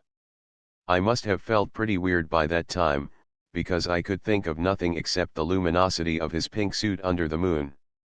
"What are you doing?" I inquired. "Just standing here, old sport." Somehow, that seemed a despicable occupation. For all I knew he was going to rob the house in a moment, I wouldn't have been surprised to see sinister faces, the faces of Wolf Shiem's people, behind him in the dark shrubbery. "Did you see any trouble on the road?" he asked after a minute. "Yes." He hesitated. "Was she killed?" "Yes." "I thought so," I told Daisy. "I thought so. It's better that the shock should all come at once. She stood it pretty well." He spoke as if Daisy's reaction was the only thing that mattered. "I got to West Egg by a side road," he went on, "and left the car in my garage. I don't think anybody saw us, but of course I can't be sure." I disliked him so much by this time that I didn't find it necessary to tell him he was wrong. "Who was the woman?" he inquired. "Her name was Wilson. Her husband owns the garage." "How the devil did it happen?" "Well, I tried to swing the wheel," he broke off, "and suddenly I guessed at the truth." "Was Daisy driving?" "Yes," he said after a moment, "but of course I'll say I was. You see, when we left New York she was very nervous and she thought it would steady her to drive, and this woman rushed out at us just as we were passing a car coming the other way. It all happened in a minute, but it seemed to me that she wanted to speak to us, thought we were somebody she knew. Well, first Daisy turned away from the woman toward the other car, and then she lost her nerve and turned back. The second my hand reached the wheel I felt the shock. It must have killed her instantly. It ripped her open." "Don't tell me, old sport." He winced. "Anyhow, Daisy stepped on it. I tried to make her stop, but she couldn't, so I pulled on the emergency brake. Then she fell over into my lap and I drove on." "She'll be all right tomorrow," he said presently. "I'm just going to wait here and see if he tries to bother her about that unpleasantness this afternoon. She's locked herself into her room, and if he tries any brutality she's going to turn the light out and on again." "He won't touch her," I said. "He's not thinking about her." "I don't trust him, old sport." "How long are you going to wait?" "All night, if necessary. Anyhow, till they all go to bed." A new point of view occurred to me. Suppose Tom found out that Daisy had been driving. He might think he saw a connection in it, he might think anything. I looked at the house. There were 2 or 3 bright windows downstairs and the pink glow from Daisy's room on the ground floor. "You wait here," I said. "I'll see if there's any sign of a commotion." I walked back along the border of the lawn, traversed the gravel softly, and tiptoed up the veranda steps. The drawing room curtains were open, and I saw that the room was empty. Crossing the porch where we had dined that June night 3 months before, I came to a small rectangle of light which I guessed was the pantry window. The blind was drawn, but I found a rift at the sill. Daisy and Tom were sitting opposite each other at the kitchen table, with a plate of cold fried chicken between them, and 2 bottles of ale. He was talking intently across the table at her, and in his earnestness his hand had fallen upon and covered her own. Once in a while she looked up at him and nodded in agreement. They weren't happy, and neither of them had touched the chicken or the ale, and yet they weren't unhappy either. There was an unmistakable air of natural intimacy about the picture, and anybody would have said that they were conspiring together. As I tiptoed from the porch I heard my taxi feeling its way along the dark road toward the house. Gatsby was waiting where I had left him in the drive. "Is it all quiet up there?" he asked anxiously. "Yes, it's all quiet." I hesitated. "You'd better come home and get some sleep." He shook his head. "I want to wait here till Daisy goes to bed." "Good night, old sport." He put his hands in his coat pockets and turned back eagerly to his scrutiny of the house, as though my presence marred the sacredness of the vigil. So I walked away and left him standing there in the moonlight watching over nothing. 8. I couldn't sleep all night. A foghorn was groaning incessantly on the sound, and I tossed half-sick between grotesque reality and savage, frightening dreams. Toward dawn I heard a taxi go up Gatsby's drive, and immediately I jumped out of bed and began to dress. I felt that I had something to tell him, something to warn him about, and morning would be too late. Crossing his lawn, I saw that his front door was still open and he was leaning against a table in the hall, heavy with dejection or sleep. "Nothing happened," he said wanly. I waited, and about 4 o'clock she came to the window and stood there for a minute and then turned out the light. His house had never seemed so enormous to me as it did that night when we hunted through the great rooms for cigarettes. We pushed aside curtains that were like pavilions, and felt over innumerable feet of dark wall for electric light switches. Once I tumbled with a sort of splash upon the keys of a ghostly piano. There was an inexplicable amount of dust everywhere, and the rooms were musty, as though they hadn't been aired for many days. I found a humidor on an unfamiliar table, with 2 stale, dry cigarettes inside. Throwing open the French windows of the drawing room, we sat smoking out into the darkness. "You ought to go away," I said. "It's pretty certain they'll trace your car. Go away now, old sport. Go to Atlantic City for a week, or up to Montreal." He wouldn't consider it. He couldn't possibly leave Daisy until he knew what she was going to do. He was clutching at some last hope and I couldn't bear to shake him free. It was this night that he told me the strange story of his youth with Dan. Cody told it to me because Jay Gatsby had broken up like glass against Tom's hard malice, and the long secret extravaganza was played out. I think that he would have acknowledged anything now, without reserve, but he wanted to talk about Daisy. She was the first nice girl he had ever known. In various unrevealed capacities he had come in contact with such people, but always with indiscernible barbed wire between. He found her excitingly desirable. He went to her house, at first with other officers from Camp Taylor, then alone. It amazed him he had never been in such a beautiful house before. But what gave it an air of breathless intensity, was that Daisy lived there. It was as casual a thing to her as his tent out at camp was to him. There was a ripe mystery about it, a hint of bedrooms upstairs more beautiful and cool than other bedrooms, of gay and radiant activities taking place through its corridors, and of romances that were not musty and laid away already in lavender but fresh and breathing and redolent of this year's shining motor cars, and of dances whose flowers were scarcely withered. It excited him, too, that many men had already loved Daisy. It increased her value in his eyes. He felt their presence all about the house, pervading the air with the shades and echoes of still vibrant emotions. But he knew that he was in Daisy's house by a colossal accident. However glorious might be his future as Jay Gatsby, he was at present a penniless young man without a past, and at any moment the invisible cloak of his uniform might slip from his shoulders. So he made the most of his time. He took what he could get, ravenously and unscrupulously. Eventually he took Daisy one still October night, took her because he had no real right to touch her hand. He might have despised himself, for he had certainly taken her under false pretenses. I don't mean that he had traded on his phantom millions, but he had deliberately given Daisy a sense of security. He let her believe that he was a person from much the same strata as herself, that he was fully able to take care of her. As a matter of fact, he had no such facilities. He had no comfortable family standing behind him, and he was liable at the whim of an impersonal government to be blown anywhere about the world. But he didn't despise himself, and it didn't turn out as he had imagined. He had intended, probably, to take what he could and go, but now he found that he had committed himself to the following of a grail. He knew that Daisy was extraordinary, but he didn't realize just how extraordinary a nice girl could be. She vanished into her rich house, into her rich, full life, leaving Gatsby nothing.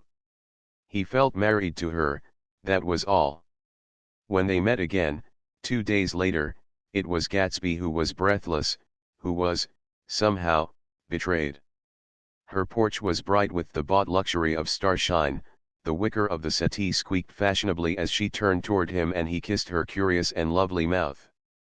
She had caught a cold, and it made her voice huskier and more charming than ever, and Gatsby was overwhelmingly aware of the youth and mystery that wealth imprisons and preserves, of the freshness of many clothes, and of Daisy, gleaming like silver, safe and proud above the hot struggles of the poor. I can't describe to you how surprised I was to find out I loved her, old sport. I even hoped for a while that she'd throw me over, but she didn't, because she was in love with me too. She thought I knew a lot because I knew different things from her. Well, there I was, way off my ambitions, getting deeper in love every minute, and all of a sudden I didn't care. What was the use of doing great things if I could have a better time telling her what I was going to do? On the last afternoon before he went abroad, he sat with Daisy in his arms for a long, silent time. It was a cold fall day, with fire in the room and her cheeks flushed. Now and then she moved and he changed his arm a little, and once he kissed her dark shining hair. The afternoon had made them tranquil for a while, as if to give them a deep memory for the long parting the next day promised. They had never been closer in their month of love, nor communicated more profoundly one with another, than when she brushed silent lips against his coat's shoulder, or when he touched the end of her fingers, gently, as though she were asleep. He did extraordinarily well in the war. He was a captain before he went to the front, and following the Argonne battles he got his majority and the command of the divisional machine guns. After the armistice he tried frantically to get home, but some complication or misunderstanding sent him to Oxford instead. He was worried now. There was a quality of nervous despair in Daisy's letters. She didn't see why he couldn't come. She was feeling the pressure of the world outside, and she wanted to see him and feel his presence beside her and be reassured that she was doing the right thing after all. For Daisy was young and her artificial world was redolent of orchids and pleasant, cheerful snobbery and orchestras which set the rhythm of the year, summing up the sadness and suggestiveness of life in new tunes. All night the saxophones wailed the hopeless comment of the Bale Street Blues, while 100 pairs of golden and silver slippers shuffled the shining dust. At the grey tea hour there were always rooms that throbbed incessantly with this low, sweet fever, while fresh faces drifted here and there like rose petals blown by the sad horns around the floor. Through this twilight universe Daisy began to move again with the season. Suddenly she was again keeping half a dozen dates a day with half a dozen men, and drowsing asleep at dawn with the beads and chiffon of an evening dress tangled among dying orchids on the floor beside her bed. And all the time something within her was crying for a decision. She wanted her life shaped now, immediately, and the decision must be made by some force of love, of money, of unquestionable practicality that was close at hand. That force took shape in the middle of spring with the arrival of Tom Buchanan. There was a wholesome bulkiness about his person and his position, and Daisy was flattered. Doubtless there was a certain struggle and a certain relief. The letter reached Gatsby while he was still at Oxford. It was dawn now on Long Island, and we went about opening the rest of the windows downstairs, filling the house with grey turning, gold turning light. The shadow of a tree fell abruptly across the dew and ghostly birds began to sing among the blue leaves. There was a slow, pleasant movement in the air, scarcely a wind, promising a cool, lovely day. I don't think she ever loved him. Gatsby turned around from a window and looked at me challengingly. You must remember, old sport, she was very excited this afternoon. He told her those things in a way that frightened her, that made it look as if I was some kind of cheap sharper. And the result was she hardly knew what she was saying. He sat down gloomily. Of course she might have loved him just for a minute, when they were first married, and loved me more even then, do you see? Suddenly he came out with a curious remark. In any case, he said, it was just personal. What could you make of that, except to suspect some intensity in his conception of the affair that couldn't be measured? He came back from France when Tom and Daisy were still on their wedding trip, and made a miserable but irresistible journey to Louisville on the last of his army pay. He stayed there a week, walking the streets where their footsteps had clicked together through the November night and revisiting the out-of-the-way places to which they had driven in her white car. Just as Daisy's house had always seemed to him more mysterious and gay than other houses, so his idea of the city itself, even though she was gone from it, was pervaded with a melancholy beauty. He left feeling that if he had searched harder, he might have found her, that he was leaving her behind. The day coach, he was penniless now, was hot. He went out to the open vestibule and sat down on a folding chair, and the station slid away and the backs of unfamiliar buildings moved by. Then out into the spring fields, where a yellow trolley raced them for a minute with people in it who might once have seen the pale magic of her face along the casual street. The track curved, and now it was going away from the sun, which, as it sank lower, seemed to spread itself in benediction over the vanishing city where she had drawn her breath. He stretched out his hand desperately, as if to snatch only a wisp of air, to save a fragment of the spot that she had made lovely for him. But it was all going by too fast now for his blurred eyes, and he knew that he had lost that part of it, the freshest and the best, forever. It was 9 o'clock when we finished breakfast and went out on the porch. The night had made a sharp difference in the weather, and there was an autumn flavor in the air. The gardener, the last one of Gatsby's former servants, came to the foot of the steps. I'm going to drain the pool today, Mr. Gatsby. Leaves'll start falling pretty soon, and then there's always trouble with the pipes. Don't do it today, Gatsby answered. He turned to me apologetically. You know, old sport, I've never used that pool all summer. I looked at my watch and stood up. 12 minutes to my train. I didn't want to go to the city. I wasn't worth a decent stroke of work, but it was more than that. I didn't want to leave Gatsby. I missed that train, and then another, before I could get myself away. I'll call you up, I said finally. Do, old sport. I'll call you about noon. We walked slowly down the steps. I suppose Daisy'll call too. He looked at me anxiously, as if he hoped I'd corroborate this. I suppose so. Well, goodbye. We shook hands and I started away. Just before I reached the hedge I remembered something and turned around. They're a rotten crowd, I shouted across the lawn. You're worth the whole damn bunch put together. I've always been glad I said that. It was the only compliment I ever gave him, because I disapproved of him from beginning to end. First he nodded politely, and then his face broke into that radiant and understanding smile, as if we'd been in ecstatic cahoots on that fact all the time. His gorgeous pink rag of a suit made a bright spot of color against the white steps, and I thought of the night when I first came to his ancestral home, 3 months before. The lawn and drive had been crowded with the faces of those who guessed at his corruption, and he had stood on those steps, concealing his incorruptible dream, as he waved them goodbye. I thanked him for his hospitality. We were always thanking him for that, I and the others. Goodbye, I called. I enjoyed breakfast, Gatsby. Up in the city, I tried for a while to list the quotations on an interminable amount of stock, then I fell asleep in my swivel chair. Just before noon the phone woke me, and I started up with sweat breaking out on my forehead. It was Jordan Baker. She often called me up at this hour because the uncertainty of her own movements between hotels and clubs and private houses made her hard to find in any other way. Usually her voice came over the wire as something fresh and cool, as if a divot from a green golf links had come sailing in at the office window, but this morning it seemed harsh and dry. "I've left Daisy's house," she said. "I'm at Hempstead, and I'm going down to Southampton this afternoon." Probably it had been tactful to leave Daisy's house, but the act annoyed me, and her next remark made me rigid. "You weren't so nice to me last night." How could it have mattered then? Silence for a moment. Then. "However, I want to see you." "I want to see you, too.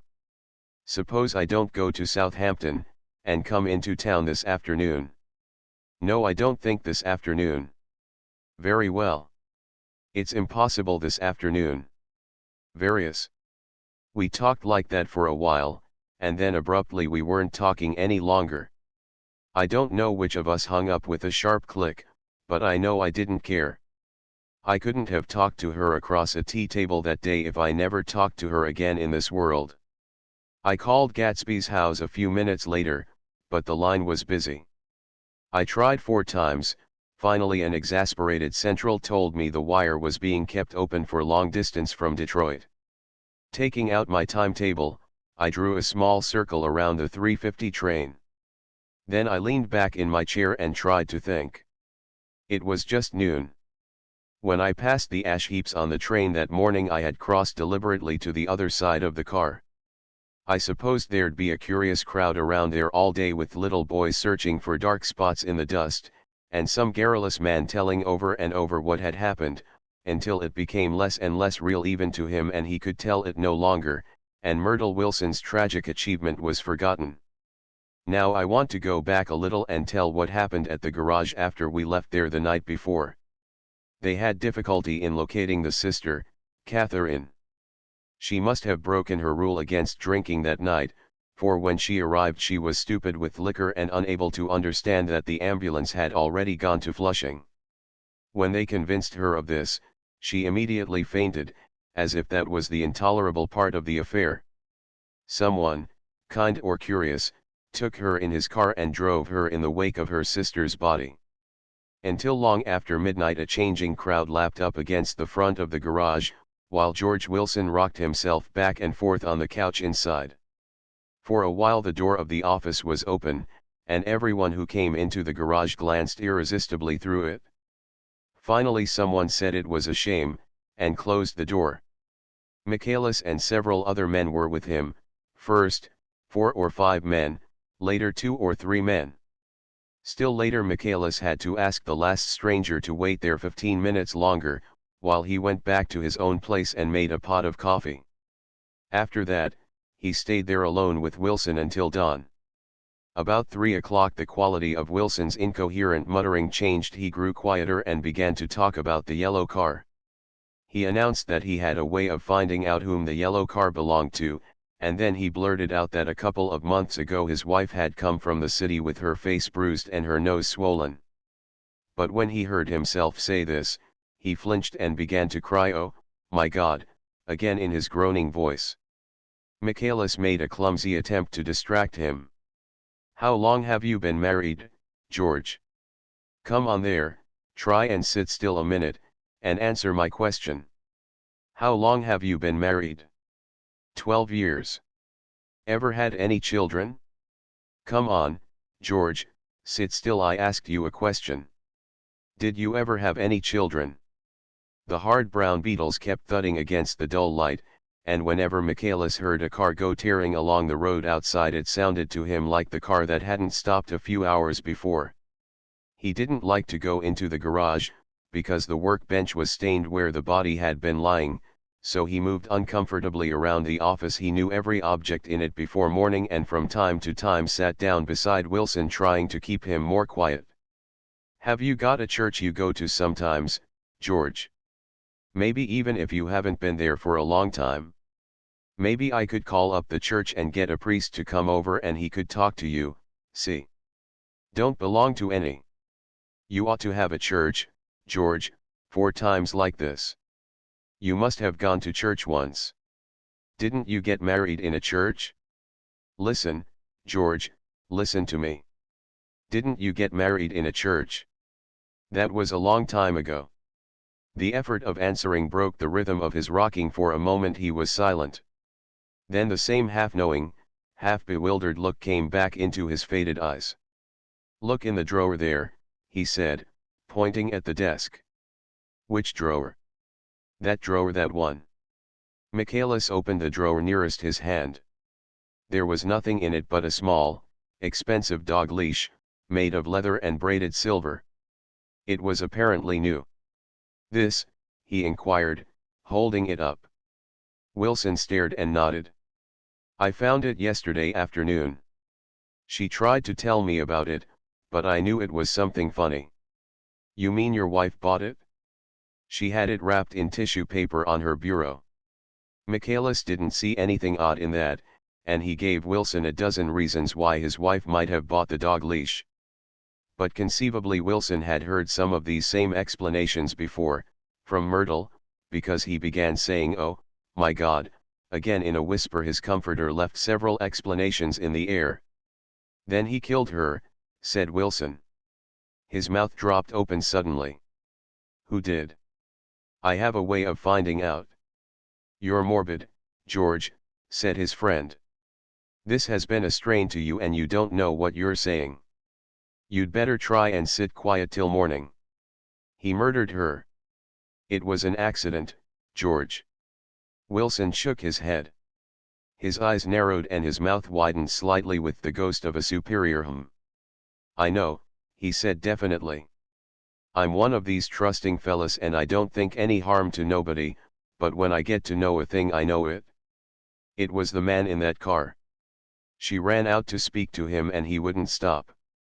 Michaelis had seen this too, but it hadn't occurred to him that there was any special significance in it. He believed that Mrs. Wilson had been running away from her husband, rather than trying to stop any particular car.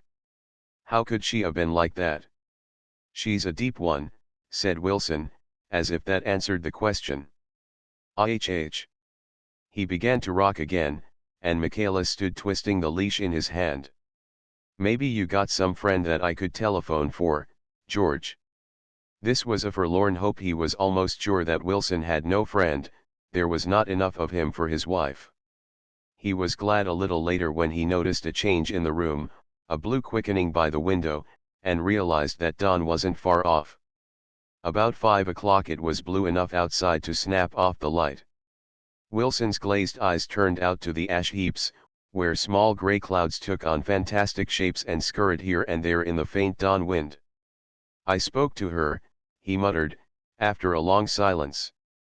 I told her she might fool me but she couldn't fool God.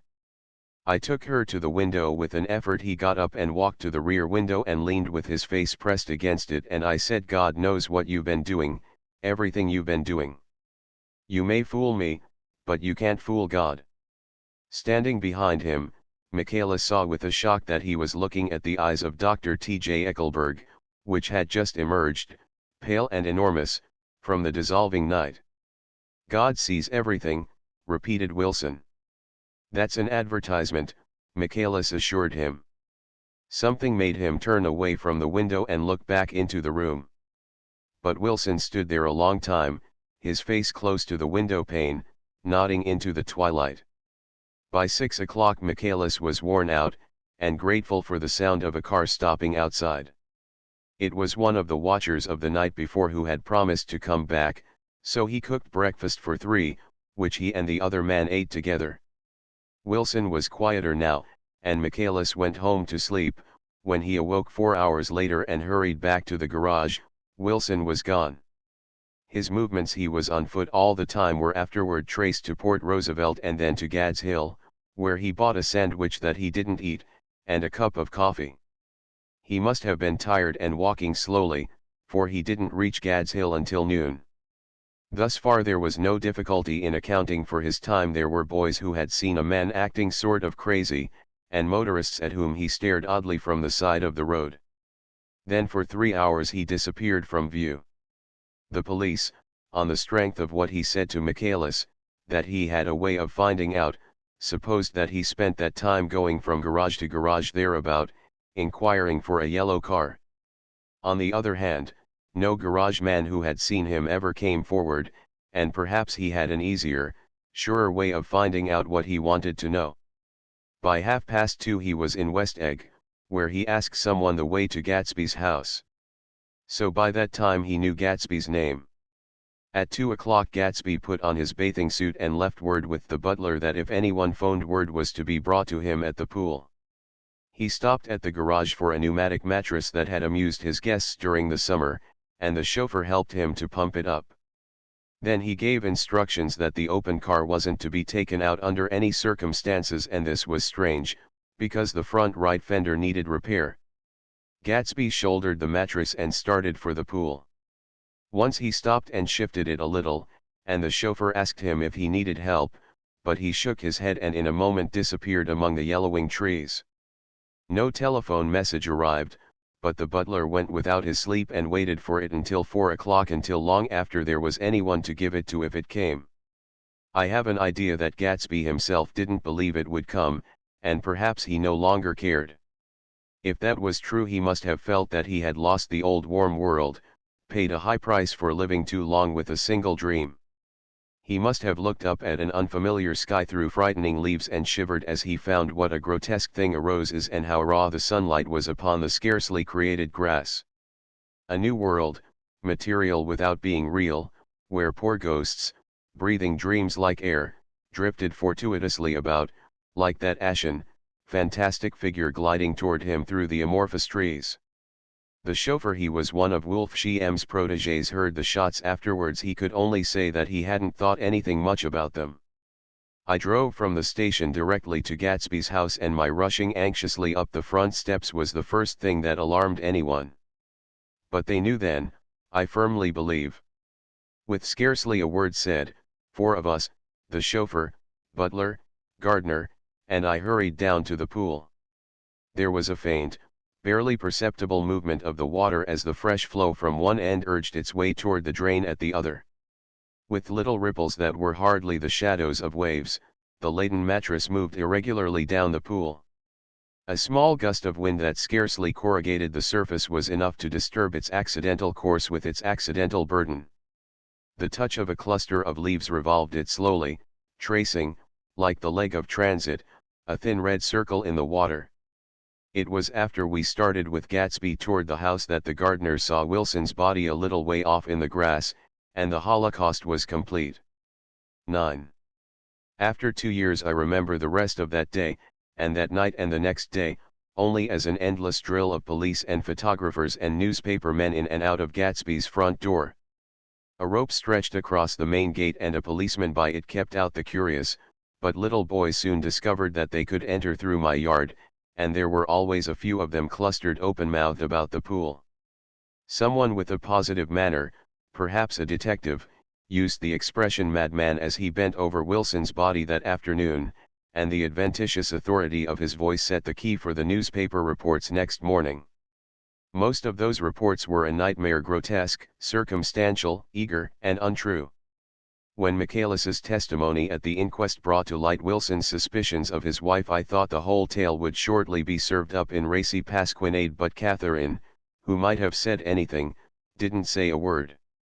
She showed a surprising amount of character about it too, looked at the coroner with determined eyes under that corrected brow of hers, and swore that her sister had never seen Gatsby, that her sister was completely happy with her husband, that her sister had been into no mischief whatever.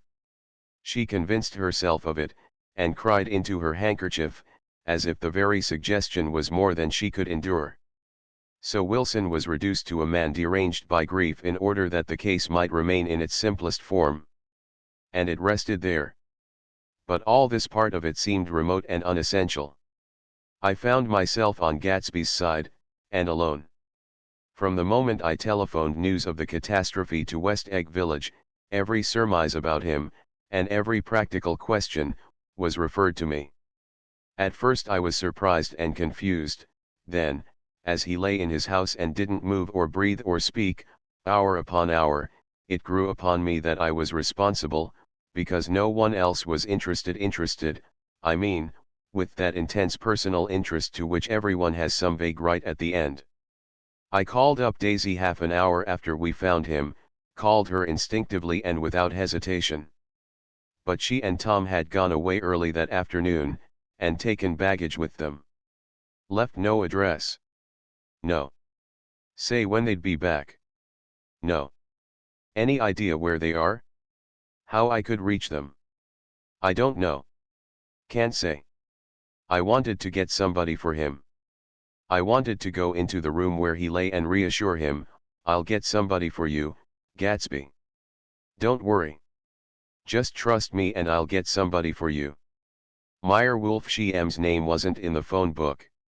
The butler gave me his office address on Broadway, and I called information, but by the time I had the number it was long after 5, and no one answered the phone. Will you ring again? I've rung 3 times. It's very important. Sorry. I'm afraid no one's there. I went back to the drawing room and thought for an instant that they were chance visitors, all these official people who suddenly filled it. But, though they drew back the sheet and looked at Gatsby with shocked eyes, his protest continued in my brain.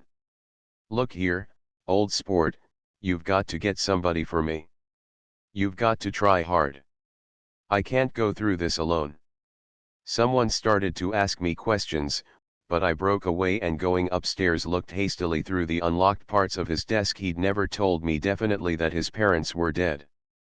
But there was nothing, only the picture of Dan Cody, a token of forgotten violence, staring down from the wall. Next morning I sent the butler to New York with a letter to Wolfschiem, which asked for information and urged him to come out on the next train. That request seemed superfluous when I wrote it. I was sure he'd start when he saw the newspapers, just as I was sure there'd be a wire from Daisy before noon, but neither a wire nor Mr. Wolfschiem arrived. No one arrived except more police and photographers and newspaper men. When the butler brought back Wolfschiem's answer I began to have a feeling of defiance, of scornful solidarity between Gatsby and me against them all. Dear Mr. Carraway, this has been one of the most terrible shocks of my life to me. I hardly can believe it that it is true at all. Such a mad act as that man did should make us all think. I cannot come down now as I am tied up in some very important business and cannot get mixed up in this thing now. If there is anything I can do a little later, let me know in a letter by Edgar. I hardly know where I am when I hear about a thing like this and am completely knocked down and out. Yours truly, Meyer Wolfschiem. And then hasty addenda beneath. Let me know about the funeral etc. Do not know his family at all. When the phone rang that afternoon and long distance said Chicago was calling, I thought this would be Daisy at last. But the connection came through as a man's voice, very thin and far away. This is Slagle speaking. Yes. The name was unfamiliar. Hell of a note, isn't it? Get my wire. There haven't been any wires. Young Park's in trouble, he said rapidly. They picked him up when he handed the bonds over the counter. They got a circular from New York giving M the numbers just 5 minutes before. What do you know about that, hey? You never can tell in these hick towns. Hello. I interrupted breathlessly. Look here, this isn't Mr. Gatsby. Mr. Gatsby's dead. There was a long silence on the other end of the wire, followed by an exclamation, then a quick squawk as the connection was broken. I think it was on the 3rd day that a telegram signed Henry C. Gatz arrived from a town in Minnesota. It said only that the sender was leaving immediately and to postpone the funeral until he came. It was Gatsby's father, a solemn old man, very helpless and dismayed, bundled up in a long cheap ulster against the warm September day. His eyes leaked continuously with excitement, and when I took the bag and umbrella from his hands he began to pull so incessantly at his sparse grey beard that I had difficulty in getting off his coat. He was on the point of collapse, so I took him into the music room and made him sit down while I sent for something to eat. But he wouldn't eat, and the glass of milk spilled from his trembling hand. I saw it in the Chicago newspaper, he said. It was all in the Chicago newspaper. I started right away. I didn't know how to reach you. His eyes, seeing nothing, moved ceaselessly about the room. It was a madman, he said. He must have been mad. Wouldn't you like some coffee? I urged him. I don't want anything. I'm all right now, Mr. Carraway. Well, I'm all right now. Where have they got Jimmy? I took him into the drawing room, where his son lay, and left him there. Some little boys had come up on the steps and were looking into the hall. When I told them who had arrived, they went reluctantly away. After a little while Mr. Gatz opened the door and came out, his mouth ajar, his face flushed slightly, his eyes leaking isolated and unpunctual tears. He had reached an age where death no longer has the quality of ghastly surprise, and when he looked around him now for the first time and saw the height and splendor of the hall and the great rooms opening out from it into other rooms, his grief began to be mixed with an odd pride. I helped him to a bedroom upstairs. While he took off his coat and vest I told him that all arrangements had been deferred until he came. I didn't know what you'd want, Mr. Gatsby. Gatz is my name. Mr. Gatz? I thought you might want to take the body west. He shook his head. Jimmy always liked it better down east. He rose up to his position in the east. Were you a friend of my boy's, mister? We were close friends. He had a big future before him, you know. He was only a young man, but he had a lot of brain power here. He touched his head impressively, and I nodded. If he'd have lived, he'd have been a great man. A man like James J. Hill. He'd have helped build up the country. That's true, I said, uncomfortably. He fumbled at the embroidered coverlet, trying to take it from the bed, and lay down stiffly, was instantly asleep. That night an obviously frightened person called up, and demanded to know who I was before he would give his name. This is Mr. Carraway, I said. Oh. He sounded relieved. This is Clip Springer. I was relieved too, for that seemed to promise another friend at Gatsby's grave. I didn't want it to be in the papers and draw a sightseeing crowd, so I'd been calling up a few people myself. They were hard to find. The funeral's tomorrow, I said. 3 o'clock, here at the house. I wish you'd tell anybody who'd be interested. Oh, I will, he broke out hastily. Of course I'm not likely to see anybody, but if I do. His tone made me suspicious. Of course you'll be there yourself. Well, I'll certainly try. What I called up about is. Wait a minute, I interrupted. How about saying you'll come? Well, the fact is, the truth of the matter is that I'm staying with some people up here in Greenwich, and they rather expect me to be with them tomorrow. In fact, there's a sort of picnic or something. Of course I'll do my best to get away. I ejaculated an unrestrained huh, and he must have heard me, for he went on nervously. What I called up about was a pair of shoes I left there. I wonder if it'd be too much trouble to have the butler send them on.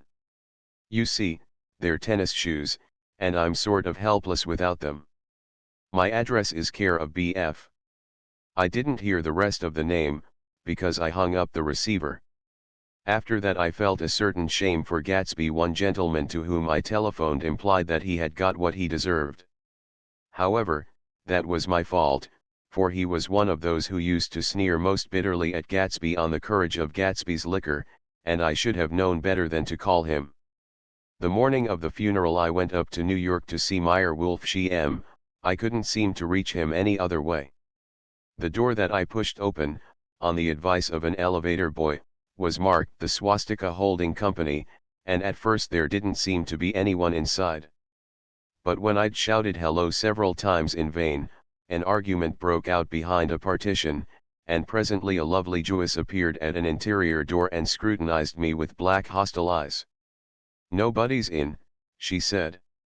Mr. Wolfsche M's gone to Chicago. The first part of this was obviously untrue, for someone had begun to whistle the rosary, tunelessly, inside. Please say that Mr. Carraway wants to see him. I can't get him back from Chicago, can I? At this moment a voice, unmistakably Wolfshiem's, called Stella, from the other side of the door. Leave your name on the desk, she said quickly. I'll give it to him when he gets back. But I know he's there. She took a step toward me and began to slide her hands indignantly up and down her hips. You young men think you can force your way in here any time, she scolded. We're getting sick and tired of it. When I say he's in Chicago, he's in Chicago. I mentioned Gatsby. OH. She looked at me over again. Will you just what was your name? She vanished. In a moment Meyer Wolfsheim stood solemnly in the doorway, holding out both hands. He drew me into his office, remarking in a reverent voice that it was a sad time for all of us, and offered me a cigar. My memory goes back to when first I met him, he said. A young major just out of the army and covered over with medals he got in the war. He was so hard up he had to keep on wearing his uniform because he couldn't buy some regular clothes. First time I saw him was when he came into Weinbrenner's pool room at 43rd Street and asked for a job. He hadn't eaten anything for a couple of days. Come on, have some lunch with me, I said. He ate more than $4 worth of food in half an hour. Did you start him in business? I inquired. Start him? I made him. Oh. I raised him up out of nothing, right out of the gutter. I saw right away he was a fine-appearing, gentlemanly young man, and when he told me he was at Oxford I knew I could use him good. I got him to join the American Legion and he used to stand high there. Right off he did some work for a client of mine up to Albany. We were so thick like that in everything he held up two bulbous fingers always together. I wondered if this partnership had included the World Series transaction in 1919. Now he's dead, I said after a moment. You were his closest friend, so I know you'll want to come to his funeral this afternoon. I'd like to come. Well, come then. The hair in his nostrils quivered slightly, and as he shook his head his eyes filled with tears. I can't do it, I can't get mixed up in it, he said. There's nothing to get mixed up in. It's all over now. When a man gets killed I never like to get mixed up in it in any way. I keep out. When I was a young man it was different. If a friend of mine died, no matter how, I stuck with them to the end. You may think that's sentimental, but I mean it to the bitter end. I saw that for some reason of his own he was determined not to come, so I stood up. Are you a college man? He inquired suddenly. For a moment I thought he was going to suggest a connection, but he only nodded and shook my hand. Let us learn to show our friendship for a man when he is alive and not after he is dead, he suggested. After that my own rule is to let everything alone. When I left his office the sky had turned dark and I got back to West Egg in a drizzle. After changing my clothes I went next door and found Mr. Getz walking up and down excitedly in the hall. His pride in his son and in his son's possessions was continually increasing and now he had something to show me. Jimmy sent me this picture. He took out his wallet with trembling fingers. Look there. It was a photograph of the house, cracked in the corners and dirty with many hands. He pointed out every detail to me eagerly. Look there, and then sought admiration from my eyes. He had shown it so often that I think it was more real to him now than the house itself. Jimmy sent it to me. I think it's a very pretty picture. It shows up well. Very well. Had you seen him lately? He come out to see me 2 years ago and bought me the house I live in now. Of course we was broke up when he run off from home, but I see now there was a reason for it. He knew he had a big future in front of him. And ever since he made a success he was very generous with me. He seemed reluctant to put away the picture, held it for another minute, lingeringly, before my eyes. Then he returned the wallet and pulled from his pocket a ragged old copy of a book called Hopalong Cassidy. Look here, this is a book he had when he was a boy. It just shows you. He opened it at the back cover and turned it around for me to see. On the last flyleaf was printed the word schedule, and the date September 12, 1906. And underneath, rise from bed. 6 o'clock a.m. Dummel exercise and wall scaling. 6:15, 6:30. Study electricity, etc. 7:15, 8:15. Work. 8:30, 4:30. p.m. Baseball and sports.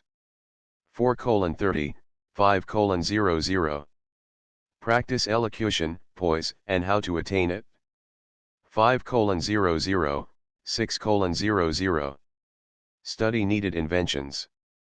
7:00, 9:00. General resolves. No wasting time at shafters or a name, indecipherable. No more smoking or chewing. Bath every other day. Read one improving book or magazine per week. Save $5 crossed out $3 per week. Be better to parents. I came across this book by accident, said the old man. It just shows you, don't it? It just shows you. Jimmy was bound to get ahead. He always had some resolves like this or something. Do you notice what he's got about improving his mind? He was always great for that. He told me I eat like a hog once, and I beat him for it. He was reluctant to close the book, reading each item aloud and then looking eagerly at me. I think he rather expected me to copy down the list for my own use. A little before 3 the Lutheran minister arrived from Flushing, and I began to look involuntarily out the windows for other cars. So did Gatsby's father. And as the time passed and the servants came in and stood waiting in the hall, his eyes began to blink anxiously, and he spoke of the rain in a worried, uncertain way. The minister glanced several times at his watch, so I took him aside and asked him to wait for half an hour. But it wasn't any use. Nobody came. About 5 o'clock our procession of 3 cars reached the cemetery and stopped in a thick drizzle beside the gate. First a motor hearse, horribly black and wet, then Mr. Getz and the minister and me in the limousine, and a little later 4 or 5 servants and the postman from West Egg, in Gatsby's station wagon, all wet to the skin. As we started through the gate into the cemetery I heard a car stop and then the sound of someone splashing after us over the soggy ground. I looked around. It was the man with allied glasses whom I had found marveling over Gatsby's books in the library one night 3 months before. I'd never seen him since then. I don't know how he knew about the funeral, or even his name. The rain poured down his thick glasses, and he took them off and wiped them to see the protecting canvas unrolled from Gatsby's grave. I tried to think about Gatsby then for a moment, but he was already too far away, and I could only remember, without resentment, that Daisy hadn't sent a message or a flower. Dimly I heard someone murmur, "Blessed are the dead that the rain falls on," and then the allied man said amen to that, in a brave voice. We straggled down quickly through the rain to the cars. Allies spoke to me by the gate. I couldn't get to the house, he remarked. Neither could anybody else. Go on. He started. Why, my God, they used to go there by the hundreds. He took off his glasses and wiped them again, outside and in. The poor son of a bitch, he said. One of my most vivid memories is of coming back west from prep school and later from college at Christmas time. Those who went farther than Chicago would gather in the old dim Union Station at 6 o'clock of a December evening, with a few Chicago friends, already caught up into their own holiday gaieties, to bid them a hasty goodbye.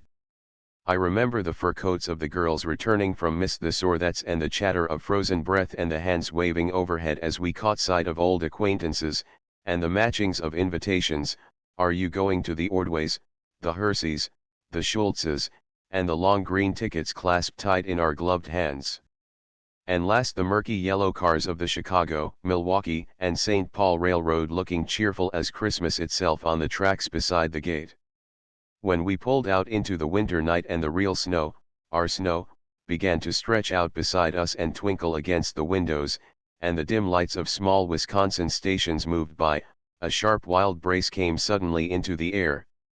We drew in deep breaths of it as we walked back from dinner through the cold vestibules, unutterably aware of our identity with this country for one strange hour, before we melted indistinguishably into it again.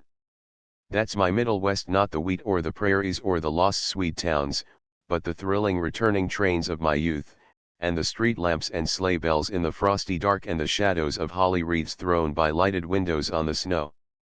I am part of that, a little solemn with the feel of those long winters, a little complacent from growing up in the caraway house in a city where dwellings are still called through decades by a family's name. I see now that this has been a story of the West. After all, Tom and Gatsby, Daisy and Jordan and I, were all Westerners, and perhaps we possessed some deficiency in common which made us subtly unadaptable to Eastern life. Even when the East excited me most, even when I was most keenly aware of its superiority to the bored, sprawling, swollen towns beyond the Ohio, with their interminable inquisitions which spared only the children and the very old, even then it had always for me a quality of distortion. West Egg, especially, still figures in my more fantastic dreams. I see it as a night scene by El Greco, 100 houses, at once conventional and grotesque, crouching under a sullen, overhanging sky and a lustreless moon. In the foreground 4 solemn men in dress suits are walking along the sidewalk with a stretcher on which lies a drunken woman in a white evening dress. Her hand, which dangles over the side, sparkles cold with jewels. Gravely the men turn in at a house, the wrong house. But no one knows the woman's name, and no one cares. After Gatsby's death the East was haunted for me like that, distorted beyond my eyes' power of correction. So when the blue smoke of brittle leaves was in the air and the wind blew the wet laundry stiff on the line, I decided to come back home. There was one thing to be done before I left, an awkward, unpleasant thing that perhaps had better have been let alone.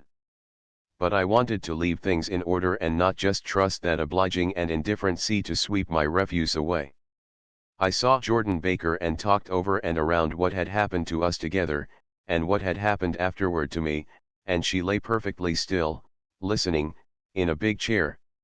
She was dressed to play golf, and I remember thinking she looked like a good illustration, her chin raised a little jauntily, her hair the color of an autumn leaf, her face the same brown tint as the fingerless glove on her knee. When I had finished she told me without comment that she was engaged to another man. I doubted that, though there were several she could have married at a nod of her head, but I pretended to be surprised. For just a minute I wondered if I wasn't making a mistake, then I thought it all over again quickly and got up to say goodbye. "Nevertheless you did throw me over," said Jordan suddenly. "You threw me over on the telephone. I don't give a damn about you now, but it was a new experience for me, and I felt a little dizzy for a while." We shook hands.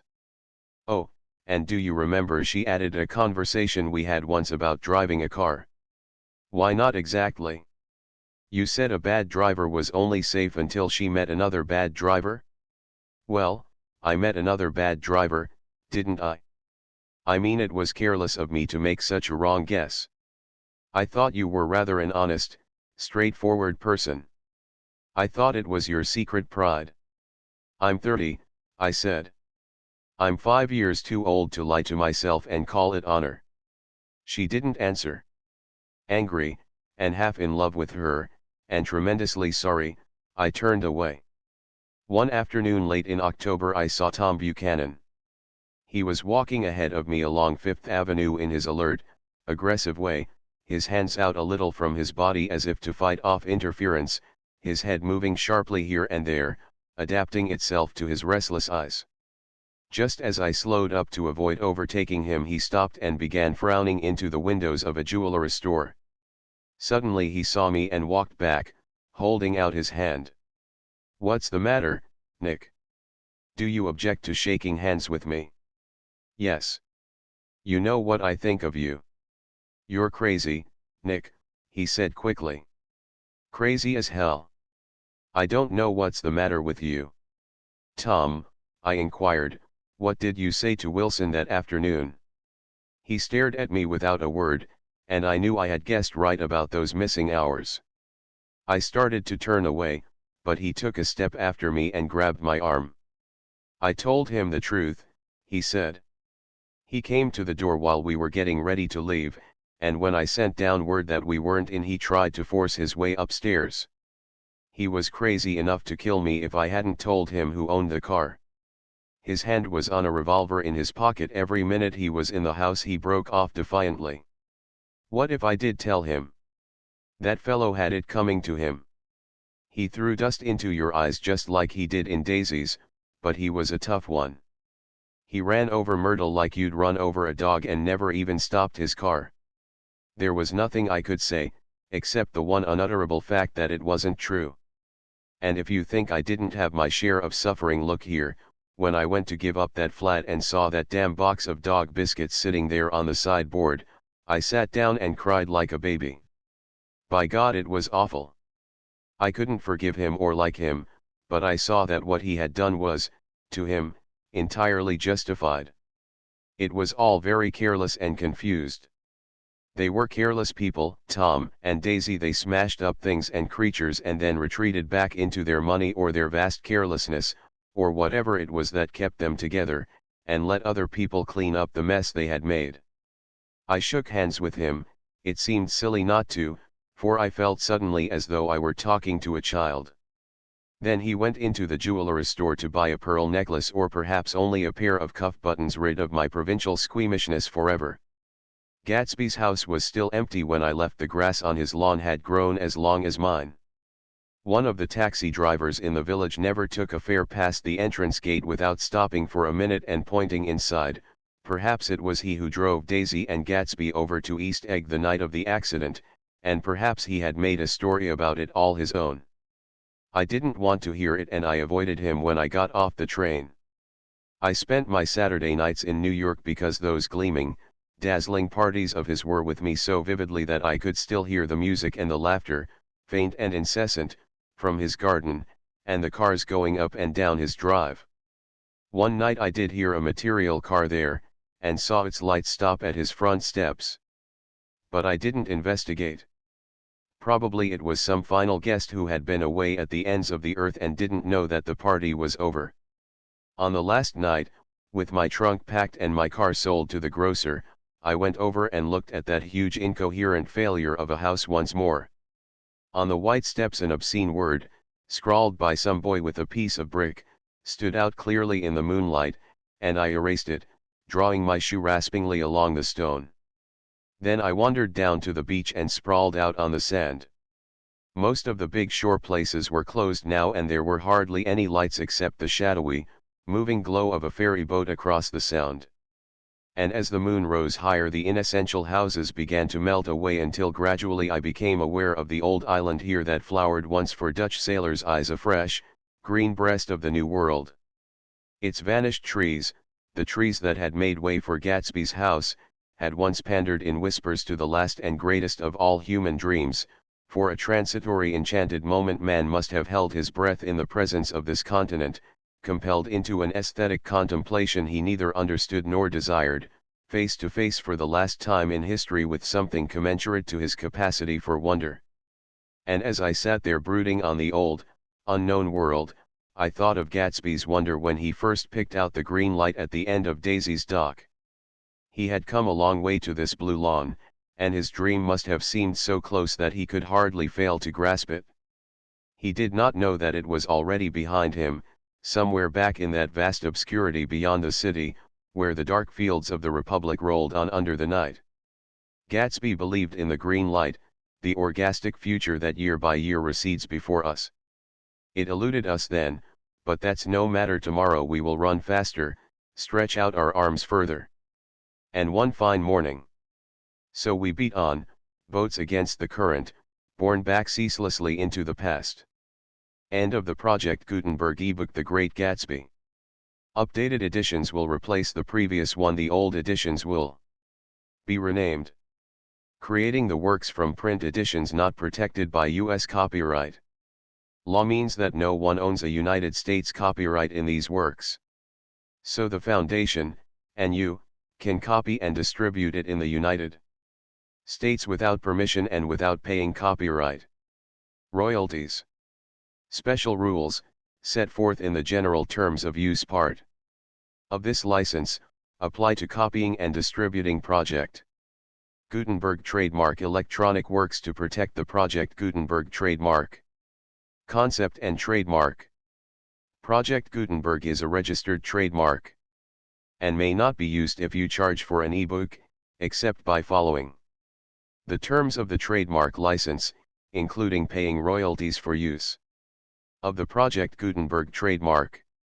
If you do not charge anything for copies of this ebook, complying with the trademark license is very easy. You may use this ebook for nearly any purpose, such as creation of derivative works, reports, performances, and research. Project Gutenberg ebooks may be modified and printed and given away. You may do practically anything in the United States with ebooks not protected by U.S. copyright law. Redistribution is subject to the trademark license, especially commercial redistribution. Start, full license. The full Project Gutenberg license. Please read this before you distribute or use this work. To protect the Project Gutenberg trademark mission of promoting the free distribution of electronic works, by using or distributing this work, or any other work associated in any way with the phrase Project Gutenberg, you agree to comply with all the terms of the full Project Gutenberg trademark license available with this file or online at www.gutenberg.org/license. Section 1. General Terms of Use and Redistributing Project Gutenberg Trademark. Electronic Works. 1.a. By reading or using any part of this Project Gutenberg trademark electronic work, you indicate that you have read, understand, agree to, and accept all the terms of this license and intellectual property trademark/copyright agreement. If you do not agree to abide by all the terms of this agreement, you must cease using and return or destroy all copies of Project Gutenberg trademark electronic works in your possession. If you paid a fee for obtaining a copy of or access to a Project Gutenberg trademark electronic work and you do not agree to be bound by the terms of this agreement, you may obtain a refund from the person or entity to whom you paid the fee as set forth in paragraph 1.e.8. 1.b. Project Gutenberg is a registered trademark. It may only be used on or associated in any way with an electronic work by people who agree to be bound by the terms of this agreement. There are a few things that you can do with most Project Gutenberg trademark electronic works, even without complying with the full terms of this agreement. See paragraph 1.c below. There are a lot of things you can do with Project Gutenberg trademark electronic works if you follow the terms of this agreement and help preserve free future access to Project Gutenberg trademark electronic works. See paragraph 1.e below. 1.c. The Project Gutenberg Literary Archive Foundation, the Foundation Orpglof, owns a compilation copyright in the collection of Project Gutenberg trademark electronic works. Nearly all the individual works in the collection are in the public domain in the United States. If an individual work is unprotected by copyright law in the United States and you are located in the United States, we do not claim a right to prevent you from copying, distributing, performing, displaying or creating derivative works based on the work as long as all references to Project Gutenberg are removed. Of course, we hope that you will support the Project Gutenberg trademark mission of promoting free access to electronic works by freely sharing Project Gutenberg trademark works in compliance with the terms of this agreement for keeping the Project Gutenberg trademark name associated with the work. You can easily comply with the terms of this agreement by keeping this work in the Same format with its attached full Project Gutenberg trademark license when you share it without charge with others. 1.d. The copyright laws of the place where you are located also govern what you can do with this work. Copyright laws in most countries are in a constant state of change. If you are outside the United States, check the laws of your country in addition to the terms of this agreement before downloading, copying, displaying, performing, distributing or creating derivative works based on this work or any other Project Gutenberg trademark work. The Foundation makes no representations concerning the copyright status of any work in any country other than the United States. 1.e Unless you have removed all references to Project Gutenberg. 1.e.1. The following sentence, with active links to, or other immediate access to, the full Project Gutenberg trademark license must appear prominently whenever any copy of a Project Gutenberg trademark work, any work on which the phrase Project Gutenberg appears, or with which the phrase Project Gutenberg is associated, is accessed, displayed, performed, viewed, copied, or distributed. This ebook is for the use of anyone anywhere in the United States and most other parts of the world at no cost and with almost no restrictions whatsoever. You may copy it, give it away or reuse it under the terms of the Project Gutenberg license included with this ebook or online at www.gutenberg.org. If you are not located in the United States, you will have to check the laws of the country where you are located before using this ebook. 1.e.2. If an individual Project Gutenberg trademark electronic work is derived from texts not protected by U.S. copyright law, does not contain a notice indicating that it is posted with permission of the copyright holder, the work can be copied and distributed to anyone in the United States without paying any fees or charges. If you are redistributing or providing access to a work with the phrase Project Gutenberg associated with or appearing on the work, you must comply either with the requirements of paragraphs 1.e.1 through 1.e.7 or obtain permission for the use of the work and the Project Gutenberg trademark as set forth in paragraphs 1.e.8 or 1.e.9. 1.e.3. If an individual Project Gutenberg trademark electronic work is posted with the permission of the copyright holder, your use and distribution must comply with both paragraphs 1.e.1 through 1.e.7 and any additional terms imposed by the copyright holder. Additional terms will be linked to the Project Gutenberg trademark license for all works posted with the permission of the copyright holder found at the beginning of this work. 1.e.4. Do not unlink or detach or remove the full Project Gutenberg trademark license terms from this work, or any files containing a part of this work or any other work associated with Project Gutenberg trademark. 1.e.5. Do not copy, display, perform, distribute or redistribute this electronic work, or any part of this electronic work, without prominently displaying the sentence set forth in paragraph 1.e.1 with active links or immediate access to the full terms of the Project Gutenberg trademark license. 1.e.6. You may convert to and distribute this work in any binary, compressed, marked up, non-proprietary or proprietary form, including any word processing or hypertext form. However, if you provide access to or distribute copies of a Project Gutenberg trademark work in a format other than plain vanilla ASCII or other format used in the official version posted on the official Project Gutenberg trademark website, www.gutenberg.org, you must, at no additional cost, fee, or expense to the user, provide a copy, a means of exporting a copy, or a means of obtaining a copy upon request, of the work in its original plain, vanilla ASCII or other form. Any alternate format must include the full Project Gutenberg trademark license as specified in paragraph 1.e.1. 1.e.7.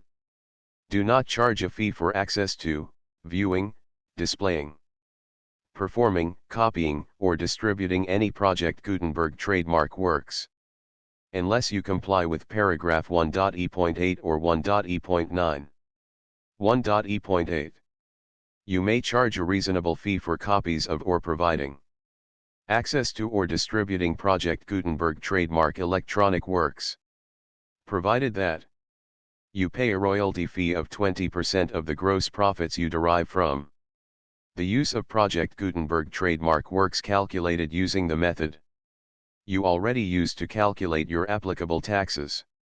The fee is owed to the owner of the Project Gutenberg trademark, but he has agreed to donate royalties under this paragraph to the Project Gutenberg Literary Archive Foundation. Royalty payments must be paid within 60 days following each date on which you prepare, or are legally required to prepare, your periodic tax returns. Royalty payments should be clearly marked as such and sent to the Project Gutenberg Literary Archive Foundation at the address specified in Section 4, Information about donations to the Project Gutenberg Literary Archive Foundation. You provide a full refund of any money paid by a user who notifies you in writing, or by email, within 30 days of receipt that he does not agree to the terms of the full Project Gutenberg trademark license. You must require such a user to return or destroy all copies of the works possessed in a physical medium and discontinue all use of and all access to other copies of Project Gutenberg trademark works.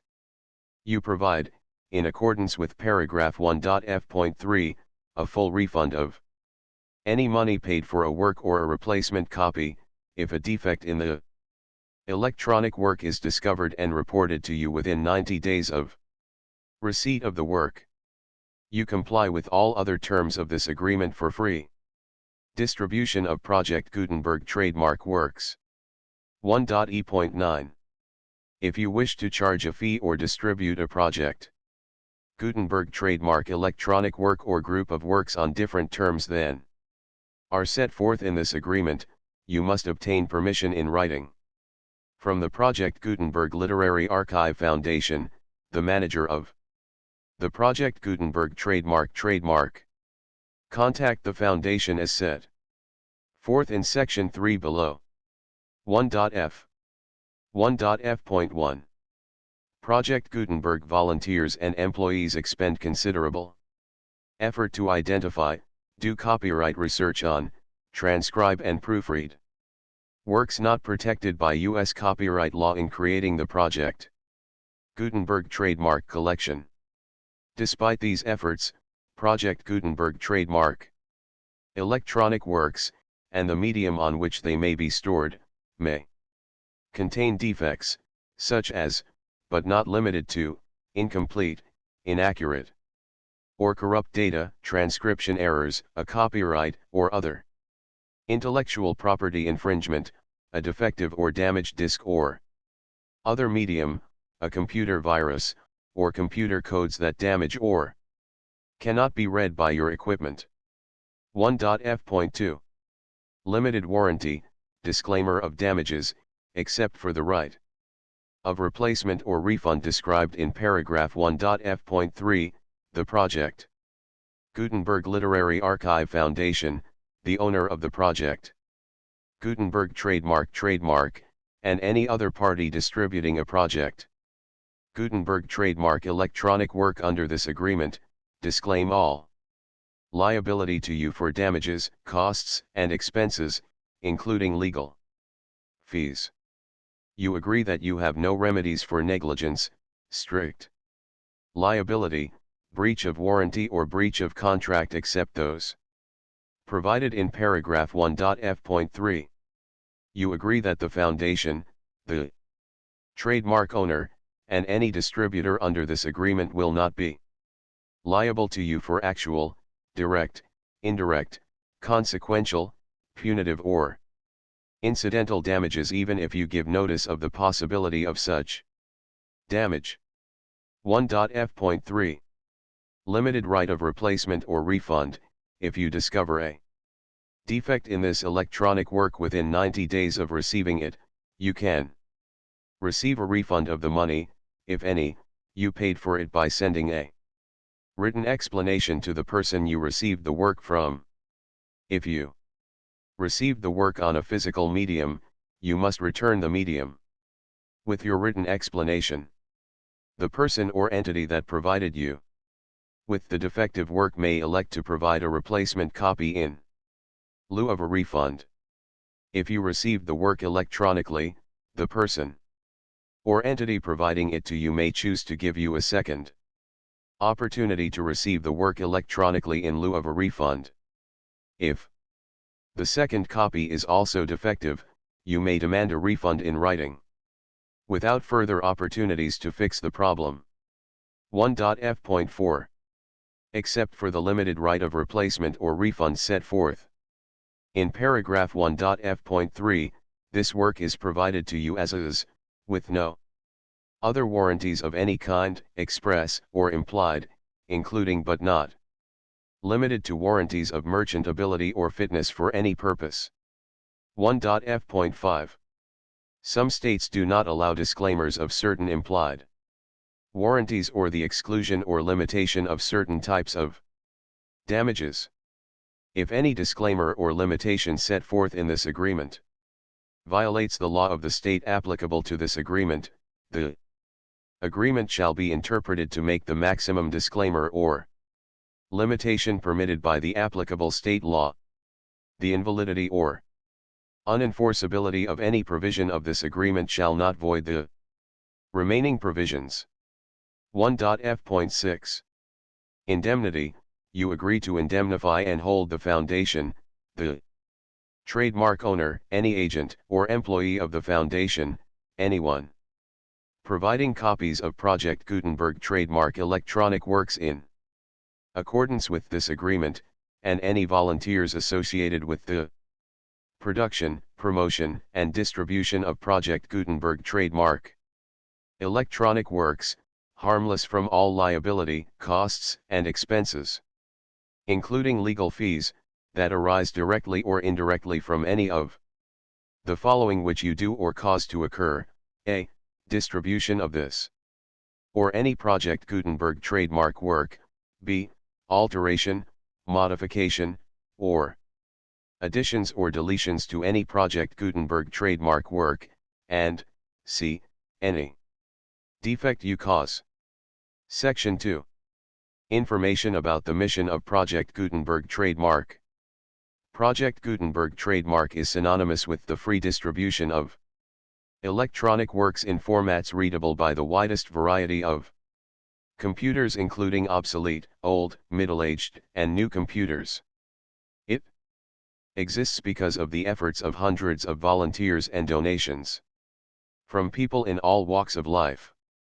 Volunteers and financial support to provide volunteers with the assistance they need are critical to reaching Project Gutenberg trademark's goals and ensuring that the Project Gutenberg trademark collection will remain freely available for generations to come. In 2001, the Project Gutenberg Literary Archive Foundation was created to provide a secure and permanent future for Project Gutenberg trademark and future generations. To learn more about the Project Gutenberg Literary Archive Foundation and how your efforts and donations can help, see Sections 3 and 4 and the Foundation information page at www.gutenberg.org. Section 3. Information about the Project Gutenberg Literary Archive Foundation. The Project Gutenberg Literary Archive Foundation is a non-profit 501(c)(3) educational corporation organized under the laws of the State of Mississippi and granted tax-exempt status by the Internal Revenue Service. The Foundation's EIN or Federal Tax Identification number is 64-6221541. Contributions to the Project Gutenberg Literary Archive Foundation are tax-deductible to the full extent permitted by U.S. federal laws and your state's laws. The Foundation's business office is located at 809 North 1500 West, Salt Lake City, Utah 841168015961887. Email contact links and up-to-date contact information can be found at the Foundation's website and official page at www.gutenberg.org/contact. Section 4. Information about donations to the Project Gutenberg Literary Archive Foundation. Project Gutenberg trademark depends upon and cannot survive without widespread public support and donations to carry out its mission of increasing the number of public domain and licensed works that can be freely distributed in machine-readable form accessible by the widest array of equipment including outdated equipment. Many small donations, $1 to $5,000, are particularly important to maintaining tax-exempt status with the IRS. The Foundation is committed to complying with the laws regulating charities and charitable donations in all 50 states of the United States. Compliance requirements are not uniform and it takes a considerable effort, much paperwork, and many fees to meet and keep up with these requirements. We do not solicit donations in locations where we have not received written confirmation of compliance. To send donations or determine the status of compliance for any particular state, visit www.gutenberg.org/donate.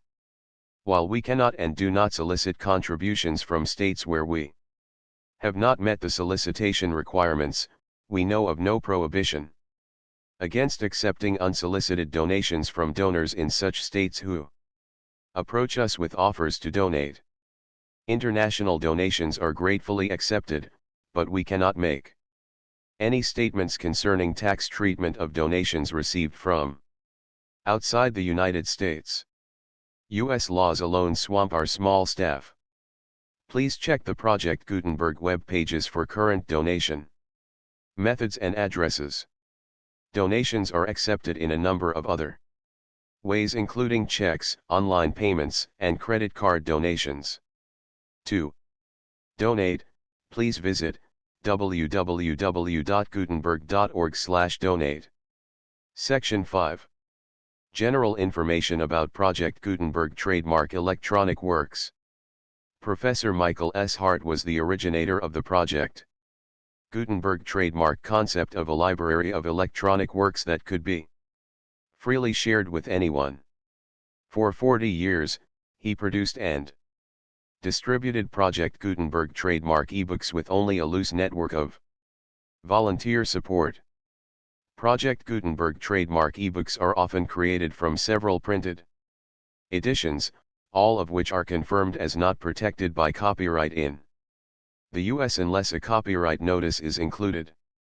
Thus, we do not necessarily keep ebooks in compliance with any particular paper edition.